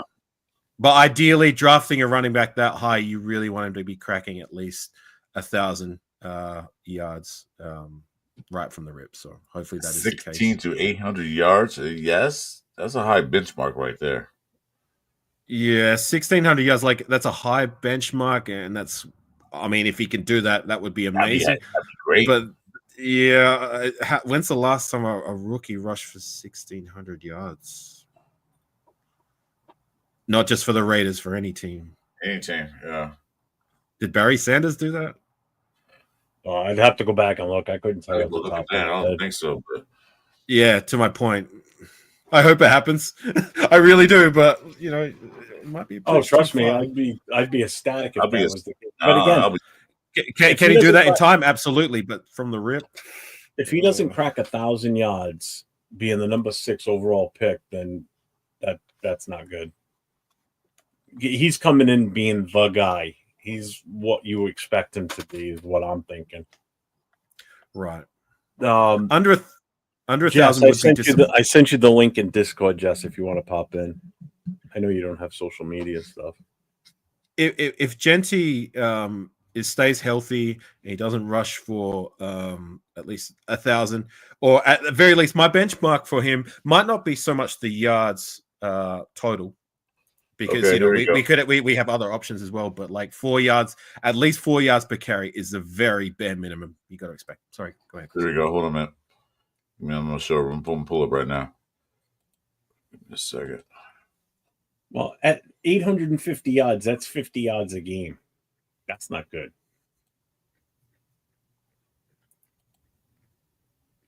Oh, where else I'm pull up? Hold on a minute. I have it right here. I can't pull it up. God damn it. Give me a second. Right. So There Detroit Guards say he had 1,500, not 16. Okay. Barry had 1,500. You guys see that? Make it bigger. Scroll forward a little bit. Like hold control and use your mouse to scroll forward. Can't do both. I only got one arm. Oh, okay. Right. Yeah, I still can't see it. Oh, man. Eric Dickerson, what's that, 1,800? He was a Raider in 1993, wasn't he? Dickerson. No, 92. Dickerson was a Raider. Yeah, 93 Dickerson, he was still with the Ram. I don't think see so. it now. Yeah, 1,800. Most, and that's by a rookie, right? Yeah, rookie. First year. Okay. So how many of those went for over 1,600? How many? He's the only one. Ezekiel Elliott went for 1,600. Right. So only 3 running backs in the history of the game have run for 1,600 yards plus in the history of the game in their rookie season.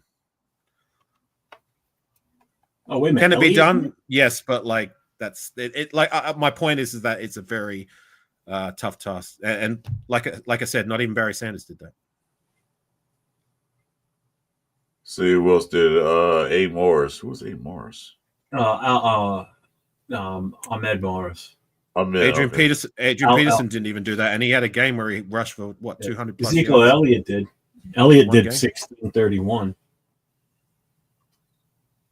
Right, but there's only 3 players there who've rushed for 1,600 yards plus in their rookie season, right? Ed Vance almost did it. He had 1,500. He almost did it. 1,600 was the benchmark. Yeah, 1,800. Nope, just Dickerson. Wanted to do it. George Riders did. I remember him. 1981. Yeah. But those years, that basically was. Otis Anderson for the St. Louis Cardinals did 1,605. Yeah. But you got to look back in those days, the running game was premier. It wasn't like a pass happy lead that at them years. So, yeah, the running game was key. So, there you have it. So,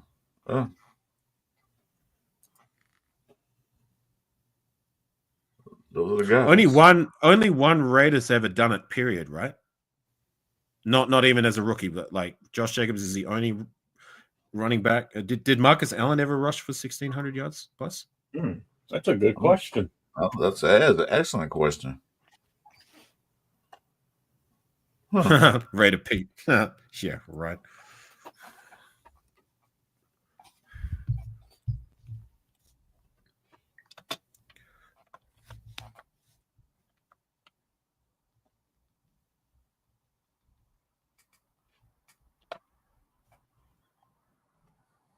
Okay, here we go. Okay, so we've only had two. I can see it right now. Marcus Allen and Josh Jacobs are the only two who've ever done it. Yeah, I was just about to share it. That was it. This is their rookie season. Yeah, right. Like, to my point, do I believe Genty can do that one day? Yes, I do. I believe he can be in that elite echelon. Can he do it year one? I think that's a long bridge to cross, but I hope so. But I'm not expecting that. That's yeah, but there's only one running back in a rookie year rush for 1,000 yards. And that was Josh Jacobs. Even Marcus Allen didn't do it. He did it for 697.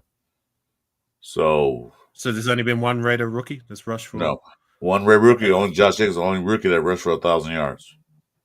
Okay. Who, for the Raiders?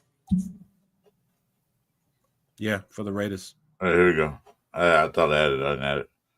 Yeah, for the Raiders, only one. Yeah. Number 2 is Marcus Allen with 697.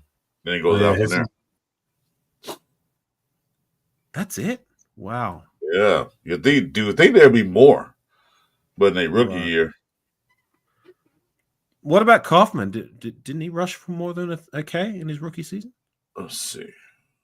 Where's Kaufman? 536. Surely Kaufman. God, I got to Google this. Sure, I swear Kaufman had more than 500 in his rookie. That's Napoleon McCallum, not Kaufman. Oh, what did you say? Wait a minute. Hold on. What did you say Josh Jacobs was for his rookie year? 1,200 yards. I think it was 1,200. It was almost 1,200.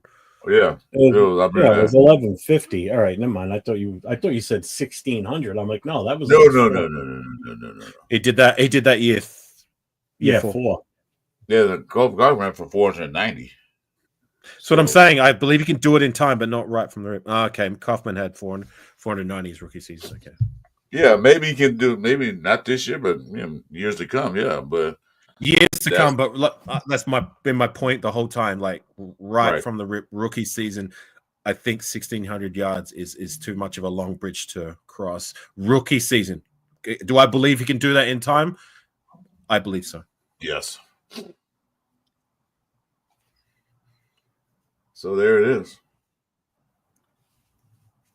That's funny. That's kind of pitiful that like the next one is like, I mean, as great as he is, Marcus Allen at 16, but 697 is the second most rushing yards by a Raider rookie. That's not too great. We'll go down a little bit and see. These guys, see, there's like after this is like no names. There's your boy, Jacoby Ford. He made the list. He's a wide receiver. Wow. I guess he does those what they call those jet suites and those end arounds. Yeah, end arounds. Yeah. Wow. That's funny. You would think that, but you know what? That's a rookie year. Then in the later years they started running better. Well, that's because a lot of our years, our feature back, even when we've taken guys high in the draft, is usually like a good enough veteran to the point where, like year one, these guys that we're drafting, they're not really tasked with carrying the rock as much per se. Not like when Josh Jacobs got here, you know what I mean? We didn't really have anybody else, you know what I'm saying? But all those other years, like when we had say Darren McFadden, we still had Michael Bush and Justin Fargas being the bell cows year one. And even before that, I guess, like, when Napoleon Kaufman was here, year one, he was kind of sitting behind Harvey Williams was the primary back. So yeah. The old turkey neck. Gobble gobble. Fucking guy had the long neck in NFL history, I swear to God. Yeah, neck. But he was a first-rate rusher, 1,000 yards, and I don't know, for a long time. Like, geez, we can get a 1,000-yard rusher. He broke it. What, Kaufman? No, Turkey Neck. Who's Turkey Neck? Harvey Williams. Harvey Williams. Yeah. He was all right. I mean, he was like after Bo and Marcus, like we had like these guys like Greg Robinson and Nathan McCullum. You just saw them. Napoleon McCullum. They were all pretty bad. It was a woeful running back room until Harvey Williams and Napoleon Kaufman came in and brought us back to that, good enough level. If you look at pictures of Harvey Williams without his helmet and no shoulder pads on, his neck looks like it's about this long. It looks goofy. Now you take consideration kind of drooped a little bit, so it made him look like he had a real long neck too. On top of that, I'm still on the list right now. I'm looking at the list. Bo Jackson was ranked number 5 with 554. Yet he only played 7 games in his rookie season because he was playing baseball. Right. So you can imagine if he played the whole season, what he would have. If he never played baseball at all, man, Jesus. If he never played the whole season, what a career he would have had. Because he played 16 games, and play 7 games, and he'd still have just about 1,000 yards. That's insane. But the greatness for what Bo Jackson was able to do, even though it was a short time frame, you know what I'm saying? Like here we are. How long has it been since he's been in the league? Oh, it's like a folk hero. That's what it's about. I mean, right, but how long ago? My question is, how long ago was it been since he hasn't played in the league? 30-something years now. It's been nearly 40 years, and people still talk about him. Not just Raiders, like everyone. You know what I mean? Like there's a reason why I can go to my local store here in Australia and find myself a Bo Jackson jersey. Easy. You know what I'm saying? I believe it. Like that's the extent of Bo Jackson's reach and the notoriety of his freakish athleticism and what he was able to do when he did see the field. You know what I'm saying? He was that great. We're still talking about him 40 years later. You know what I'm saying? Like every single other Raider running back we've had since him, including Marcus Allen, not really many people are going to be talking about unless they're Raider fans, right? What's up, my guys? How you guys doing? What's up, Chewy? Oh, not shit, man. Just, living the dream, the California dream. I saw you went live tonight. How'd that go? It was good. I just did a little record prediction real quick, kind of, one of the players and all that. And it looks like we're going to the fucking Super Bowl, guys. Nah, but I mean, I it looks good, man. It, just coaches and how everything's going. It definite step up from where we were at, especially these last few years. Oh yeah, definitely. It's like night and day between this offseason versus last year. Are you kidding me? Yeah, I just thought I always like to start with the coaches and coordinators, and just because when you got good leaders in there, it wears off on the rookies, and I just feel like them guys that we got can really coach these guys up, and especially Chip Kelly coming from the college level. I mean, he has a lot of background with a lot of those guys, so we'll see how that shit works out. I thought for a second you were going to give us the Al Davis quote when he said great players. Hey, another one? You should get great coaches. When you got great players, you got great coaches, great organization. What is the rest of it? You can just tell them one thing. Just win, baby. You got to yell it, though. You got to yell it. Right. But yeah, that's the thing is too, like even seasons to come, like just with the coaching staff we have, like it's going to bring a lot of, big name, good players want to play for you. Just based on you got a great coaching staff, people want to play for you. Like nobody wanted to play for AP. Like, you know what I mean? And nobody wanted to play for most of the coaches we've had. Period. Like AP and Luke Getsy, like come on, bro. Like you're not going to win with those two. No organization come here. None of them. They say this organization is like going downhill. Why should I risk my career, NFL career, play for this organization that's not organized? Exactly. Yeah. It's tough to get coaches. I'll be right back. Yeah. They wanted to play for AP. The problem was AP just wasn't technically good enough or fundamentally good enough to get the job done. You know what I'm saying? He wasn't ready. If he had more time, maybe so, but it doesn't matter. We've moved on from him now. Like, Pete Carroll has the credentials. he's done it before, you know what I mean? So it looks good on paper, you know what I mean? Like Josh McDaniels is a guy that, like, if you want to talk about they didn't want to play for, I mean, shit, they were literally celebrating the day after he was fired. I mean, that tells you everything you need to know, right? No, I get you.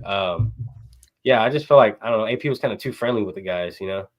And sometimes people take your kindness for weakness and they'll just walk all over you. And I feel like that's what kind of some of the players were doing, you know.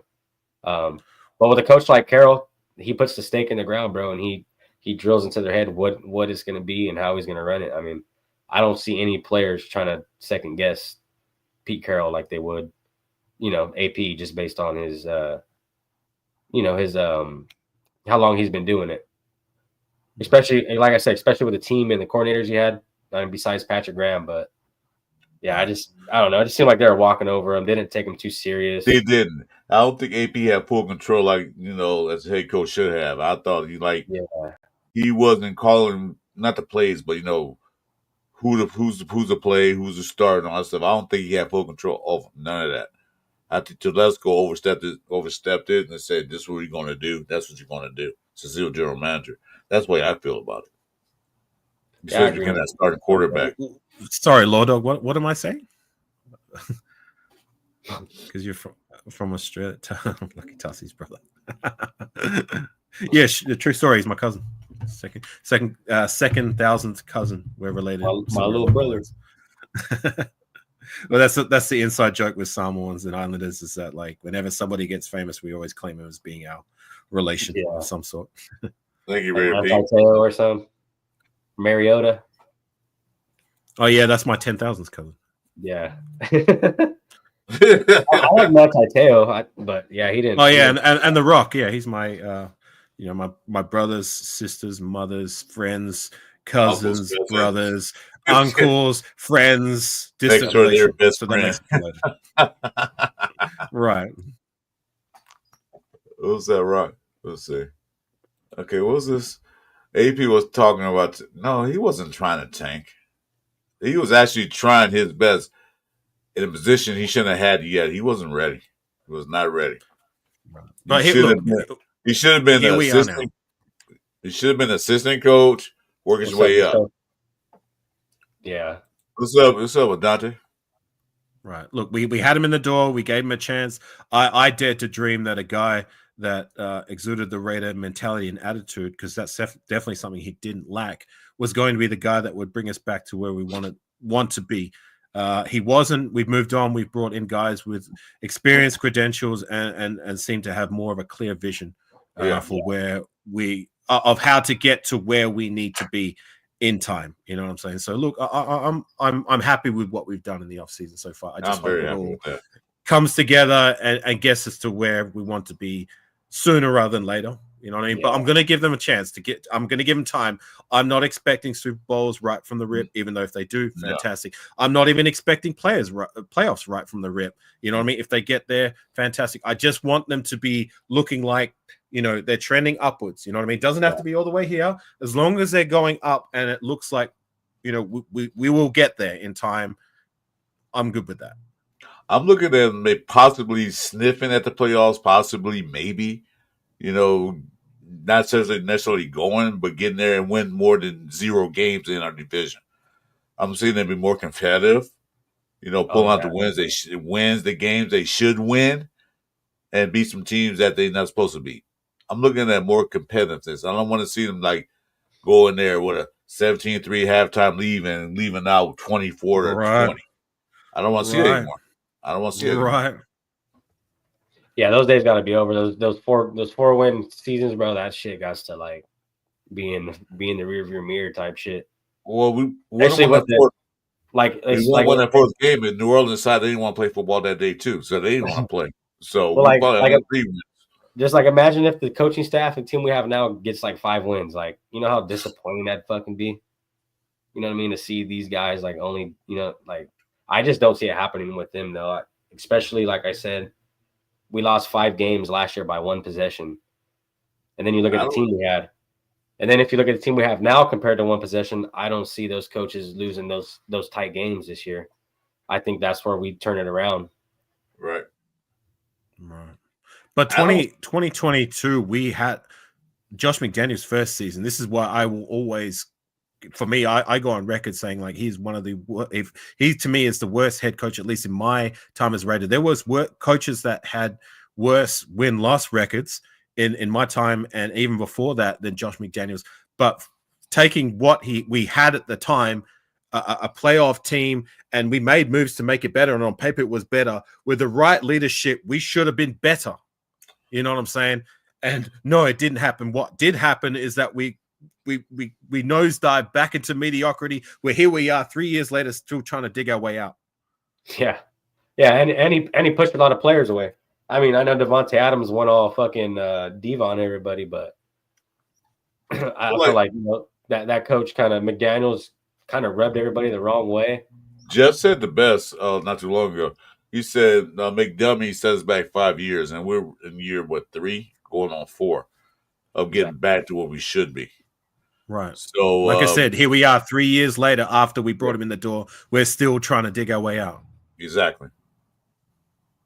Yeah, it shouldn't have been the case. It I shouldn't have been the case. Yeah, if Gruden would have, if none of that would have happened, I feel like shit would have been a whole lot different. So, Andrew, how you doing, brother? Yeah, well, you like you said, he took a playoff team and gutted the whole dang team. Ruined it. Gutted it. He led them to the fucking garbage can. Yeah, just gut the whole team. They went to the playoffs a year, and then you come in here and just gut the whole team out. Look at what he didn't gut it from a personnel standpoint. Like we actually made the team better on paper. Then that's further to my point. We should have been better than what we were with the right. That's all we needed was the right leadership to take us there, but no. Yeah. Okay, maybe I bad choice of words, but still, he changed the whole philosophy of the team around. He changed the whole philosophy of the team that we were playoff contending team at that time. Came in here, changed the whole philosophy around, changed everything around. Players saying we have to walk on eggshells.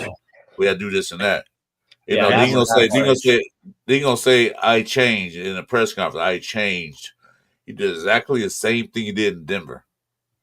I'm watching these OTAs. I watch Pete Carroll running around with these players, jogging with them, throwing balls at them, laughing, joking with them. I went back and watched some of the OTAs with Josh McDaniels. He's sitting there cursing at the players, yelling at them, cursing, yelling. Malcolm, that's a different mindset. Yeah, you can't do that to players, man. That's a different mindset. You're talking to grown-ass millionaires. Chris, Angelo's backstage if you look to your bottom left. Oh, shit. Sorry, Angelo. Here we go. I'm not ignoring you, brother. I didn't see you. There's something hiding you. Hey, what's up, man? Hey, guys. What's up, Angelo? How you doing, bro? Doing good. No, I've been listening to you guys while I was listening to like all the post conference stuff. So yeah, no, keep going. You guys got some good stuff that you're saying right now. No, but Angelo, how you doing today, man? How you? No, I'm good. I'm good. I'm sorry I've been missing the Fridays, just cross scheduling and doctor's appointments and whatnot. But glad to see you guys are still on. Afkasi's been a regular on the Fridays, which has been fun. I've seen him on a couple of the Fridays that I clicked in just to listen in on you guys. And then Chewy, man, that's thanks for all the support on like the Ultimate Raider fan and all the different stuff, man. And Captain Jacks, appreciate that. Yeah, no, we were talking about just the Jermaine Pratt signing because it was just earlier in the week that Turf was saying, "Oh man, our linebacker room's kind of weak," blah blah blah. And then when we signed Jermaine Pratt, I was telling him on the show yesterday. I said, "Well, how good is it now?" Because it's not terrible. And then I kind of pointed out the whole there are people that were complaining about Spillane, right? Jack Kenna, for example, really hated that we let Spillane go. But truth of the matter is, we got 3 pretty good guys for way cheaper than one Spillane. And again, since we're in a tryout year, that's why you see a lot of 1-year contracts. But let's just say best case scenario, nobody gets injured. Devin White, Roberts, and Pratt all played our hearts out. Might be a pretty good linebacker crew, might not be bad. So, but then again, now you got competition in the linebacker room, so it's like the best player is going to play. So it the default player in there all the time that's not doing anything like Diablo. Now they got ballot out, so that's a good thing. Well, I guess on paper before the Jermaine Pratt signing, I mean, I would agree that the linebacker core was looking pretty weak on paper until proven otherwise. I mean, Landon Roberts is going to be solid at the very least, but can he be better than that? But outside of him, we took 2 flyers on guys who are years removed from their best days, and are we going to get even close to their best days now that they're coming back, like Devin White and Jalen Smith? Like, time will tell. Like these other guys, like I highlighted before, that we've tried bringing, that homegrown talent, drafted guys or UDFAs, like none of them have really developed to the point where we're confident enough. If we were confident enough in these guys, then we wouldn't be going and taking 1-year flyers on the likes of Devin White and Jalen Smith. So, Jermaine Pratt, I do like, you know what I mean? Like from what I hear and from what I've seen, the short stuff I've seen so far, is this is a guy who is going to come in and be good right from the rip, you know what I mean? So it makes the linebacker room better and gives us more confidence. Is it going to be good enough? Time will tell. We will see. And then you got to look at the other guys we have though in the back. Got Gainer back there still. You got Berg back there trying to do his thing, and then you got Jalen Smith. I mean, so if a guy goes down, next man up. Bernie's gone. Bernie's gone. I feel pretty comfortable, man. It's a definite step up. At first I was pretty upset. As a you get comfortable with the guys on your team, and I felt like Spill was one of them guys, and I was really fucking mad to see him go. But now after all the guys we've acquired, and after draft and everything, it's kind of all making sense, and the draft really made sense. They pretty much are setting up, for Chip Kelly, what I got out of it, and then assisting with that defense on the back end as well. Because Kelly, what was Kelly going to come to? Now that just like Lunatic said, they said, what do you need? Pretty much asked him, what do you need? He needs a running back, a decent quarterback, and some weapons for Geno to throw to. And we got pretty much damn near the best tight end in fucking NFL right now, I'd say. Personal opinion. Earlier today, one of the questions from the chat that you guys all answered is if you're going to cut 5 people, and again, not talking about people like Chris Collier in the running back room, which we all know is not going to make it, but like actual people who, will that person make it, or will that not make it? I thought it was just interesting what you guys were saying, and I mean, it's pretty much on point what all of you guys said on if you were going to take 5. I am interested in what will happen in that linebacker room, because do any of you know exactly what defense we're running this time around? Are we going to be a 4-2-5, or is Pete Carroll kind of putting his Seattle? Because I keep hearing from all the media conferences that they join, I keep getting this understanding that Pete Carroll is heavily involved in their defensive scheme. So Patrick Graham will have some of his stuff, but maybe not all of it. So now I'm kind of like, well, maybe this is why Jacorian Bennett might actually, I mean, I don't want to say he's going to get cut, but he might have the short end of the stick right now, just from what I'm hearing. I'm not seeing that. Yeah, well, again, if you guys like listen to, because a lot of it was coming from Turf first, and I was like, all right, let me research some of this stuff out. And then when I did do the background research, it seems like Pete is putting an emphasis on tall, long length. And not to say, again, that Jacorian Bennett won't make it, right? I'm just saying that if somebody were all of a sudden to offer a really good deal for a Jacorian Bennett, I might believe what Turf is saying. Like, I wouldn't be surprised if he does get traded again. Because again, and let's just take it from his own words. If you guys watch Jacorian Bennett when he was in the press con or in the media conference, the way he answered some of the questions, he was very like matter of fact about it, but he was also very, hey, I'm going to do what I'm going to do. Whatever happens will happen.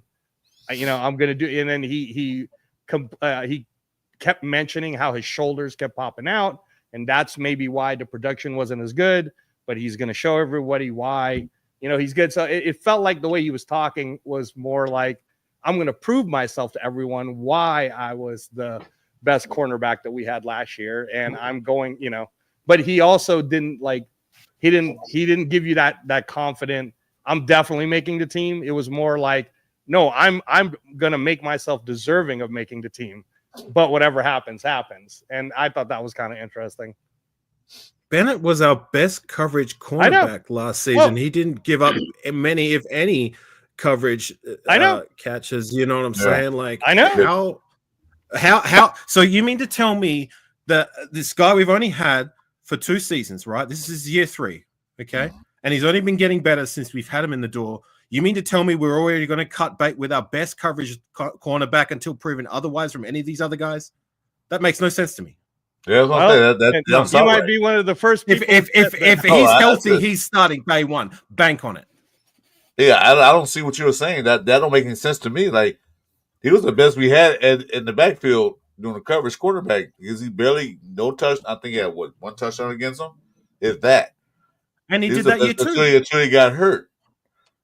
Yeah, no, I understand. And even when he was playing hurt, he was still productive. Like, right, that doesn't make sense to me. No, I understand where you guys are all coming from, but like I said, the first person I heard talk about this was on Turf's Tuesday show, and he was kind of breaking it down, and I was like, all right, well, I never say no to anybody's takes, right? And especially if they actually did a bunch of background research on it. So then I kind of did my own, and I was like, all right, man, now let me go ahead and listen to how they're sounding during this whole media day conferences. So it could just be smoke off Kasi. And believe me, man, you guys could name all the stats you want. That you're talking to the guy who was backing Aiden O'Connell statistically. And I kept saying, this is stupid. He should be starting. I don't like how.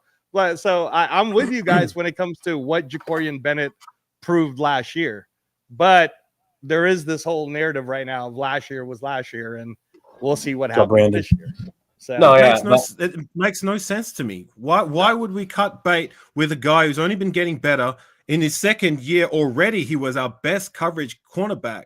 You know what I'm saying? And he was even that when he was playing hurt. So we're going to cut this guy or trade him away? Why? Hey, all I'm saying is what from and again, I'm not. Where's that coming from? I think that's going to happen. That doesn't make any sense. Yeah, no, I'm not telling you guys that I think it's going to happen. What I am telling you is, if it does happen, from what Turf had said, and then from some of the things that I started then researching, I'm not going to be one of the people that's going to be surprised. Like, you guys will be angry, and I'll at least for me, I would have seen it coming. Like, okay, and this is again barring if the truth is Darian Porter is playing his lights out, and they are happy with their Stokes, and they're not and again they're not even done because I don't know what happened with Shaq Griffin's visit yesterday, but if Shaq Griffin if Shaq Griffin makes it into team 2, right? Like, how many cornerbacks are you going to keep? I was even asking Turf, how many cornerbacks do you think they're going to keep?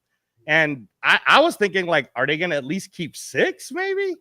I don't know, right? So, but I agree with you, Alfakasi. There's no reason to cut someone like who Jacorian of any Bennett. of the guys we have in the door right now has shown better coverage than Jacorian Bennett did. No, I agree with you. Nobody. Yes, he's probably a number 1 cornerback right now. He's number 1. So this is replace him?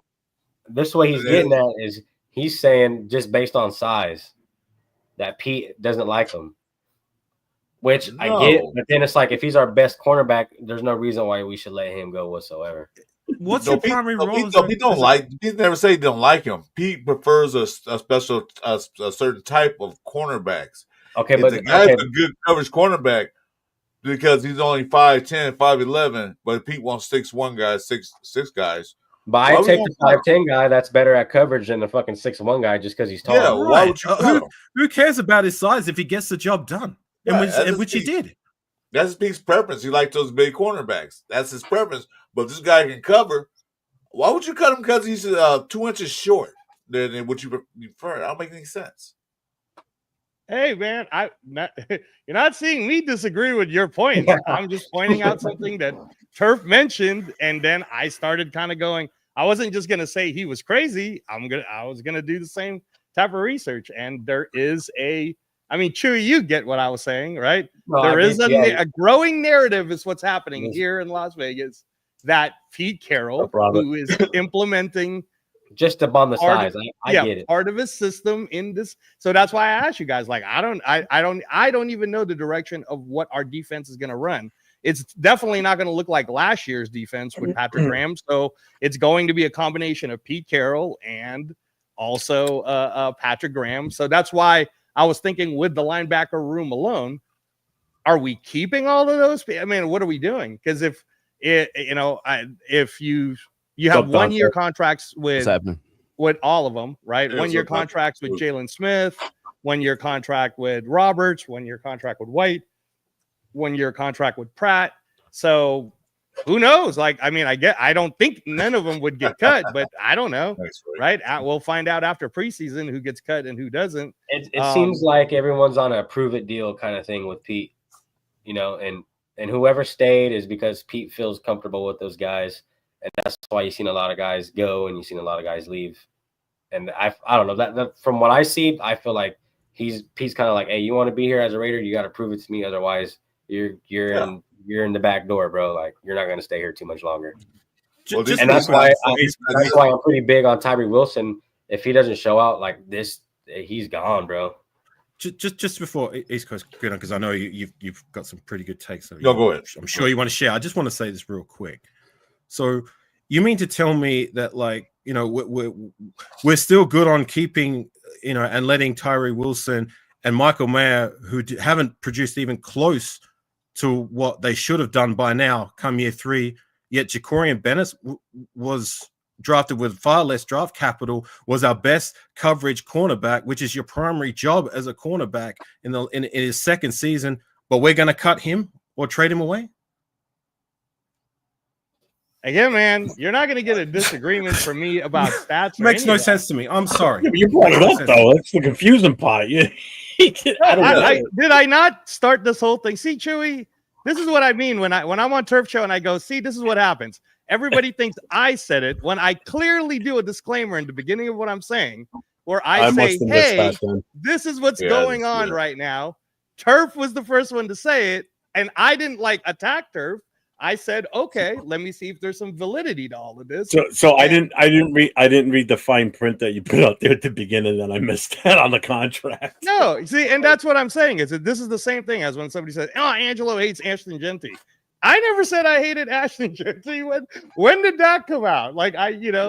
Same exact thing. I'm just throwing out there what Chewy totally understands, right? Like, well, I mean, yeah, everybody has their own opinion, bro. I mean, we don't know shit till season starts. Exactly. But yeah, I mean, I get what you're saying. Pete wants to implement his way of what he likes, and he likes longer guys.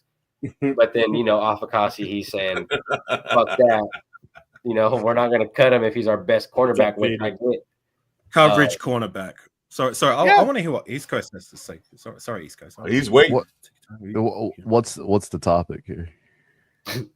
Jesus. Well, Jacorian Bennett being possibly traded is what Angelo said. Angelo didn't say it. He's repeating what someone else said. Yeah. But to be fair, it's not Angelo that he just quoted something else said, and yeah, it kind of went. And then I did some research on what that person was saying.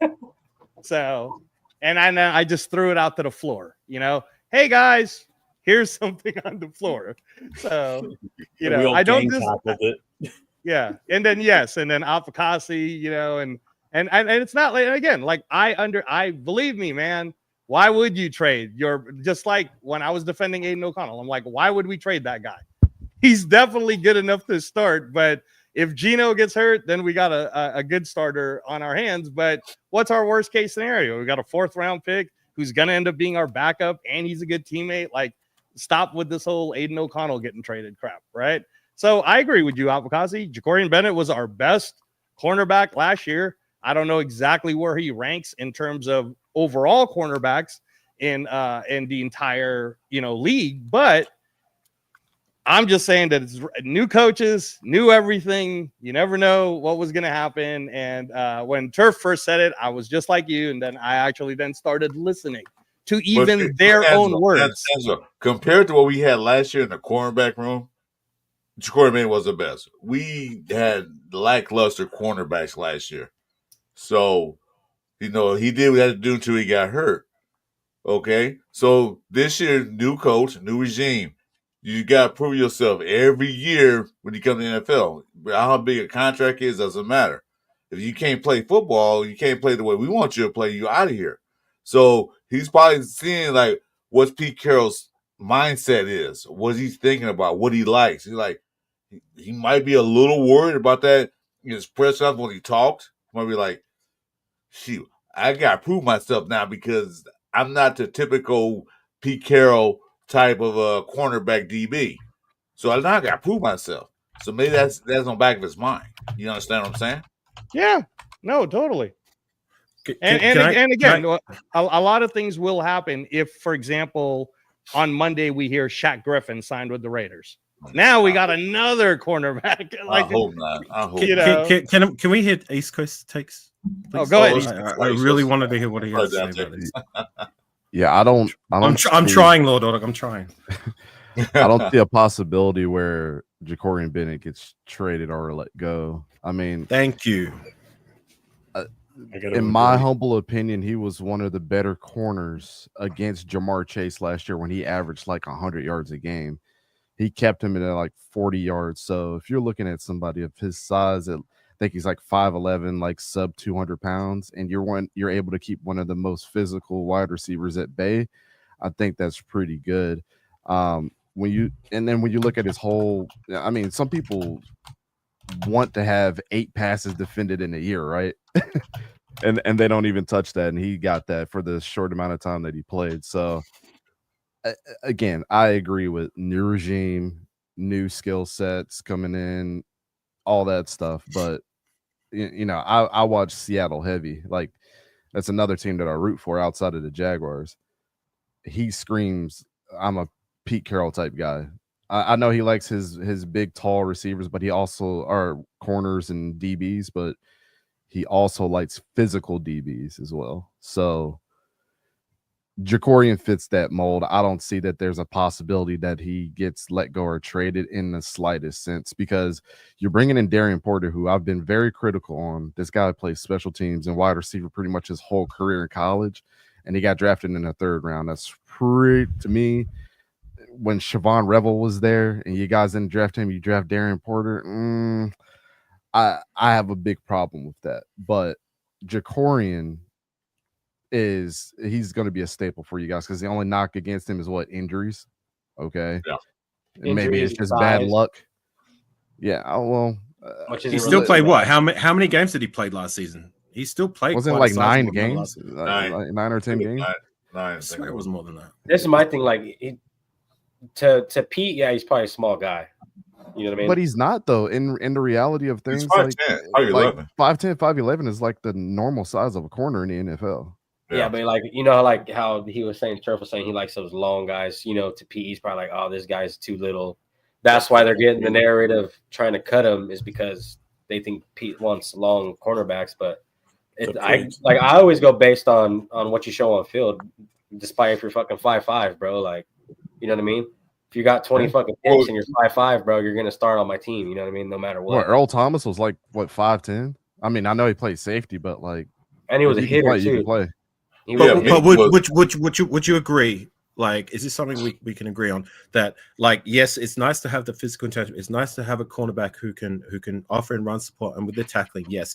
But what you want primary, first and foremost, from a cornerback is how well do you cover, right? Yeah, exactly. And he did that better than everyone else. Yeah. You too, right? I also want to add in there, Afakasi, too, to support your point.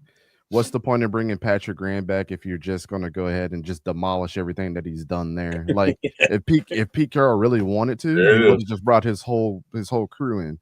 He respects Patrick Graham, so he's going to take his opinion on, like, what do you think about Jacory? He's going to be here. He's one of our guys. I don't think Peach is going to be like, oh, let's just cut ties with that completely, because he's used to that system that Patrick Graham has there for him. Exactly. So that's another supporting case onto why Jacory might stay there. I mean, every single head coach that you've ever seen join a team, they bring their whole crew in. Patrick Graham was the only one that was pretty much, well, outside of a couple other coaches that were under him, right? But him and Leonard.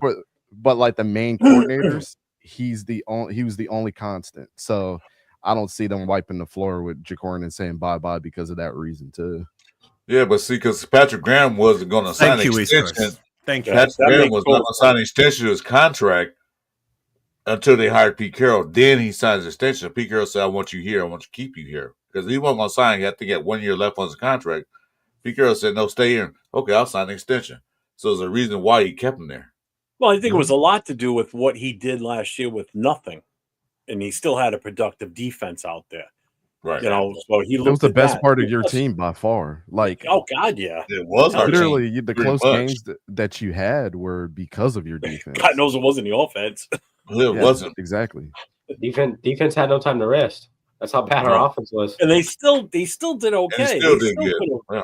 Yeah. That's a good defensive coordinator though. What? You said offense or defense? No, defense. Oh, God, I said offense. When your defense doesn't have time to rest on the sideline due to your offense just going 3 and out and turning over balls, that defense gets drained quick, bro. Tired. You got to have an offense that could go out there, you know what I mean, and put up points and allow your defense to get rest for that next drive.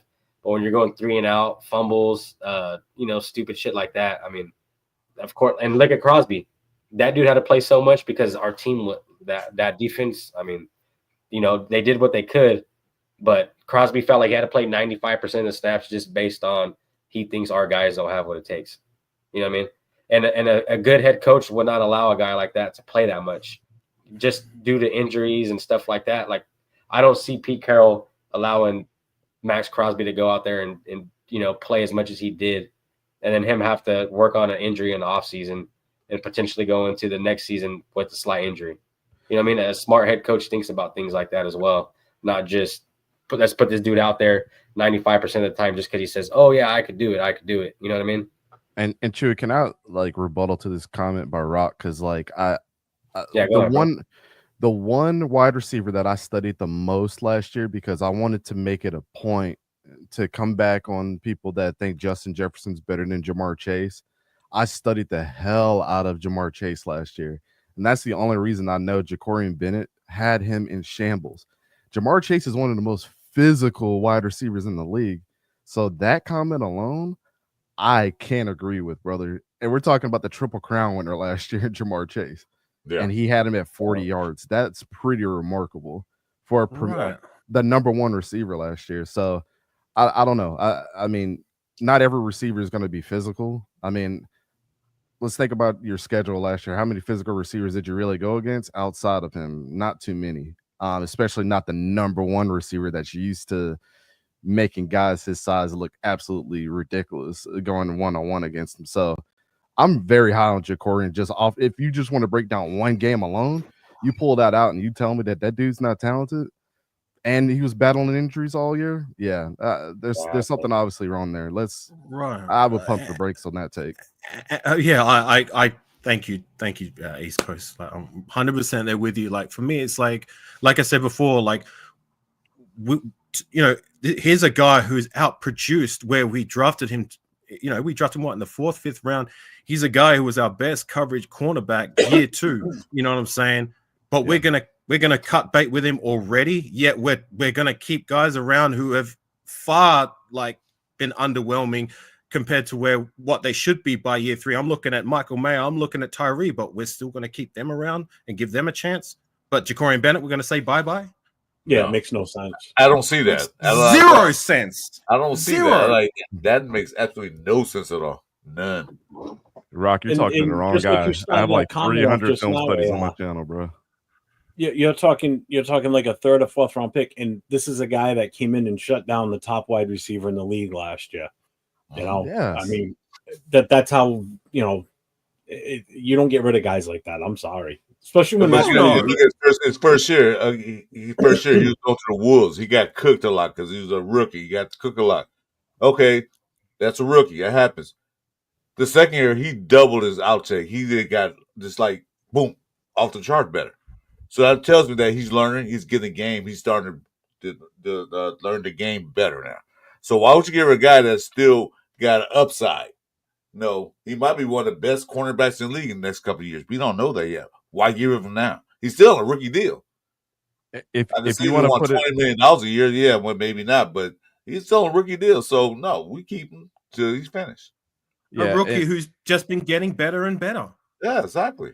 If you want to I put it just into want to address. perspective, I just want to address Faded's comment here. He goes, "Who's this East Coast guy?"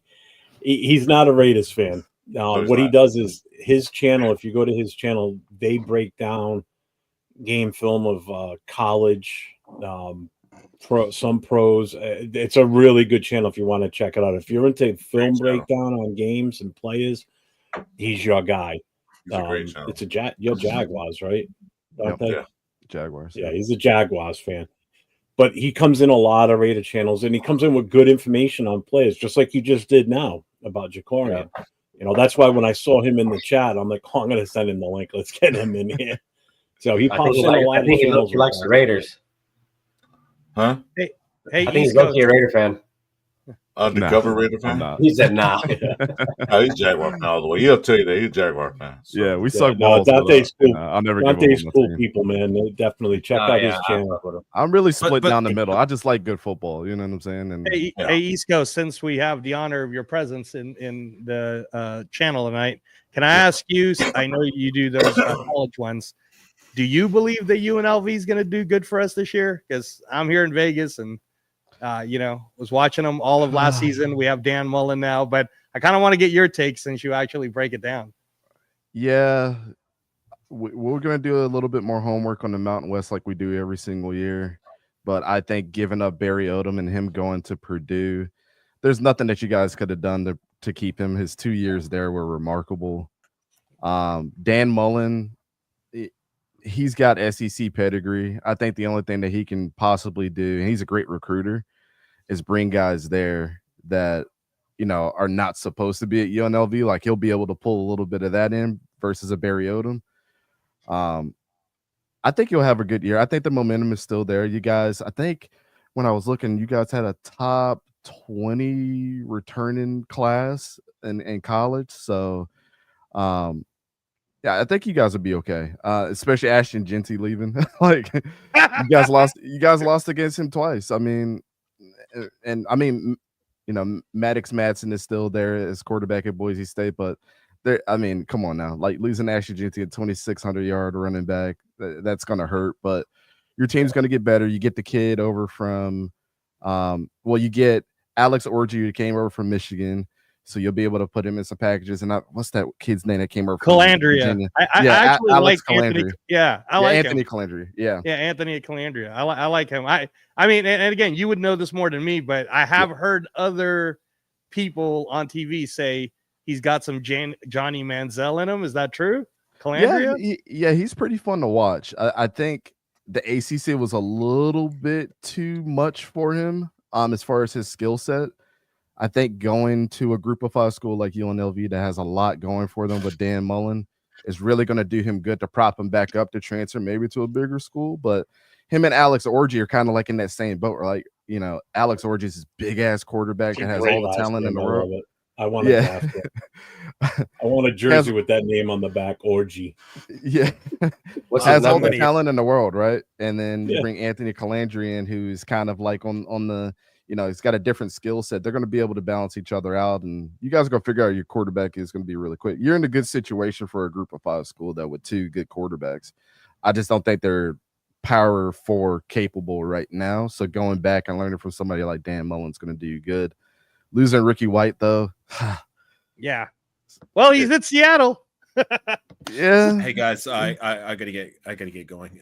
Thanks for having me on, Jeff. Really appreciate it. Hey, no problem, Always good seeing you, Angelo, Chewy, and East Coast Gridiron. Appreciate your take. So, hey, I'm right there with you. And that's even further to the argument is that like you've come in like from an unbiased perspective. You're not a Raiders fan. You're more of an X's and O's guys than I am. I'm just a fan giving their opinion. But the fact that you've given your X's and O's reasons why I guess you side on my side of the argument. You know what I mean? Like it's even further to the point that why I drive harder. That like It makes no sense to me personally, and that's with all due respect to anybody else whose take is otherwise. Like, I'm sorry, I don't see it happening. But anyway, salute, gang. I'm out of here. You take care. We'll see you. Appreciate you. All right.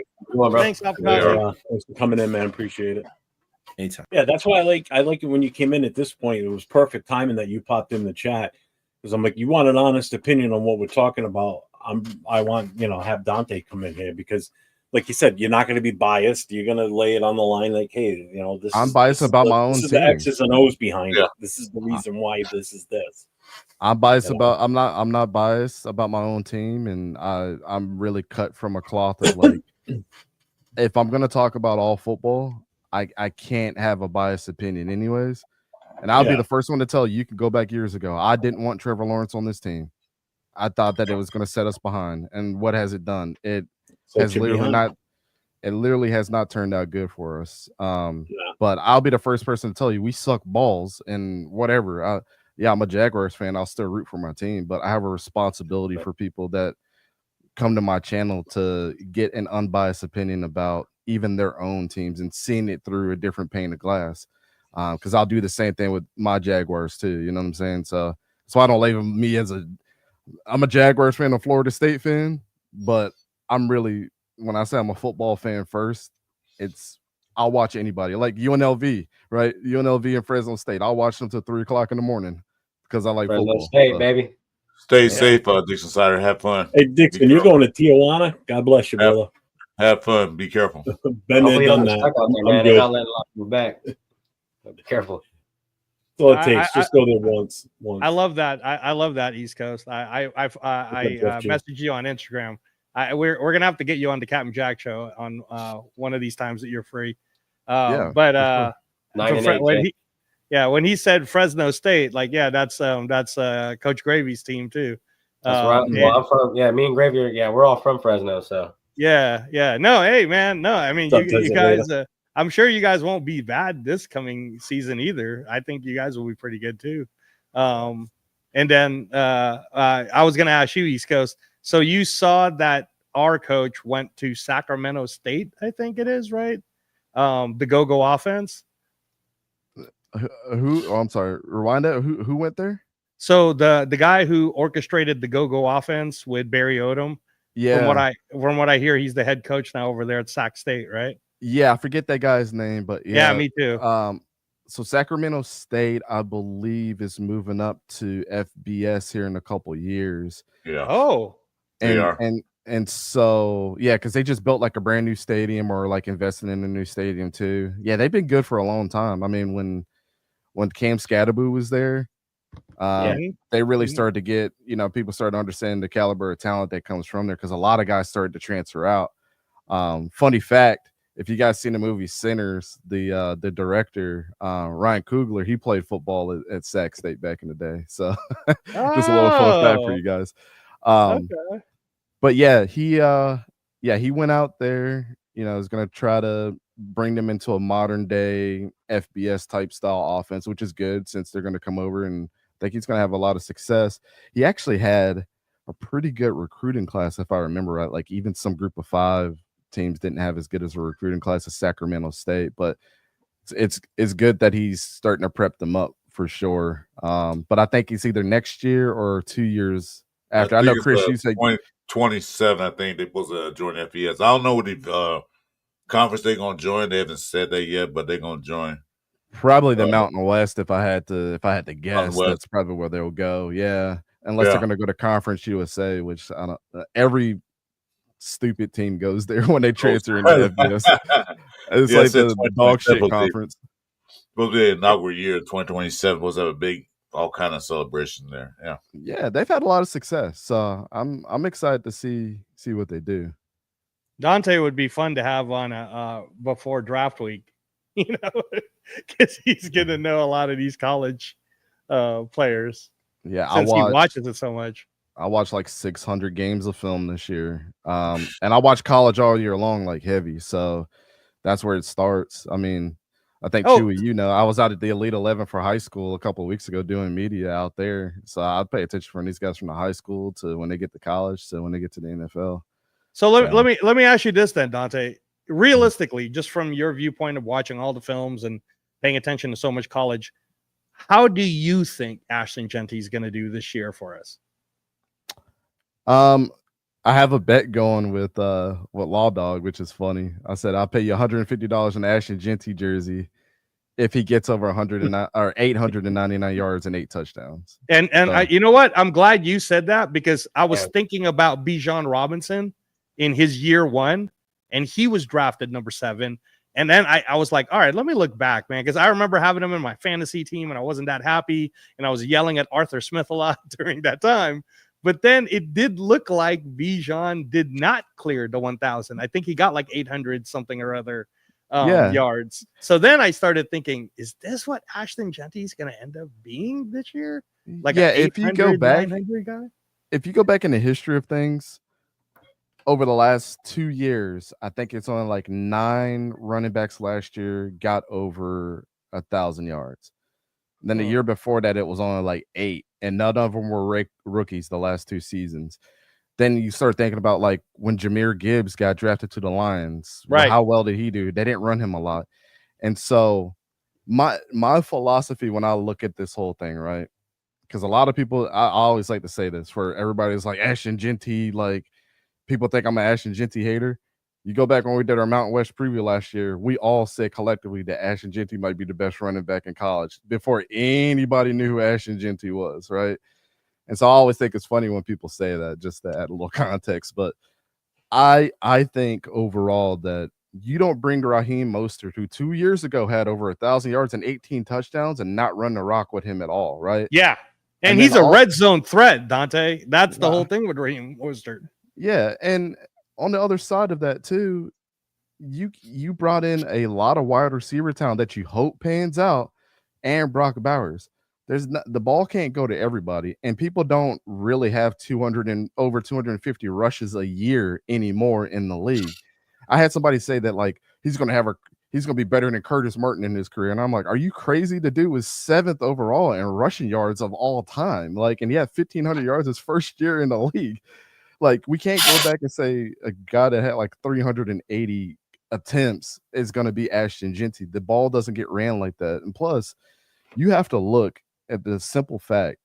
If you know Pete Carroll's offense, they're going to run a 2-back system. He's done it everywhere but one place, and that was the Eagles. And LaShawn McCoy was already known to be one of those ones, right? And so is Ashton Genty LaShawn McCoy? No, nobody knows that yet. He could be in a couple of years, but nobody knows that yet. So why would Chip Kelly come in his first year at offense and not use Raheem Mostert and the rest of the weapons that are there? Like, that you mentioned that, I'm going to cut you off. I'm sorry. Apologize. Yeah. Now just mentioned that Pete Carroll said his conference that this is going to be a running back committee. He already said that they both going to get a lot of touches each. I mean, maybe Genty probably get more touches than Mostert, but he said this is going to be in 2 running back system, because everywhere he went, like he went USC, same thing. He had 2 running backs. He said this is not going to be the Thunder and Lightning, but we're going to have a running back system. UCLA had like a top 20 out of 130 something schools every single year that Chip was there in the running game. Yeah. And they had a 2-back system. When he went to Ohio State, they had two of the best running backs. They barely eclipsed 1,000 yards because they were keeping each other healthy. Yeah. You guys start thinking about these things, right? Like, why wouldn't you the best investment to your rookie who you chose first overall is to run the rock with somebody that has the experience that you brought in, that you know can get 1,000 yards and a ton of touchdowns as long as Mostert is healthy, right? Right. And so you're propping him up for the best second year possible by keeping Ashton Genty healthy when your team should be on the upward trajectory. Like, I think this year, I'm projecting you guys, like right now, I haven't done my final record prediction, but I think you guys will get like 8 or 9 wins, and I think that's great for where your projection should be. That's what Just think about if Ashton Genty ends the year with 850 yards and 7 touchdowns, right? You're gonna be like, man, his second year he should be zooming off like the Jahmyr Gibbs and the Bijan Robinsons, because you did the right thing by keeping him healthy with Raheem Mostert and whoever else is there. To be honest, I'm a huge Dylan Lobby fan. When I scouted at the Senior Bowl, I was his first interview. I love that kid.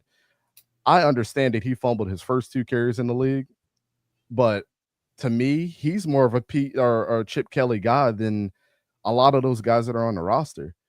And Do so you I think, haven't. Dante, do you think that Dylan Lobby is more Chip Kelly than Sincere McCormick?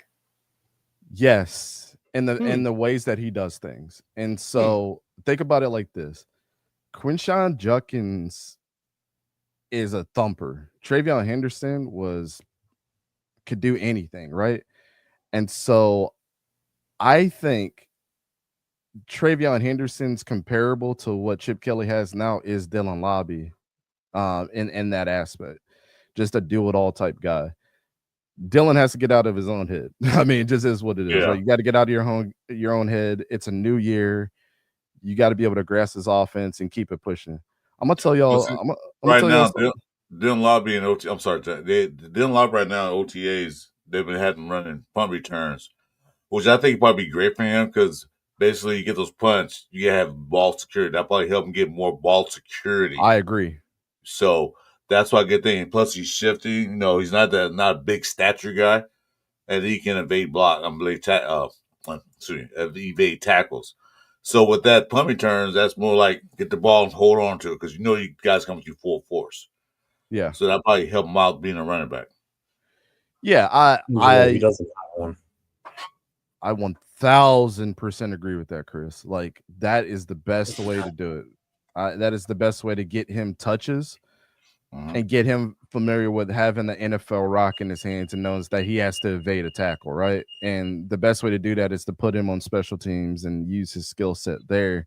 So when he's behind Gino and ready to get the handoff or to catch a swing pass, he understands that he's going to get hit. Like, and it's unfortunate that your second fumble in the league was from TJ Watt, right? And that's where I'm kind of like, well, the quality of that fumble doesn't, of course, if TJ Watt's standing across from you, you're a fucking rookie and he hits you. Hey, he's going full force. Right. Welcome to the league, young man. Welcome to the league. Yeah, it's not the fairest assessment to what the young man's skill set could be, but it just happened to be your first carry against the Steelers was a fumble against TJ Watt. Yeah. I'm hopeful for him. I mean, TJ Watt can do it to the best running backs that have been in the league for a couple of years. So it's not just TJ Watt, what you expect? He's gonna sit there and say, "Well, Ricky gonna run over me?" No, I don't think so. I mean, TJ Watt is damn near tackling right tackles. You know what I'm saying? Exactly. If you get the right tackle the ball, he's gonna pop him, and he's much bigger than him. So yeah, I mean, what you think he's gonna do? If it's Tyree Wilson that does that to you, then that's a problem. Yeah, I'm hopeful for him. I am a big fan of Sincere McCormick. I like to see where he's gonna end up in his career too. You and Turf would get along great. Yeah, I've loved him since UTSA, man. He's a big Sincere fan. Yeah, when him and Frank Clark were there, man, they were a dynamic duo. I loved them, UTSA. But yeah, I don't know. That's how I see it. I'm really interested to see how your running back room pans out though, because Amir Abdullah and Zeus, it's time to let those. No. Wait, Dante. Here on our station, me and Jeff's station, we don't call him Zeus. Call him Zeus. He's not a god. Oh, I get it. But you know what? I keep saying this. Zamir White, this is if he's not cut before the 53-man roster, if he makes the 53-man roster, he might have a better year than he had last year because he's not going to be the number one running back. He's going to be a third string, fourth string running back. He's going to be a special play running back or maybe a power running back. So he won't have that pressure on him to get the yards they need. You kind of see what I'm saying? Yeah. So he come in there. It's third down and 1. Samir get in there and power run that and get that first down. Or 2nd and 2, 2nd and 3, go in there and just try to get us to power that run or goal line. Power that run. Well, goal line probably most are, but anyway, get that those 2 yards we need. Yeah. So you don't have to be the pressure of running the ball to rock all the time, because I think it'd be a special skill set for him because he's big as a horse. So I agree. Yeah, I just think those two guys. If you want to stay young, and it's hard to teach an old dog new tricks, right? And so Amir and Zamir White have had some reps under him. Sincere McCormick is still, he's always been fighting for a roster spot, and he seems like, from what I've seen and for where his position has been in the league, that he's willing to learn anything. I just don't think those other two are there yet, are willing to do that. But you bring in such young, running backs at this point in time, and then Raheem Mostert, who is going to want to be the number one guy regardless if Ashton Genty is there. It's, funny thing that I heard from what's his name? Chad Henne. When I was at the Elite 11 watching the high school guys, he brought them all in the huddle, like all the quarterbacks. And he said, I was the backup to Patrick Mahomes, but I came in and I prepared like I was the number one guy every single day. And he's like, don't get me wrong. He was like, Pat is the most talented dude that I've ever been around as far as quarterback. And I knew I would be a backup, realistically. But did it help Pat that I was coming in there and just assuming a number 2 position and not training as a number 1? No, it didn't. It couldn't help him elevate his game if I was not at least some type of a threat to his position. And so you need a lot of guys like that with that mindset. And it really opened my eyes to like how NFL guys should be, and why Chad Henne, when he came in that last game for him, like balled out, because he was always prepared. He was the ultimate backup. But if everybody prepared that way, everybody's teams would be so much better, man. Instead of assuming like I'm the guy, or assuming they're the guy. Exactly. Yeah. So, well, we'll see how it plays out. Well, I'm interested. We got 6 weeks to go for training camp, so Longest time ever. Longest 6 weeks. Yeah. So, since Angelo was talking about college, who's your pick for next year's college? Like, who do you think in college? Right now, from just some of the preemptive things that we've done, and looked at just like in the grand scope of things, I think Penn State might be the best team coming into this year. Ooh, Drew Aller. I'm a big Drew Aller guy. I don't know why people hate on that kid. I always thought he might end up being a Raider, man. Seriously, I like I thought the Drew Aller might come this way. If Drew Aller was in this draft, I don't think that there was a way that you guys wouldn't have picked him if he was there, because he's so talented. Right. No, but think about this. I don't know what voodoo magic happened at Penn State. All 5 offensive linemen are coming back. They were all draft eligible, really? and they were like the number 2 in pass protection last year. They were really good. Ooh, who's the running back for Penn State? That's going to be a good running game. Man, they got the best 2-headed monster probably in the country the last 3 years. Nick Singleton and Katron Allen, both are coming back. They were draft eligible this year. Ooh, I thought he was coming out. Nope. Penn State might be pretty good, man. Wait. How about defense? You know why he stayed, right? Because this past draft has a heavy running back class, and I'll take my chances next year when it's not as deep. And with what happened last year with them, like going to the Big Ten championship, being in the college football playoff, they were a couple plays away from like maybe being in the championship last year. And so you lose Abdul Carter, but like there's so many, I forget the kid's name, man, but there's so many good guys that are stepping up for them. Then they get Jim Knowles as the defense coordinator, coming over from Ohio State, who's like the best in the country. Andy Kotelnicki's second year in that offensive scheme with Drew Aller. He's going to feel a little bit more comfortable. And then on top of that, they go to the transfer portal. They get this kid from Troy who was awesome. They're going to get Kyron Hudson from USC, who's a baller at wide receiver. Then they get the number 1 wide receiver at Syracuse. Trevor Pena came down. Bro, they're gonna be legit. Wow. Wait, Dante. How about their defense, though? Their defense is gonna be awesome. They got a lot. They had like what's that 7 returning starters, I believe. What's that D tackle? The name? He's a senior now. He was a junior last year. What was that D tackle's name? I got to look it up.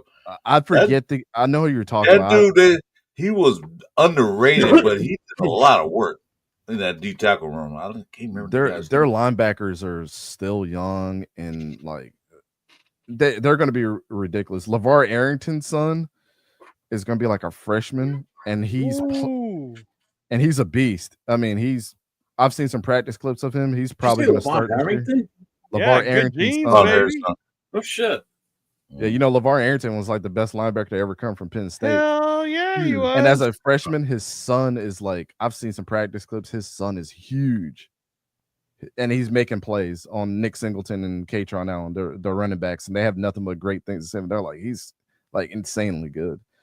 Yeah, I'm really high on them for just like all the pieces that they put together this offseason, man. And like I said, I know losing like Abdul Carter and those guys is going to take a hit, but the last couple of years they just been reloading and reloading and reloading and reloading. So I don't. And then get Jim Knowles. This past year? Who was Abdul Carter? Was he a senior? I believe he was a redshirt junior. Could he have stayed another year? Yeah, he had another year eligibility. Yeah, so he came out. He got that number Could 3 you imagine money. if he didn't enter the draft this year and he went back? Good God. Yeah, I think with him, you had to look at it two ways for Abdul Carter. I did all that I could do. I played like lights out even when I was injured in the college football playoff. Yeah, and true. this is probably the year that I could get drafted as high as I did versus the next year when it's going to be quarterback heavy again. Yep. And so I think he was weighing that in his mind, like, damn, I might not get drafted as high as I did. And sometimes I think getting drafted later is better for your career because you're going to go to a better team. Go to a better team, yeah. Like, I mean, look at us. We're still here. We are going into year 3 with Tyree, and we're still. That's what kills me. Year 3, we're going into year 3, and we're still sitting there going, we need to see something from him this year. Number 7 overall pick. How are we still okay with that? That's what kills me. Like in 2 years, if that's Genty 2 years from now, see, he hasn't worked out to what we think he was supposed to be. And comes year 3 starts rolling around like right now, 3 years from now. And we sit there and go, well, hopefully we see something from Genty. Motherfucker, he was the number 6 overall pick in the first round. Number 6 overall. How is this still a thing? You know? Yeah, I get it. Going later, especially if you're a high-profile player, if they fall, expectations aren't as great. You're not expected to come in and just light it up, you know? Yeah, no pressure on you. Then you look like a genius as a GM. Like, oh, look, I got him in the 3rd round, and look what he did. And I put it like this for Abdul too, because he's been having talks with the Giants since he was eligible for the draft. And I think that was a pick that was set in stone, kind of like the Cam Ward thing with Tennessee. I think they were set on getting him. And they probably promised him, like, dude, you come out, we're picking you. It is what it is. And Tyree, from what I hear, he's like a very big, like, on family too. And he's from Philly. And so he's like 2 hours away from his family playing with the Giants. And I can't knock him for that. You know what I'm saying? Like, that might be another part. Like, I get drafted high and I'm close to home. I'm as close to Philly as I can get playing with the Giants. And I'm going to a big market that they're going to pay me a shitload of money. I believe his contract was fully guaranteed. Yeah, no, he's getting paid more than Ashton Genty is. That's the problem they're having right now. They got quite a few guys out of this draft that aren't signed yet because of those guaranteed contracts. Like there's some second rounders that haven't signed yet. Yeah, there's some first rounders that haven't signed yet.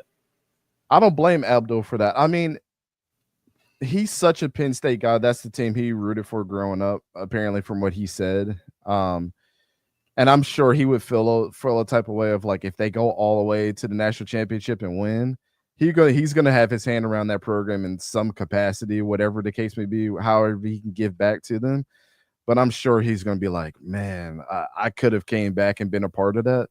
But man, I'm really happy with how the things turned out for my career. Fully paid contract. I'm close to my family. I'm playing in a big market.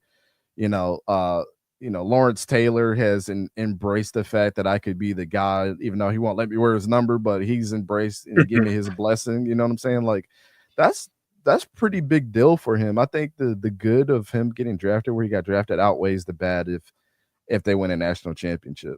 Well, he took a chance because it might not happen. If he stayed 1 more year, that chances of him going to where he wanted to go wouldn't be there. You never know. Because there's a lot of teams that want an Abdul Carter. And just had to it fall takes in the one right place. injury. One Yeah. injury Right. could have ruined his whole draft stock. So Yeah. I Exactly, get it, yeah. man. I get it. You know, I think he did what he was supposed to do, and he just didn't want to pass up his opportunity. I'll never knock another man for wanting to make the money. You know what I'm saying? What's up, Chili Sal? What's Hey, going Chili on? Sal. Hey, so I was gonna say Dante, and see if you agree with this one with me. I'm just gonna laugh at No, we Rob. don't agree. No, because I have to Hey, push back. Angelo been good tonight, Jeff. Leave him alone. He been good I tonight. know. I have to push back, and I haven't been here in a while, so fuck you, Jeff. But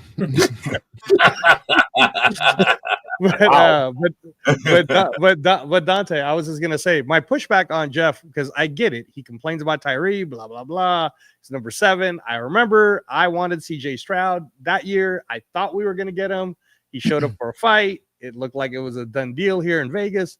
So anyway, my only pushback for Tyree is number 1, when he did get drafted, a lot of us knew that the reason why Chandler Jones was brought in is because Tyree was supposed to learn. That was supposed to be a learning year anyway because of that injury. So I never really counted year 1, right? Year 1 going into year 2 was a whole shit show. And I never like to blame players more than the coaches, just because if you don't give a player a consistent environment, then what are you expecting out of them? This is why a lot of different players end up doing really well in a more consistent environment. You got to tell them what it is. So now here's Tyree going into his 3rd year. So I agree with Jeff. Hey, man, you only got a 4-year rookie contract, but everybody keeps talking about how, oh, they're going to get rid of Tyree. They're not going to get rid of Tyree. And I will tell you why. If he even shows half the improvement this year that he did last year, if he's even a role player and he's still got a 4th year and a 5th year option that they can, no, they're not going to let him go. It's too easy to keep him for cheap. So no, he's not going anywhere. Get used to it, Jeff. Number 9, you might as well buy a jersey, bro, because Tyree's going to be a Raider for at least another 4 years. But am I right, Dante? I mean, the way that he played at the second half of that season, I mean, you obviously started to see the upside there, right? And I would say it's a make or break a year for him. Look, it is. I wasn't the biggest fan of Tyree Wilson coming out of college. I never saw it. And a lot of people like the big bruising type guy like he is, but and it's so funny. You can go back and watch videos of me saying this, and you guys have been saying the same thing for years. He is not the most technically sound edge rusher or 3 technique out there. He's not. And I even said this a long time ago too, watching this film. I said he is a defensive tackle. He is not an edge. What are we doing here? Right. And so you start to see him experiment with both, and you know he looks okay right now. So I don't know. We'll see what he does this year, but I think passing up on, I mean, and of course hindsight's always 2020, right? And we were in the heat of the moment with the Jalen Carter thing.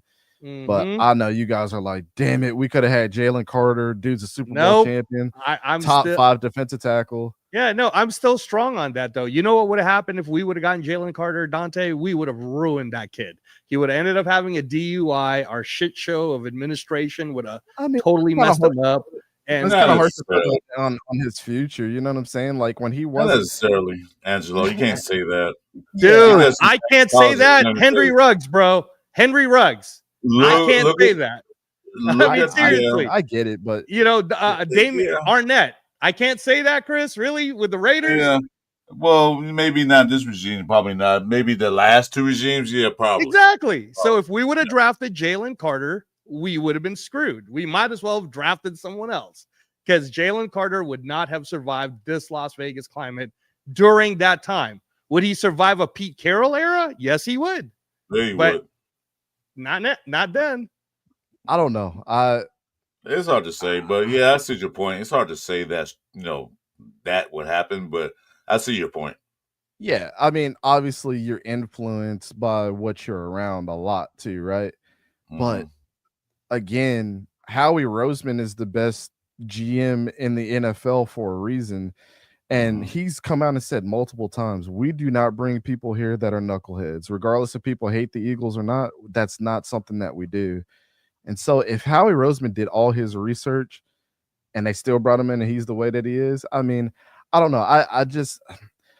I still think it's incredibly disgusting the way that they treated Abdul Carter on draft night too. And regardless of where he went, I think that still sets on his mind. Now, do y'all remember on ESPN when he got drafted, all they talked about instead of saying, "Welcome to the Philadelphia Eagles, Jalen Carter, show us highlights," the first thing that they said is, "He's got this pending situation," and it's like this is the greatest day of this kid's life, and that's what the fuck you bring up. Y'all don't think it's gonna motivate this guy? His family was probably embarrassed. He was probably embarrassed. Who knows what type of fire that lit under his ass? But I can tell you right now, Jalen Carter has been a top 5 defensive tackle in the league the last 2 years. Super Bowl champion, man. He's a fucking monster. And so, yeah, hindsight's 2020, right? But again, you got what you got, and Tyree Wilson just wasn't it, and took a splash in the pan, and it didn't pan out so far. But I can say, be proud of the kid for what he did his second half of last year, and just hope that not only, Patrick Graham coming back, but being under Pete Carroll can motivate him even more to be a part of not only a healthy defensive line that's coming back, besides Christian Wilkins. He wasn't there for you guys last year, so Tyree doesn't know what it's like to play with him because he was hurt. So at least we can give him the benefit of the doubt there.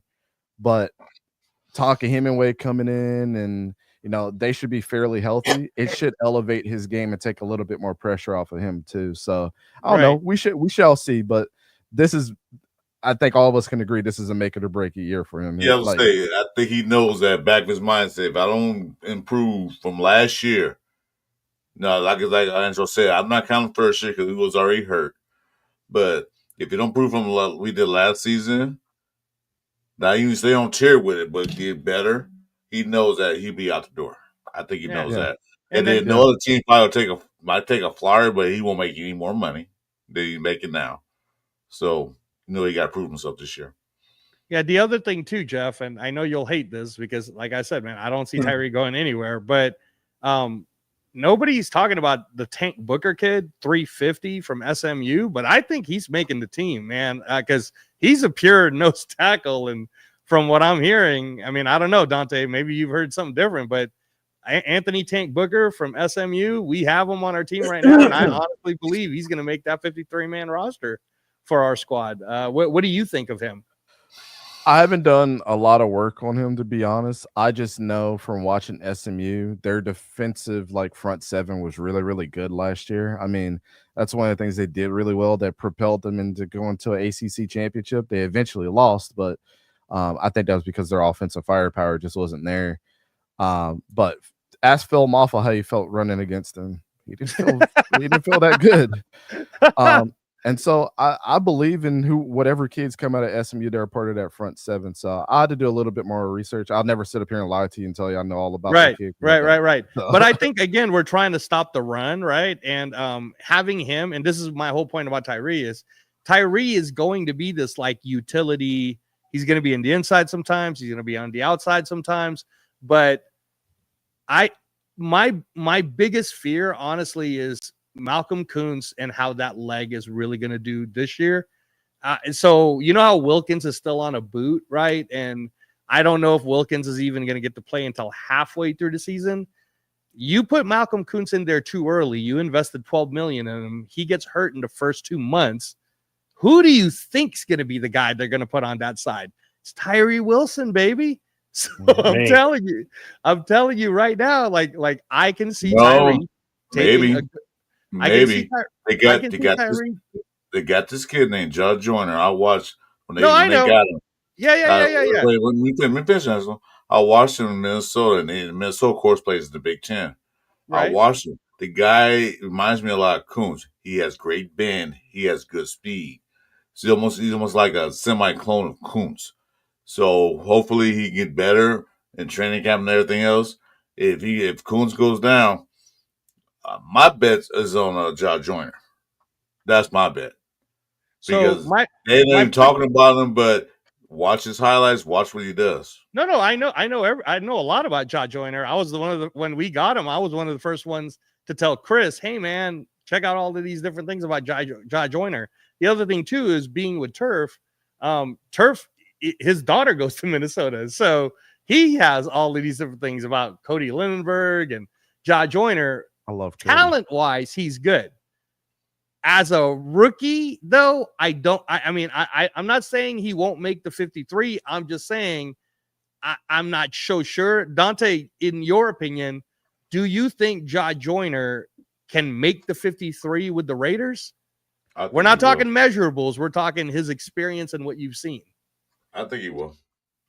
I just, I'm not a big Ja Joyner fan, to be honest. Like, I sat there at the Senior Bowl, and how I kind of break up what I do there for the 3 days of practice is I try to focus on one position or group at a time.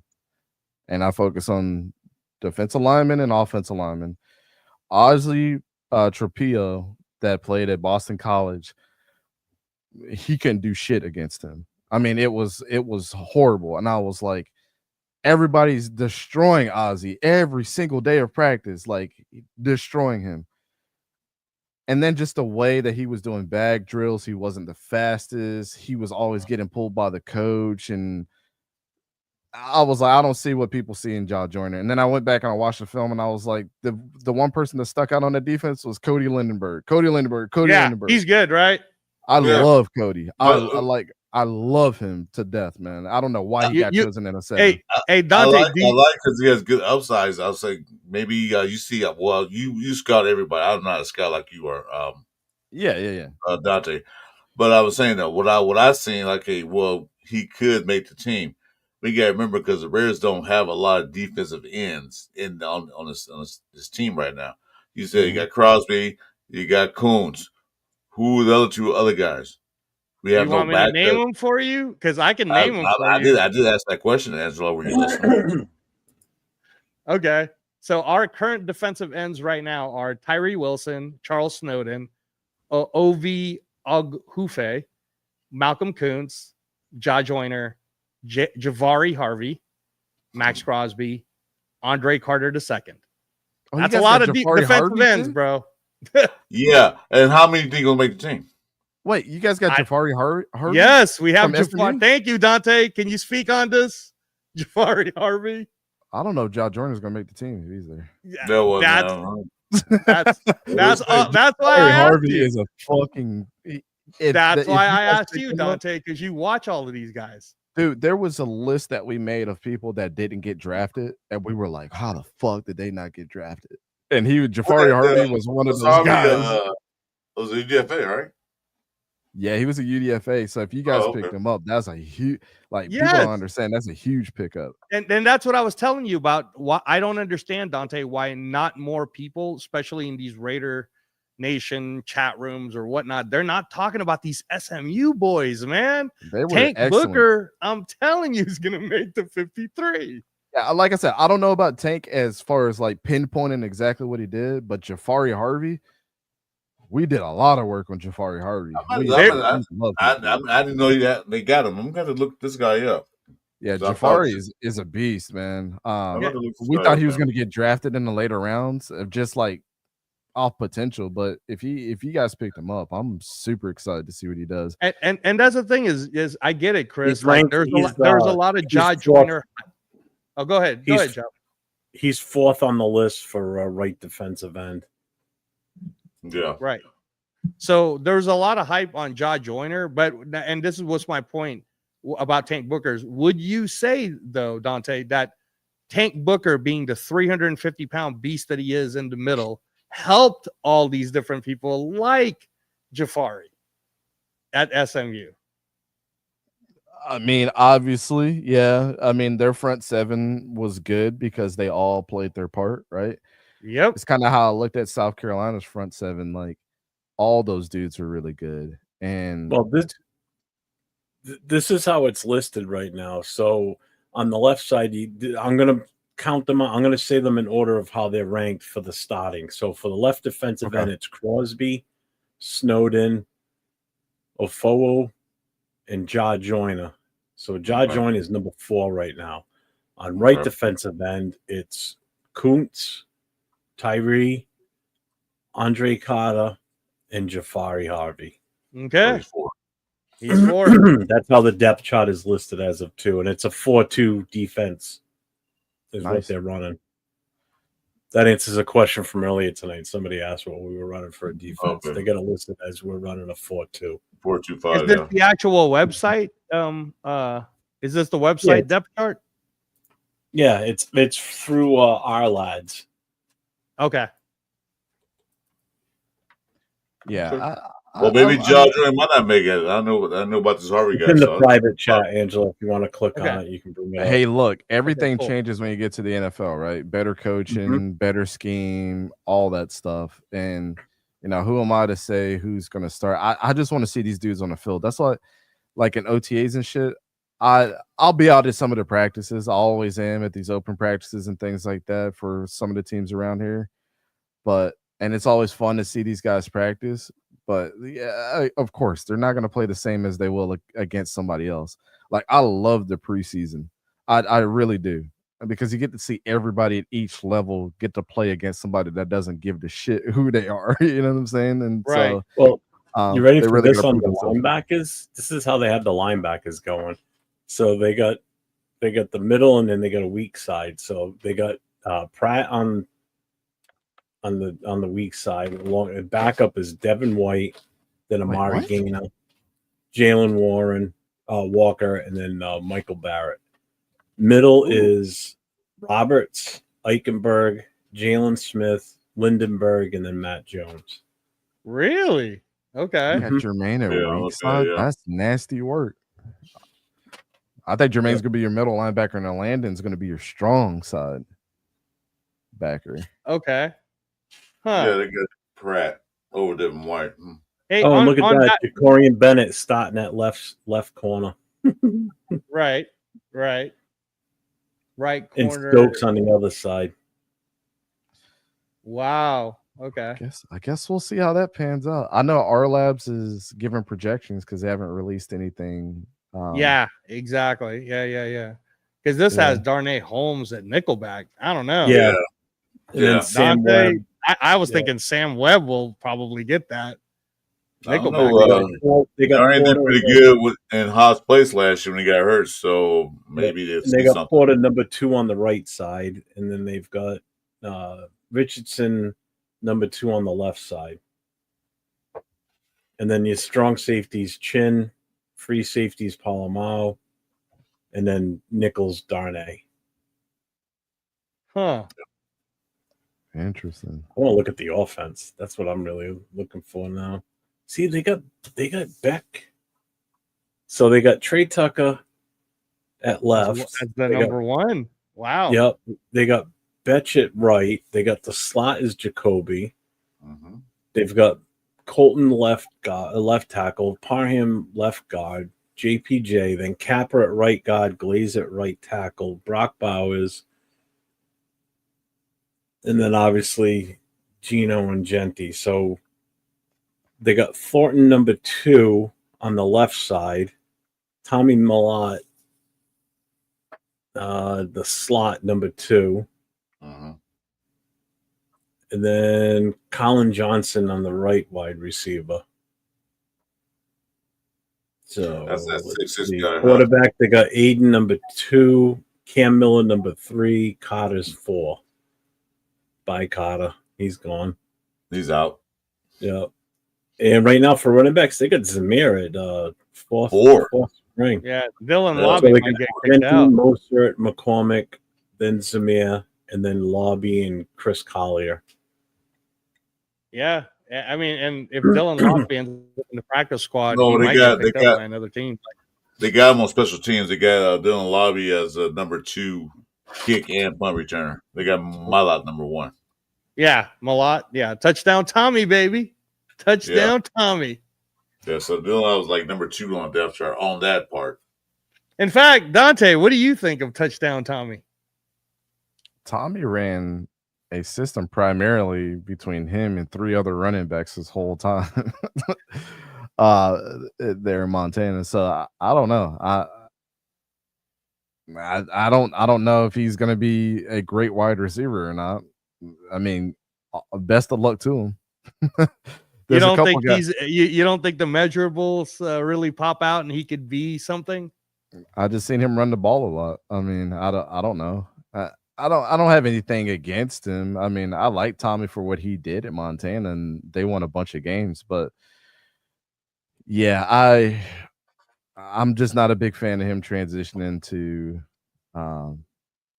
wide receiver. I mean, we'll see what happens in his career, but I don't know. I don't put big projections on guys of things that they haven't played before, especially at this level. But we'll see. I don't know. I like Cam Miller though. We just I've talked always about liked Jafari Harvey, and this guy just came in and asked a question. The Grinch goes, Yeah, "What do you go ahead, guys think Dante. Give about him the new Jafari Harvey talk. Love Jafari Harvey, man.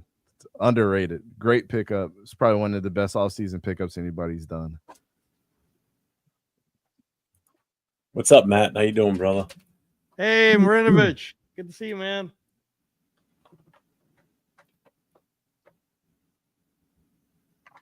Dante, you're a Jaguars fan, right? Yep. Because we're playing you guys this year. So, in your honest opinion, because you're a football fan, do you believe that the Jaguars made the correct move by trading what they traded draft day to get Travis Hunter? Fuck no. I lost my mind on draft day when we did that shit. I mean, tell us how you really feel. I don't mind the pick, and I'll put it like this. I think the Jaguars draft was okay, right? It didn't make me lose my mind like previous years did, but the very first pick going and getting Travis Hunter, I think was a good pick. Like, I think he can provide some value that's not there both ways, whatever the Jaguars decide for him to do. It's just what we gave up for him and how the Browns drafted. Now, let me tell you the Browns picks for a second, and this is what made me lose my mind. First pick, Mason Graham. Second pick, Quinshon Judkins. Third pick, I believe, was what's his name from Bowling Green, the Harold Fanning Jr. Fourth pick was Dylan Sampson. And then I think Dylan Gabriel was in there somewhere in like those. I think he was like their third round pick. I was like, what the they just got had a great draft based off of what we gave to them. And I was like, I'll never understand that.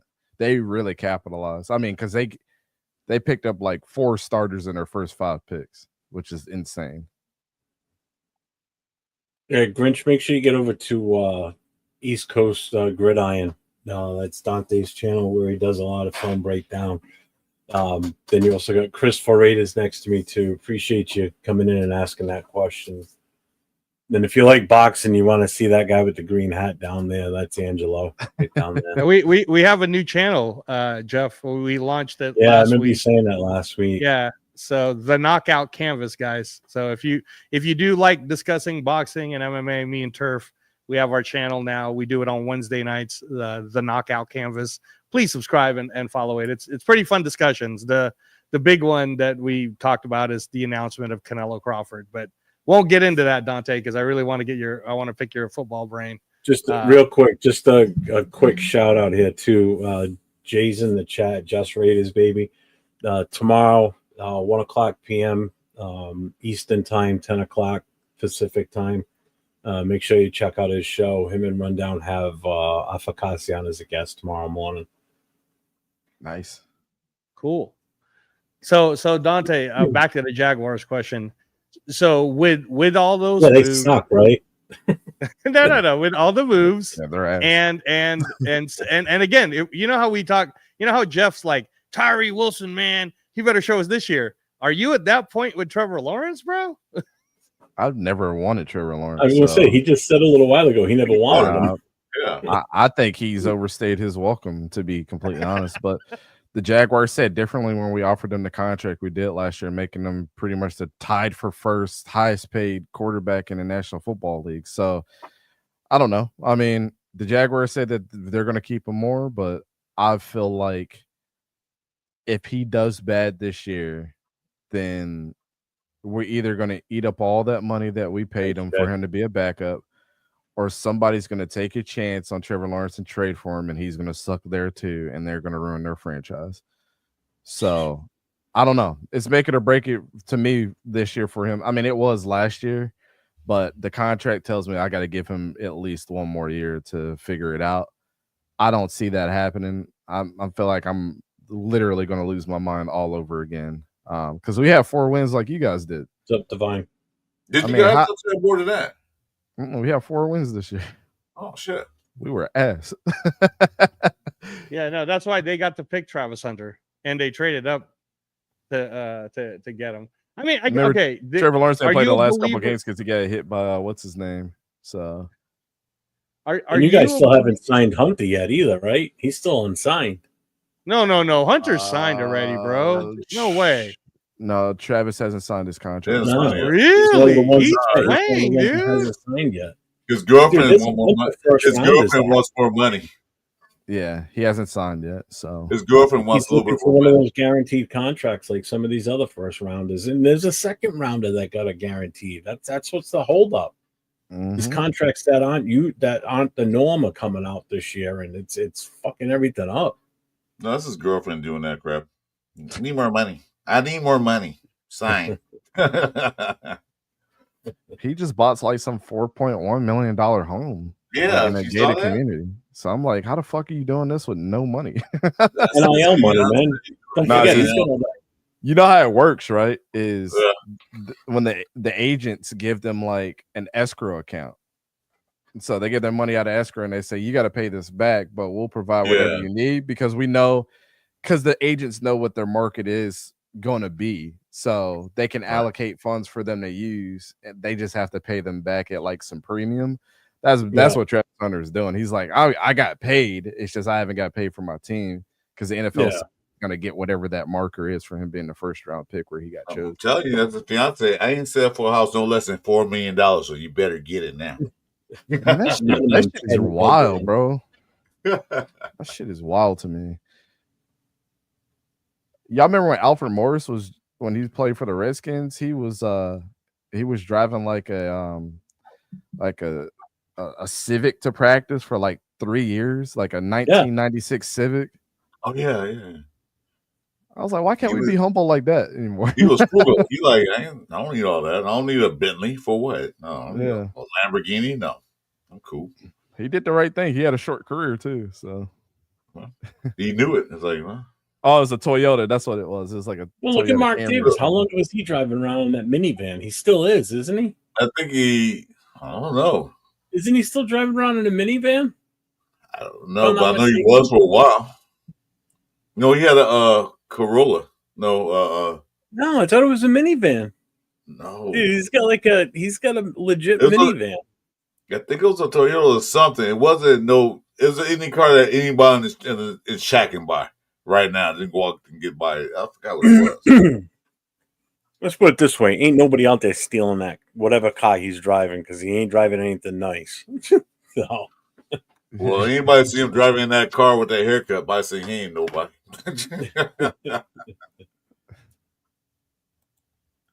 Oof. Any predictions, Dante? Who you think is going to be the number one team to beat besides the Eagles? Ooh. In the NFC, not the AFC, NFC. Who do you think going to come out? Give me your top 4 teams in the NFC. Let me think about that one. Let's see. As it stands right now. That's a good question, though. In the NFC, I think Tampa Bay is going to be good. I honestly think 2 top teams are going to come out of the NFC South. I think Atlanta is going to be really good too. Ooh, that's a hot take. With Michael Penix, bro. And they got that running back still. So Bijan Robinson is still there. Drake London, Darnell Mooney, Kyle Pitts. They just beefed up the shit out of their defense. Like, they're going to be really good. I think the Commanders, I mean, obviously we see what they did last year. And I still think the Lions, I think the NFC North still runs through them too. I'll throw of course, the Eagles. You know, the Eagles will probably be somewhere in there, but those would be my top 5 teams to look out for that I think can make a pretty good playoff run. Eagles line Atlanta, Tampa Bay. Anybody from the NFC West? Who you think win that division? Oh man, that's a toss up. To be honest, it's hard for me not to say the Rams because their defense is going to be so fucking good again. Yeah. Paired verse, man. Ooh. But I know you guys being Raiders fans don't like Devontae, but like, here's what I'll say about that. We don't hate Devontae as a player. We just hate what happened while he was a Raider. Okay, I understand that. Yeah. But you guys understand that he's like still a talented receiver, like until proven otherwise, right? And so I think with Matthew Stafford, here's the one thing that people never give Matthew Stafford credit for. The two best wide receiver seasons that we've ever seen, one was from Calvin Johnson and the other one was from Cooper Kupp. He was responsible on the other side of that. The best rookie wide receiver season that we ever seen was Puka Nacua. Who was responsible for that? Matthew Stafford. Yeah. So now we're bringing in Devontae Adams into the mix now too with that. With Kyron Williams as their running back, with a couple other pieces that they have there. I know Jordan Whittington is starting to. They love Jordan Whittington at wide receiver out there too. I think they're going to be pretty damn good, man. But with Seattle with Sam Darnold, I mean, can Sam Darnold keep up the magic? I don't know. Can Kyler Murray be a hero? I don't know. Can the 49ers with Brock Purdy, are those guys in shambles with the whole, Brandon Ayuk situation, their defense? Can they step up to the plate? I don't know. I think Rams are probably the safest bet to say that they're going to come out and win the West again. Okay. Let's switch sides and go to AFC. Raiders. AFC. Just kidding. Yeah, stop being biased. I think Baltimore is going to be probably the best team in the AFC for sure. I just had this feeling that they're probably going to do it this year. It's like Baltimore is always one play away from doing it. It's like they always that one play they can't reach over the top. It's like Jesus. They always have unfortunate injuries too. You know what I'm saying? Like to somewhere where it just like screws up their whole season. And it's unfortunate that Lamar had his best statistical season and didn't win MVP last year. So that was crazy. I think from your division, I made a video on this the other day. I think the way that the Broncos put their team together, they are planning to beat the Chiefs twice and set the vibe for their whole season. I think what they did, they've gotten so much better. It's ridiculous like how complete their team could be if Bo Nix and the rest of those guys can keep up with what they did last year. If those guys had the baseline of what they did last year and the rookies can step into place where they need them to, they'll be legit. I did some research. Sophomore slump though, baby. Sophomore slump for Bo Nix. I don't think so. I don't think for any of those guys that they're going to have a sophomore slump, to be honest. I think all those guys that got drafted last year are going to be really, really good. Including Audric Estime for the Broncos? Audric Estime is going to be third on their depth chart. They got J.K. Dobbins, and then they drafted R.J. Harvey. Yeah, R.J. Harvey's going to be hot. Yeah, his days are numbered today. But the Broncos, this is what I said in the video, and just kind of give you guys a little bit of background. 6 of their 7 wins were by 7 points or less that they lost. And so realistically, if things could have turned out in their favor, they could have been a 16-1 team last year. The only team that they got the brakes beat off them from is Baltimore. Baltimore beat them 41-10. That's crazy to think about. And so I started doing a little bit more research on why they lost this game. Why did your running back had a really good game and they couldn't stop him, or some guy hit him over the top, they couldn't stop that, and or they just didn't have a running game in some games outside of Bo Nix. And so I'm super high on the Broncos this year. I think they might be number 1 in your division, to be completely honest. Well, they got Greenlaw and Hafunga. So Greenlaw's injured, but hopefully he can come back. Yeah, I think he'll Later be this back by like week 6 or 7 from what they're saying. Hopefully he So doesn't come back. I'm fine with that. So you I- think Chiefs? You think Chiefs are sliding now? They're gonna start sliding. it's hard to say with them, and I'm sure you guys can agree because whenever it seems like they don't have the team on paper, they just end up in the Super Bowl. Like, and it's Yeah. like, what the fuck, man? They Like, find a way to get in there. yeah, they've improved a lot in their off season too, and they should be fairly healthy as well. I don't see them sliding a bunch. I just think the better team wins over them. They'll probably still be in second place in your division, with the Chargers being there at like 3. I got one more hard-hitting question for you, man, and I want the truth out of you, Dante. You're like one of the few people I first subscribed to. Was you like watching your college stuff? Yeah. But I want the truth out of you. Who's going to win the AFC South? The AFC South? That's your division. Yeah. Man, it's so much parity that's going on in the AFC South, right? Because you got Houston. They drafted really, really well, but is CJ Stroud going to be good? Like, I think their overall team is really decent. Losing Laramie Tunsil, they're trading him to Washington. That was crazy to me. Yeah, they picked up Ursery. They picked up Ursery as the left tackle of the future, baby. I will never understand that, but I mean, I don't know. Maybe they will be okay if CJ Stroud steps up and stops being distracted. It looks like he's been focused this offseason. Then you got the Colts. I'm willing to say the Colts, and here's why. Oh no. And this one pains me. Daniel Jones, bro. Let him talk. Let him talk. Angela, let him talk. But it's Daniel Jones. Like, I don't think it's Anthony Richardson. No. And here's what I say. I had a Giants content creator on today, right? I encourage you guys to go watch that interview. He gave me some game that like I didn't even think about, but we all agree on one thing.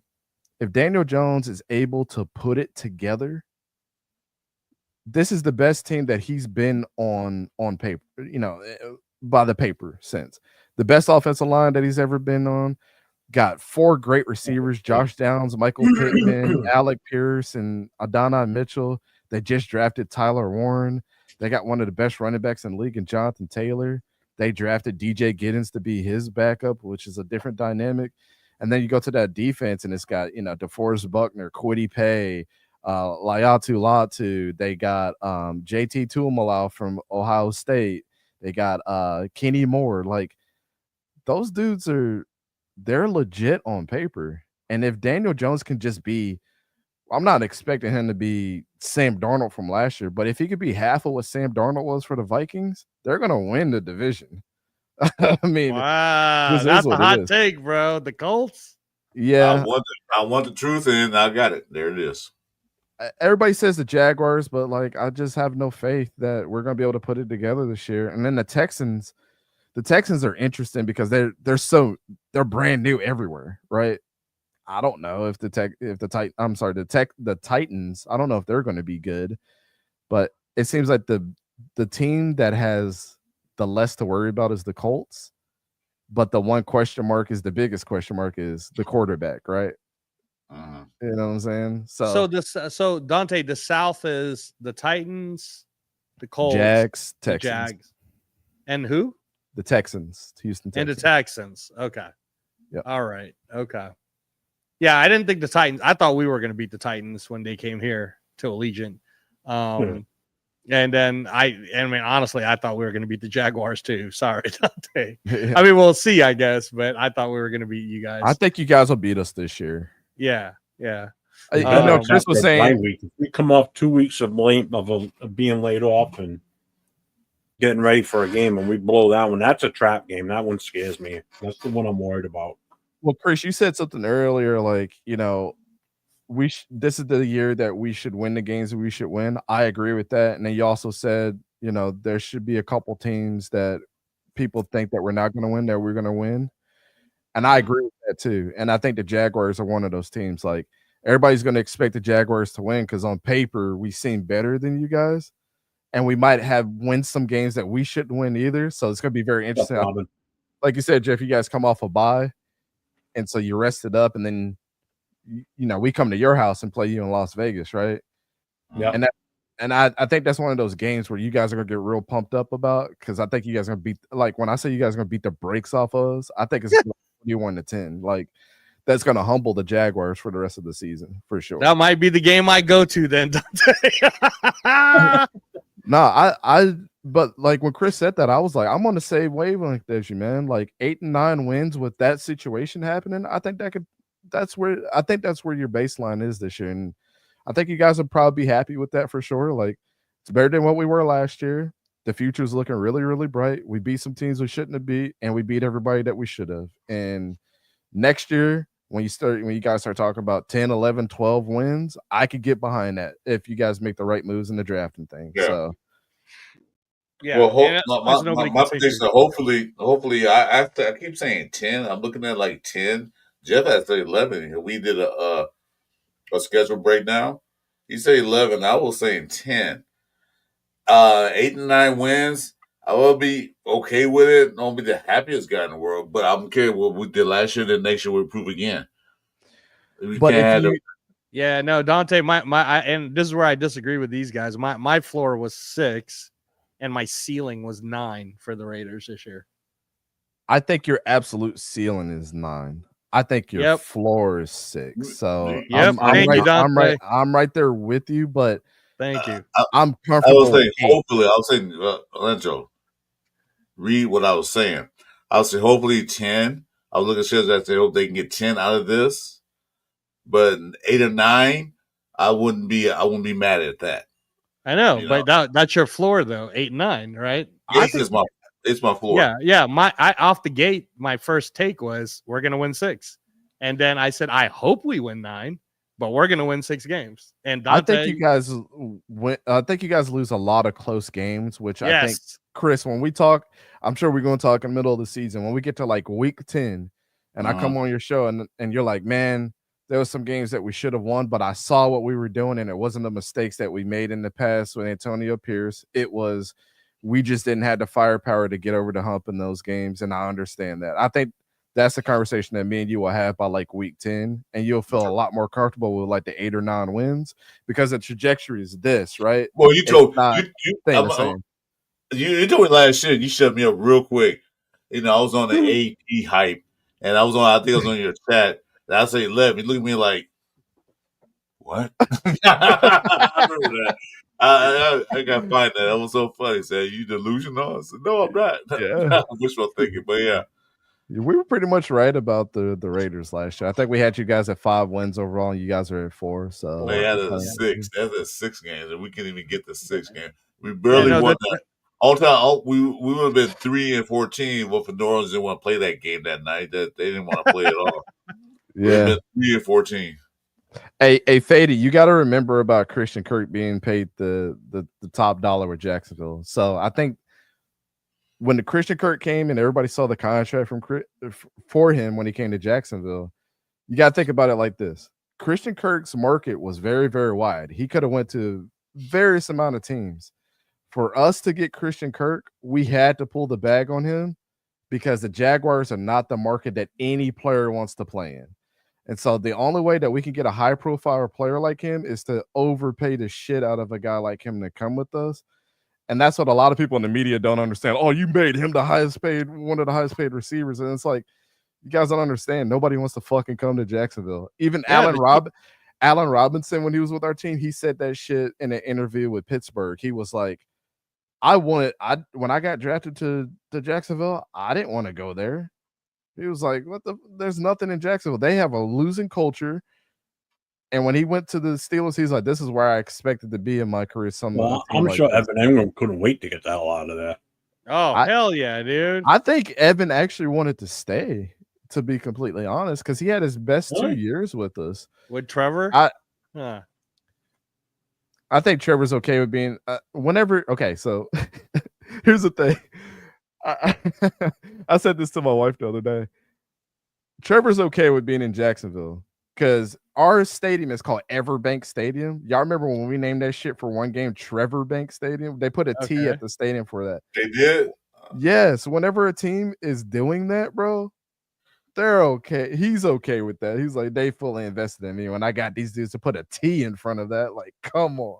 And we proceed to lose that game badly too. I'll never forget that shit.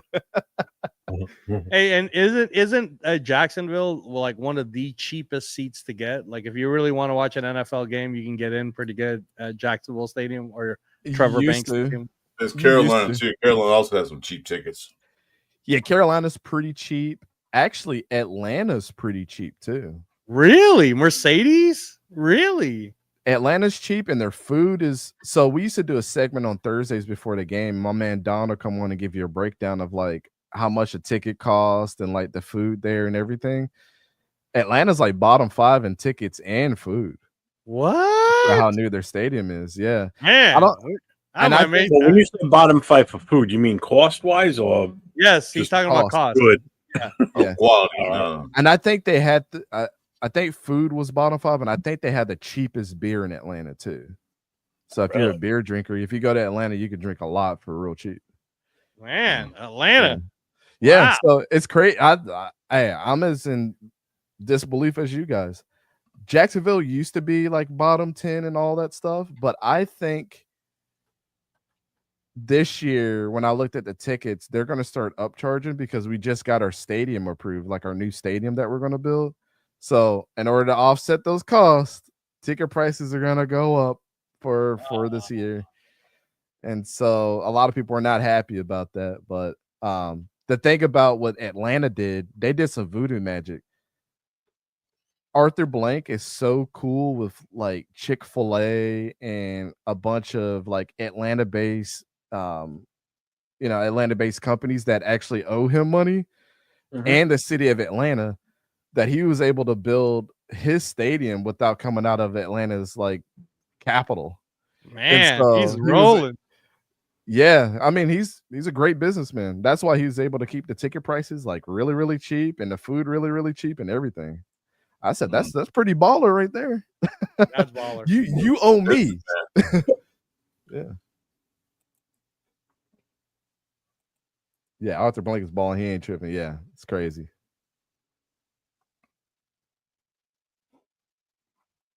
All right, so I got your predictions. I'm not gonna ask you guys, Glow Man, because you're too damn biased. So I'm gonna leave you alone. I'm gonna leave you out of it. Biased for what are you talking about? You'll say I ask you who's gonna win the NFC East. You probably say the Raiders. So that's not true, the NFC East though. It ain't the Cowboys. And so give me your prediction. Who wins in NFC? The West, East, North, and South. Who wins those divisions? Give me your predictions right now. NFC East, I'm going Eagles because Howie Roseman's a fucking genius. And that team is so stacked, man. I mean, how are you going to get Jihad Campbell, Dante? How did 31 other NFL teams? Okay. I think that's a mistake. I wasn't high on Jihad Campbell. Give me your predictions. Oh, really? Oh, thanks. Ansel, okay, Dante. Ansel, don't go off. Don't get. That's what I asked you because you go off topic. No. I'm just making side I'm comments. Just give me predictions. I'm done with the players. I'm giving it to you. Relax, man. I'm done with the players. I'm done with the players. Just give me prediction. All right. You two in timeout. No. Chris, be nice to our guests. Chris, be nice to our guests. Angelo, fucking question. And I'm trying to let Dante. I'm trying to have Dante's expertise grace us tonight. So, but all right, but thank you, Dante. I'm going to remember that now on all the other shows. Jihad Campbell is not as good. Thank you, Dante. That's just my opinion. No. Hey, man, you study all of these guys, so I got to go with it. NFC South. I think Tampa Bay is going to be pretty good, man. I like that wide receiver room. I like it. I mean, Tez Johnson, Emeka Egbuka, they're going to be hot. And I like them. What's his name? Jalen McMillan last year. So Tampa will win the South. The West, I got to go with the Rams, man. The Rams are so damn good. Fair not to say them. The Rams are so damn good. Although Arizona might surprise me. We'll see. But I don't think the Niners are going to do shit this year. So. Really? Arizona might surprise me. Arizona is one of those like could be great, could be sucky. We'll see what happens. But they got some talent in there. They got some couldn't talent. get it with what's his name at wide receiver. He wasn't anything what they thought he was going to be. Yeah, they have some other Kind of issues. tough when you got a 2-foot tall quarterback, though. You know. Yeah, they had some. Well, they had some other issues too. But I think that if we're talking players there, to have Trey Benson, Will Johnson might have been a really good pickup for him.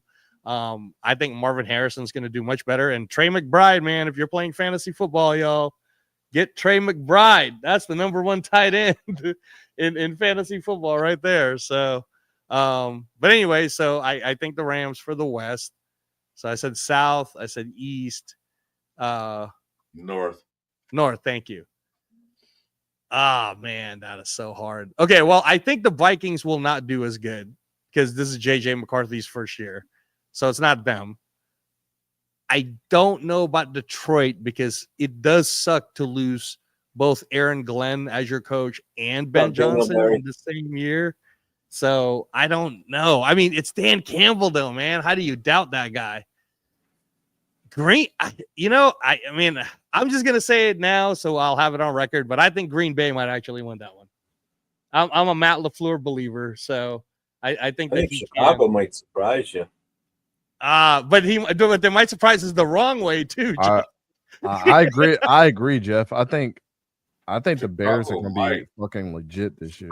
They did too much to improve that offensive line, especially. The way they rebuilt that offensive line in one free agency is insane. That's what's impressive right there. Yeah. Right. Yeah. Right. You're going to give Caleb Williams a chance to actually produce this year with an offensive line that can block for him.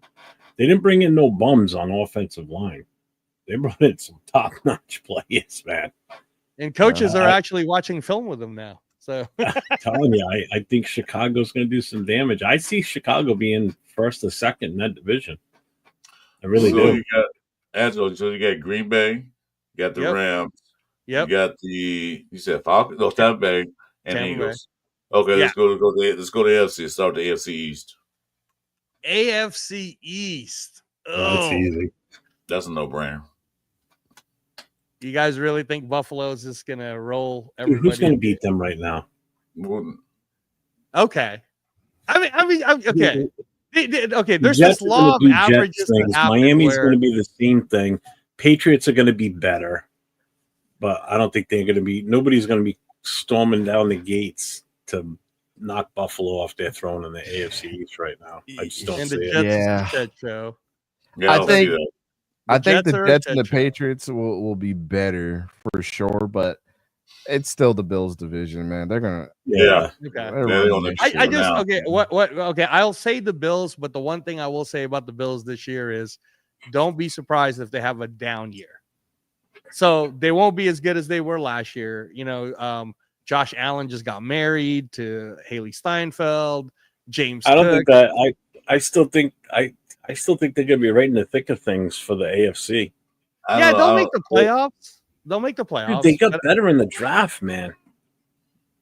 Yeah. I'm telling you. They're going to be good. And Keon Coleman second year. I don't think the Patriots are ready or there yet to dethrone the Bills. They have gotten better in the draft, free agency, and all that stuff. But I don't think they're there yet. You know, it's the first year coach. Well, Vrabel's not a first year coach ever. He coached at Tennessee. But I don't think they're there yet. They probably might give them a run for their money. But I think the Bills still own the division as it stands right now. All right. So, okay, let's go to the AFC North. The North, the Jaguars. I'm just. Oh, no, that's the South. My bad.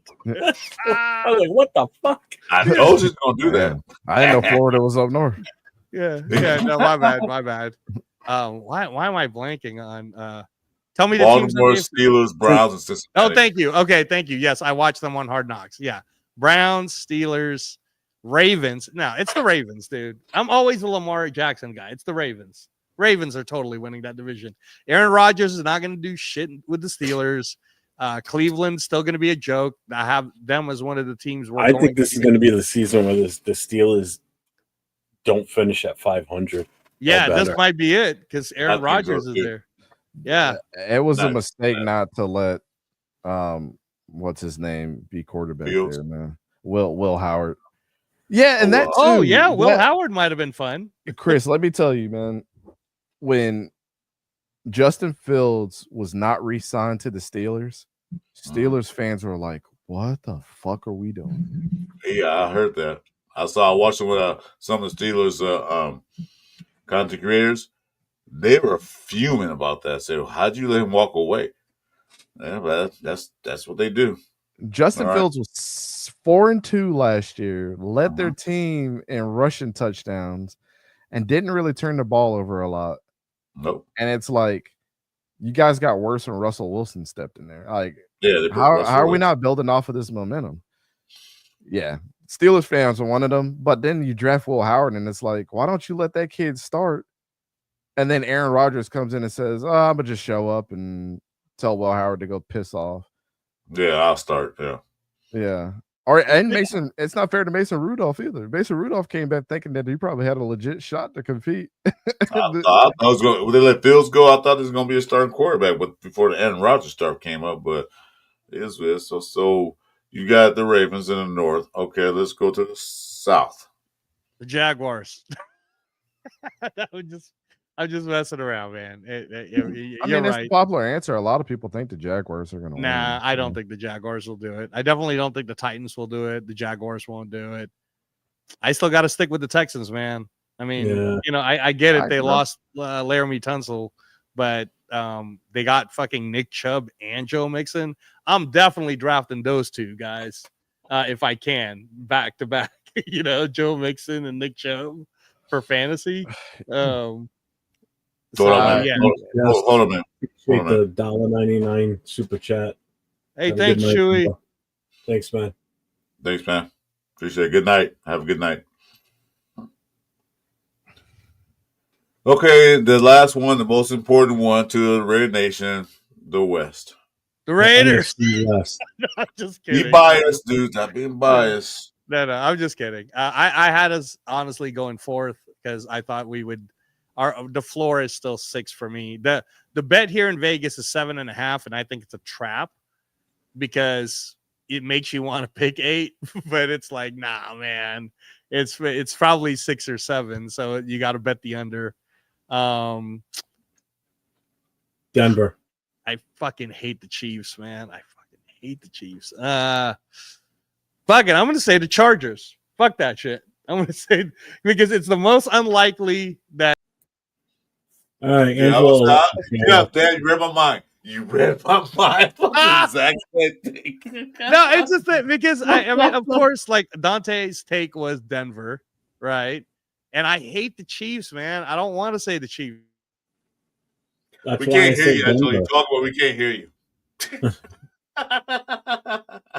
Oh, you mute him? You're terrible, man. No, what I was saying, guys, was that Dante already said it'd be the Broncos, right? And I don't want to pick the Chiefs because it's always the Chiefs, and I'm so tired of the Chiefs, Chris. Until somebody beats them, it's still going to be the Chiefs. But I'm not going to say it though. It's not going to come out of my mouth. So I would rather spit vile and say Chargers, even though I don't want them to do it, than to say Chiefs again for like the 10th year in a row. I'm tired of it. Tired of the Chiefs. Rock, we may make the playoffs, but we ain't winning the division. If we do, that'll be incredible. I mean, don't get me wrong. I'm going to be happy as a pig and shit, but yeah. I mean, granted, nobody expected the Redskins to do what they did last year. I'm not expecting us to win the division either. If it happens, it happens. Oh, well, that'd be awesome. I'll tell you what I'm not looking forward to is seeing Omarion Hampton and Najee Harris pound that ball all the time. Because I think that's a good duo for fantasy also. I think Omarion Hampton's going to surprise a lot of people. And I disagree with that. For fantasy standpoint, you don't think Omarion Hampton and Najee's going to do great? I think they're going to do really well. As far as a PPR standpoint, no I way. think RJ Harvey will probably be like the PPR back that you want. Because I don't think Omarion's going to catch any passes. So and Najee's not known for catching passes out of the backfield either. Yeah, I see what you're saying with the Chargers. I just don't think they have the defense to compete with the other teams that are there. I think their offense is going to be fucking incredible. Like I'm a Justin Herbert guy. I'm a Mario Hampton guy. I'm that offensive lineman guy there. Like, you know, I don't know. Their defense is not going to be able to carry them in games when they really need it. I mean, Justin Herbert's going to pass for 500 yards a game and do all he needs to do, and then their defense is going to screw them over. So, just like he did against the Jaguars in the playoffs. That was funny. I love that game. That was super chat. Thanks, Mike. My guy, Mike, Stocktown Mike. Thank you, brother. Salute to the panel, he says. Salute, Mike. Appreciate you. Thanks for the super chat, man.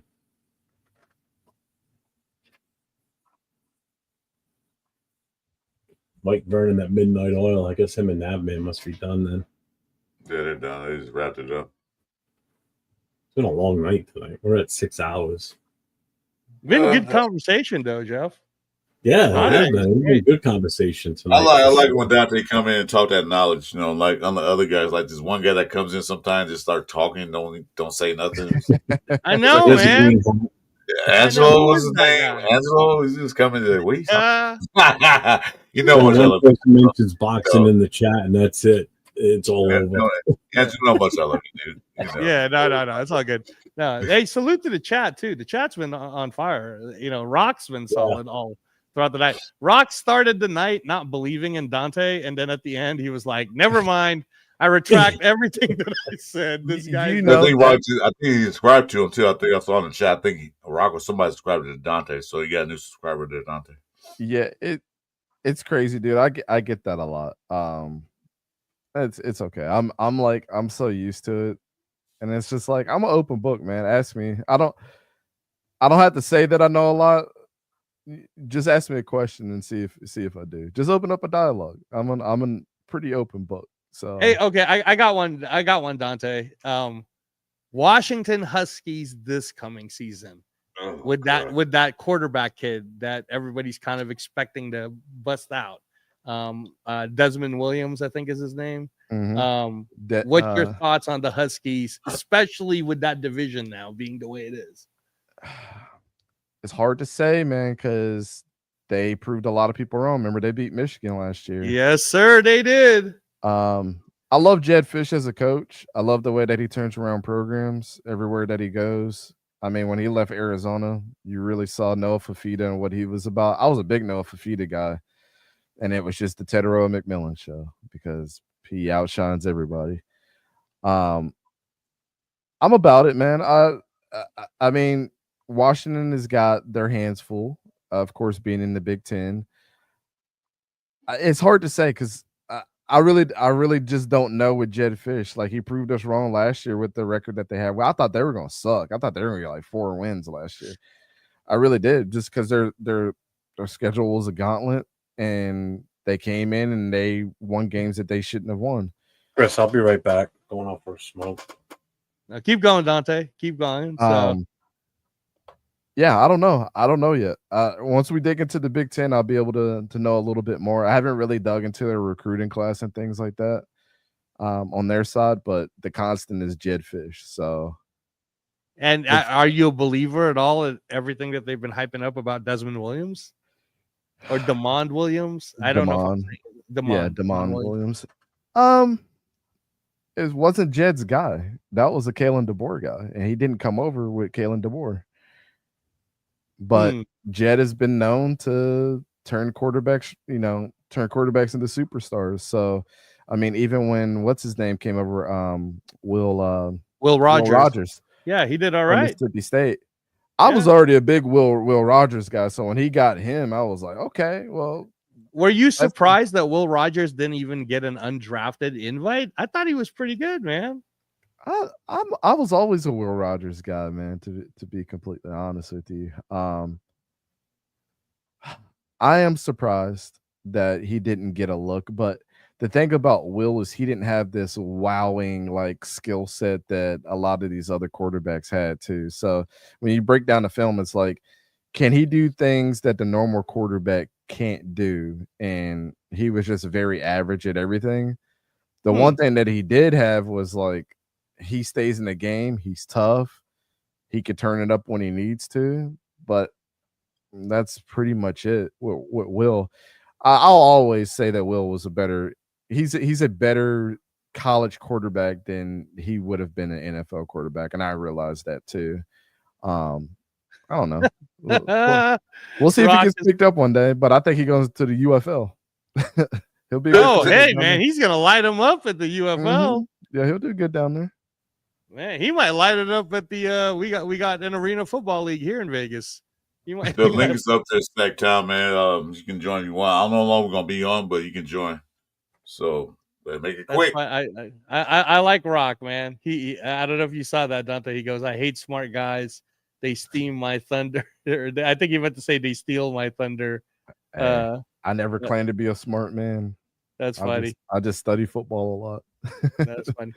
No, I feel your love and your pain, Dante, because that's on our boxing show. That's one of the fun things about it with me and Turf, is that I always say to everybody where, because then it gets emotional, right? Oh man, you hate this guy, you hate that guy, kind of like what happens with you, Dante. But the truth is, it's like, look, man, I'm just giving you facts because I watch more boxing in 1 week than most people watch in their lifetime.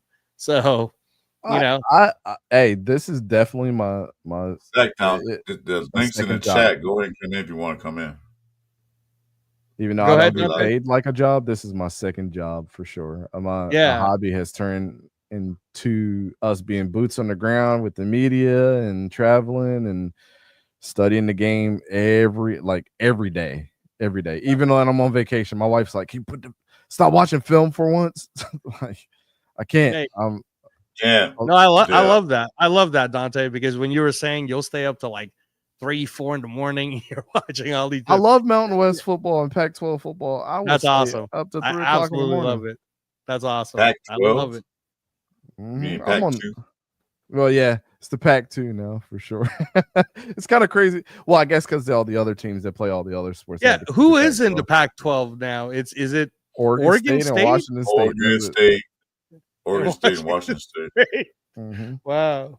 Hey, salute to Marcus Banks, guys. He's always a constant, and Marcus Banks knows his boxing too. So thanks for joining us tonight, Marcus. That's awesome. My boy Marcus, man, is always coming through and supporting us as well. I appreciate him popping in. Yeah, Marcus Banks is not a Raider fan; he's a Tennessee fan, but yet he's a moderator on my station. Hey, big ups to you. Oh yeah. Okay. Now Marcus is great because he's one of those guys that come in, don't talk nonsense, don't trash the Raiders. He talks nonsense. He asks questions. He talks. So, I like Marcus Banks. He's one of the moderators. Yeah. IG. I don't have him on IG. Zach, do I? Let's see. Hold on. This guy wants special privileges. That's the reason why I mess with a lot of you guys, because I can come on and give my honest opinion about something, and of course, every once in a while you got the knuckleheads that say something, but of course, for the most part, it's like, Chris will actually ask the question, "Hey, why do you feel this way about something?" And I'll give you my honest answer, and it's like we can agree to disagree and move on to the next thing. You know what I'm saying? Most people are not. They're not like that. I don't want you to sugarcoat anything. I don't like sugarcoat nothing. And if I ask you a serious question, I expect to your opinion, your thoughts, what you feel about it, because I don't want to sugarcoat. I can hear that all day, every day. I want to hear your honest opinion about that. That's why that's why when I start watching game content creator, when I start watching content, you and a couple of guys were the first one I watch. Because I like college football just as much as you do. And I like to see what your take on these guys coming up. Yeah. Yeah. I appreciate the the transparency that you guys have. So it's always a good conversation when you just open a dialogue by asking why, instead of a lot of people, "Oh, this guy's a clown. He thinks he's a know-it-all." Like, what the why do we get on that type time? Can I just explain why I feel a certain way about something? It might not be the popular answer. Everybody knows how I feel about Dante Thornton, but it's going to be a clear, concise answer to your question on why I don't like him, as far as where you guys drafting him. This is what it is. If he turns out to be the guy, I'll be the first one to make a video and say, "Shit, I was wrong. The dude's a baller." So we just got to see. You what he really does on don't the think Dante Thornton, straight A student, great story about him. He's got all the measurables. You don't think he was worth a 5th round pick? field. Hell no. He was a 4th round pick. Oh, okay. Nope, I don't. Huh. Jalen Where Royals would you got chosen. where after would him. you have picked him? Probably like the 6th or 7th round is where we had him projected. Really? Because of his measurables, not because of his production. Or his intelligence? I mean, straight A student, man, hard worker, had to raise his that doesn't translate to a football field. This is what I do with that. Great. A lot of Hey, people are Jeff. excited about him right now in training camp. Dante. Just send link to Sacktown because I can't. Well, I was just gonna ask if you were still in the chat. We're gonna be getting off, Mike. We'll be on tomorrow night. I don't know if you got anything going on tomorrow night, Mike. Yeah, that's probably ready to wrap it up because I'm about ready to call it. What's up, Marcus? What's up, brother? How you doing? Hey, Marcus. I was talking about Marcus Banks. It's 3:00 here for me. So, well, Dante, Yeah. you're on the East Coast, aren't you? In Jersey? Yeah, I'm in Pennsylvania. Yeah. So Yeah. Wow. Oh, that's Wow. right, Pennsylvania. You're hardcore, Dante. Whereabouts in Pennsylvania are you? you know where the Amish live in Lancaster County? Yeah. Yeah. I'm right cool. outside or outside of that in a small town. So All right. Is that where they did that bowling movie, bro? With Woody Harrelson. Kingpin? And, I have no idea. I had to ask my wife. This is like her home area. Well, where are you from originally? So I grew up in Baltimore. So Oh, all right. oh shit. yeah. So Wow. actually, me Tristan, and Dante I'm Thornton are from the grandfather. same area. So we walk the same grounds. Unless you're black, Wow. because I think you got Chris's grandkid. Or if you're Asian, you're Angelo's son or grandson. That's funny. He's a hands catcher. Dante Thornton had a 7% drop rate on 26 catches, and the year before had a 14% drop rate. If we want to get technical, he's not. Dante, how was Thornton when he was in Oregon? He was okay. I don't know why he left. Maybe I no mean- Bo Nix is why he left. Well, we saw what Dylan Gabriel did after that. I mean, let's see. He would have had. Chris, if you're gonna take off, you can go. I'll put it down when we're ready. Yeah, Yeah. he would have had Bo Nix for 2 years. I know you're gonna go take your Geritol and go to bed. More than that, he does rest of ribeye steak I cooked today. So anyway, Oh shit, Oh, Chris, watch that cholesterol, buddy. that's why I take the pills every night. No, I know. I take pills too. No, Man. I'm cool. I'm good. Whenever close to, I'm fine. All right. Ribeye steak though, that's nice. Eating good. Well, it was for my son because he graduated, so I was a celebratory dinner for him. Oh, that's awesome, man. Congratulations. That's amazing. Graduate high school or college?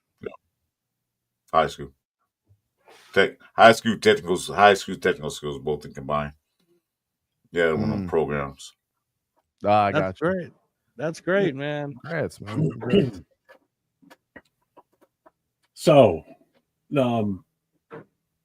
Dante, you got anything coming up you want to promote or push before we call it a night here? Not really. I mean, you guys. When's your shows on, Dante? Every Tuesday and Wednesday at 7:30 p.m. Eastern time. Tuesdays we talk college. Wednesdays we talk NFL. I've been sprinkling in some shows here and there with. I'm doing a series called The Handoff where I bring some of my favorite content creators that talk about different teams, and I do like interview style with them. Get to know them as more of a person and get to know the teams most importantly. That's cool. But That's awesome. that's I love that's it. pretty So much- that's pretty much it. Guys, make sure you follow Dante on East Coast Gridiron. Is that Yes. correct, Dante? East Coast Gridiron. East Yep. Coast Gridiron. You obviously know he's got the knowledge, and he does all the legwork and studies all of the, especially college. Man, I'm so happy you were on today, dude. You made my day with that UNLV and Washington. I got you. Yeah. stuff. Thank you. EastCoastGridiron.net. We got our guys that write articles over there, all unbiased articles of interesting things. We do photography, videography, all kinds of stuff. So I got some cool edits on the channel too. But always That's trying awesome. to Love it, man. 1% better every day, man. Follow him on Sweet. East Coast Gridiron on Instagram also. So check my Angela, message. what do you got coming up? You got anything? I know you got Yeah, something. so me and Turf, we just started the knockout canvas. And we're for now we're also running it on the Ultimate Raider Fan to introduce everybody to the channel.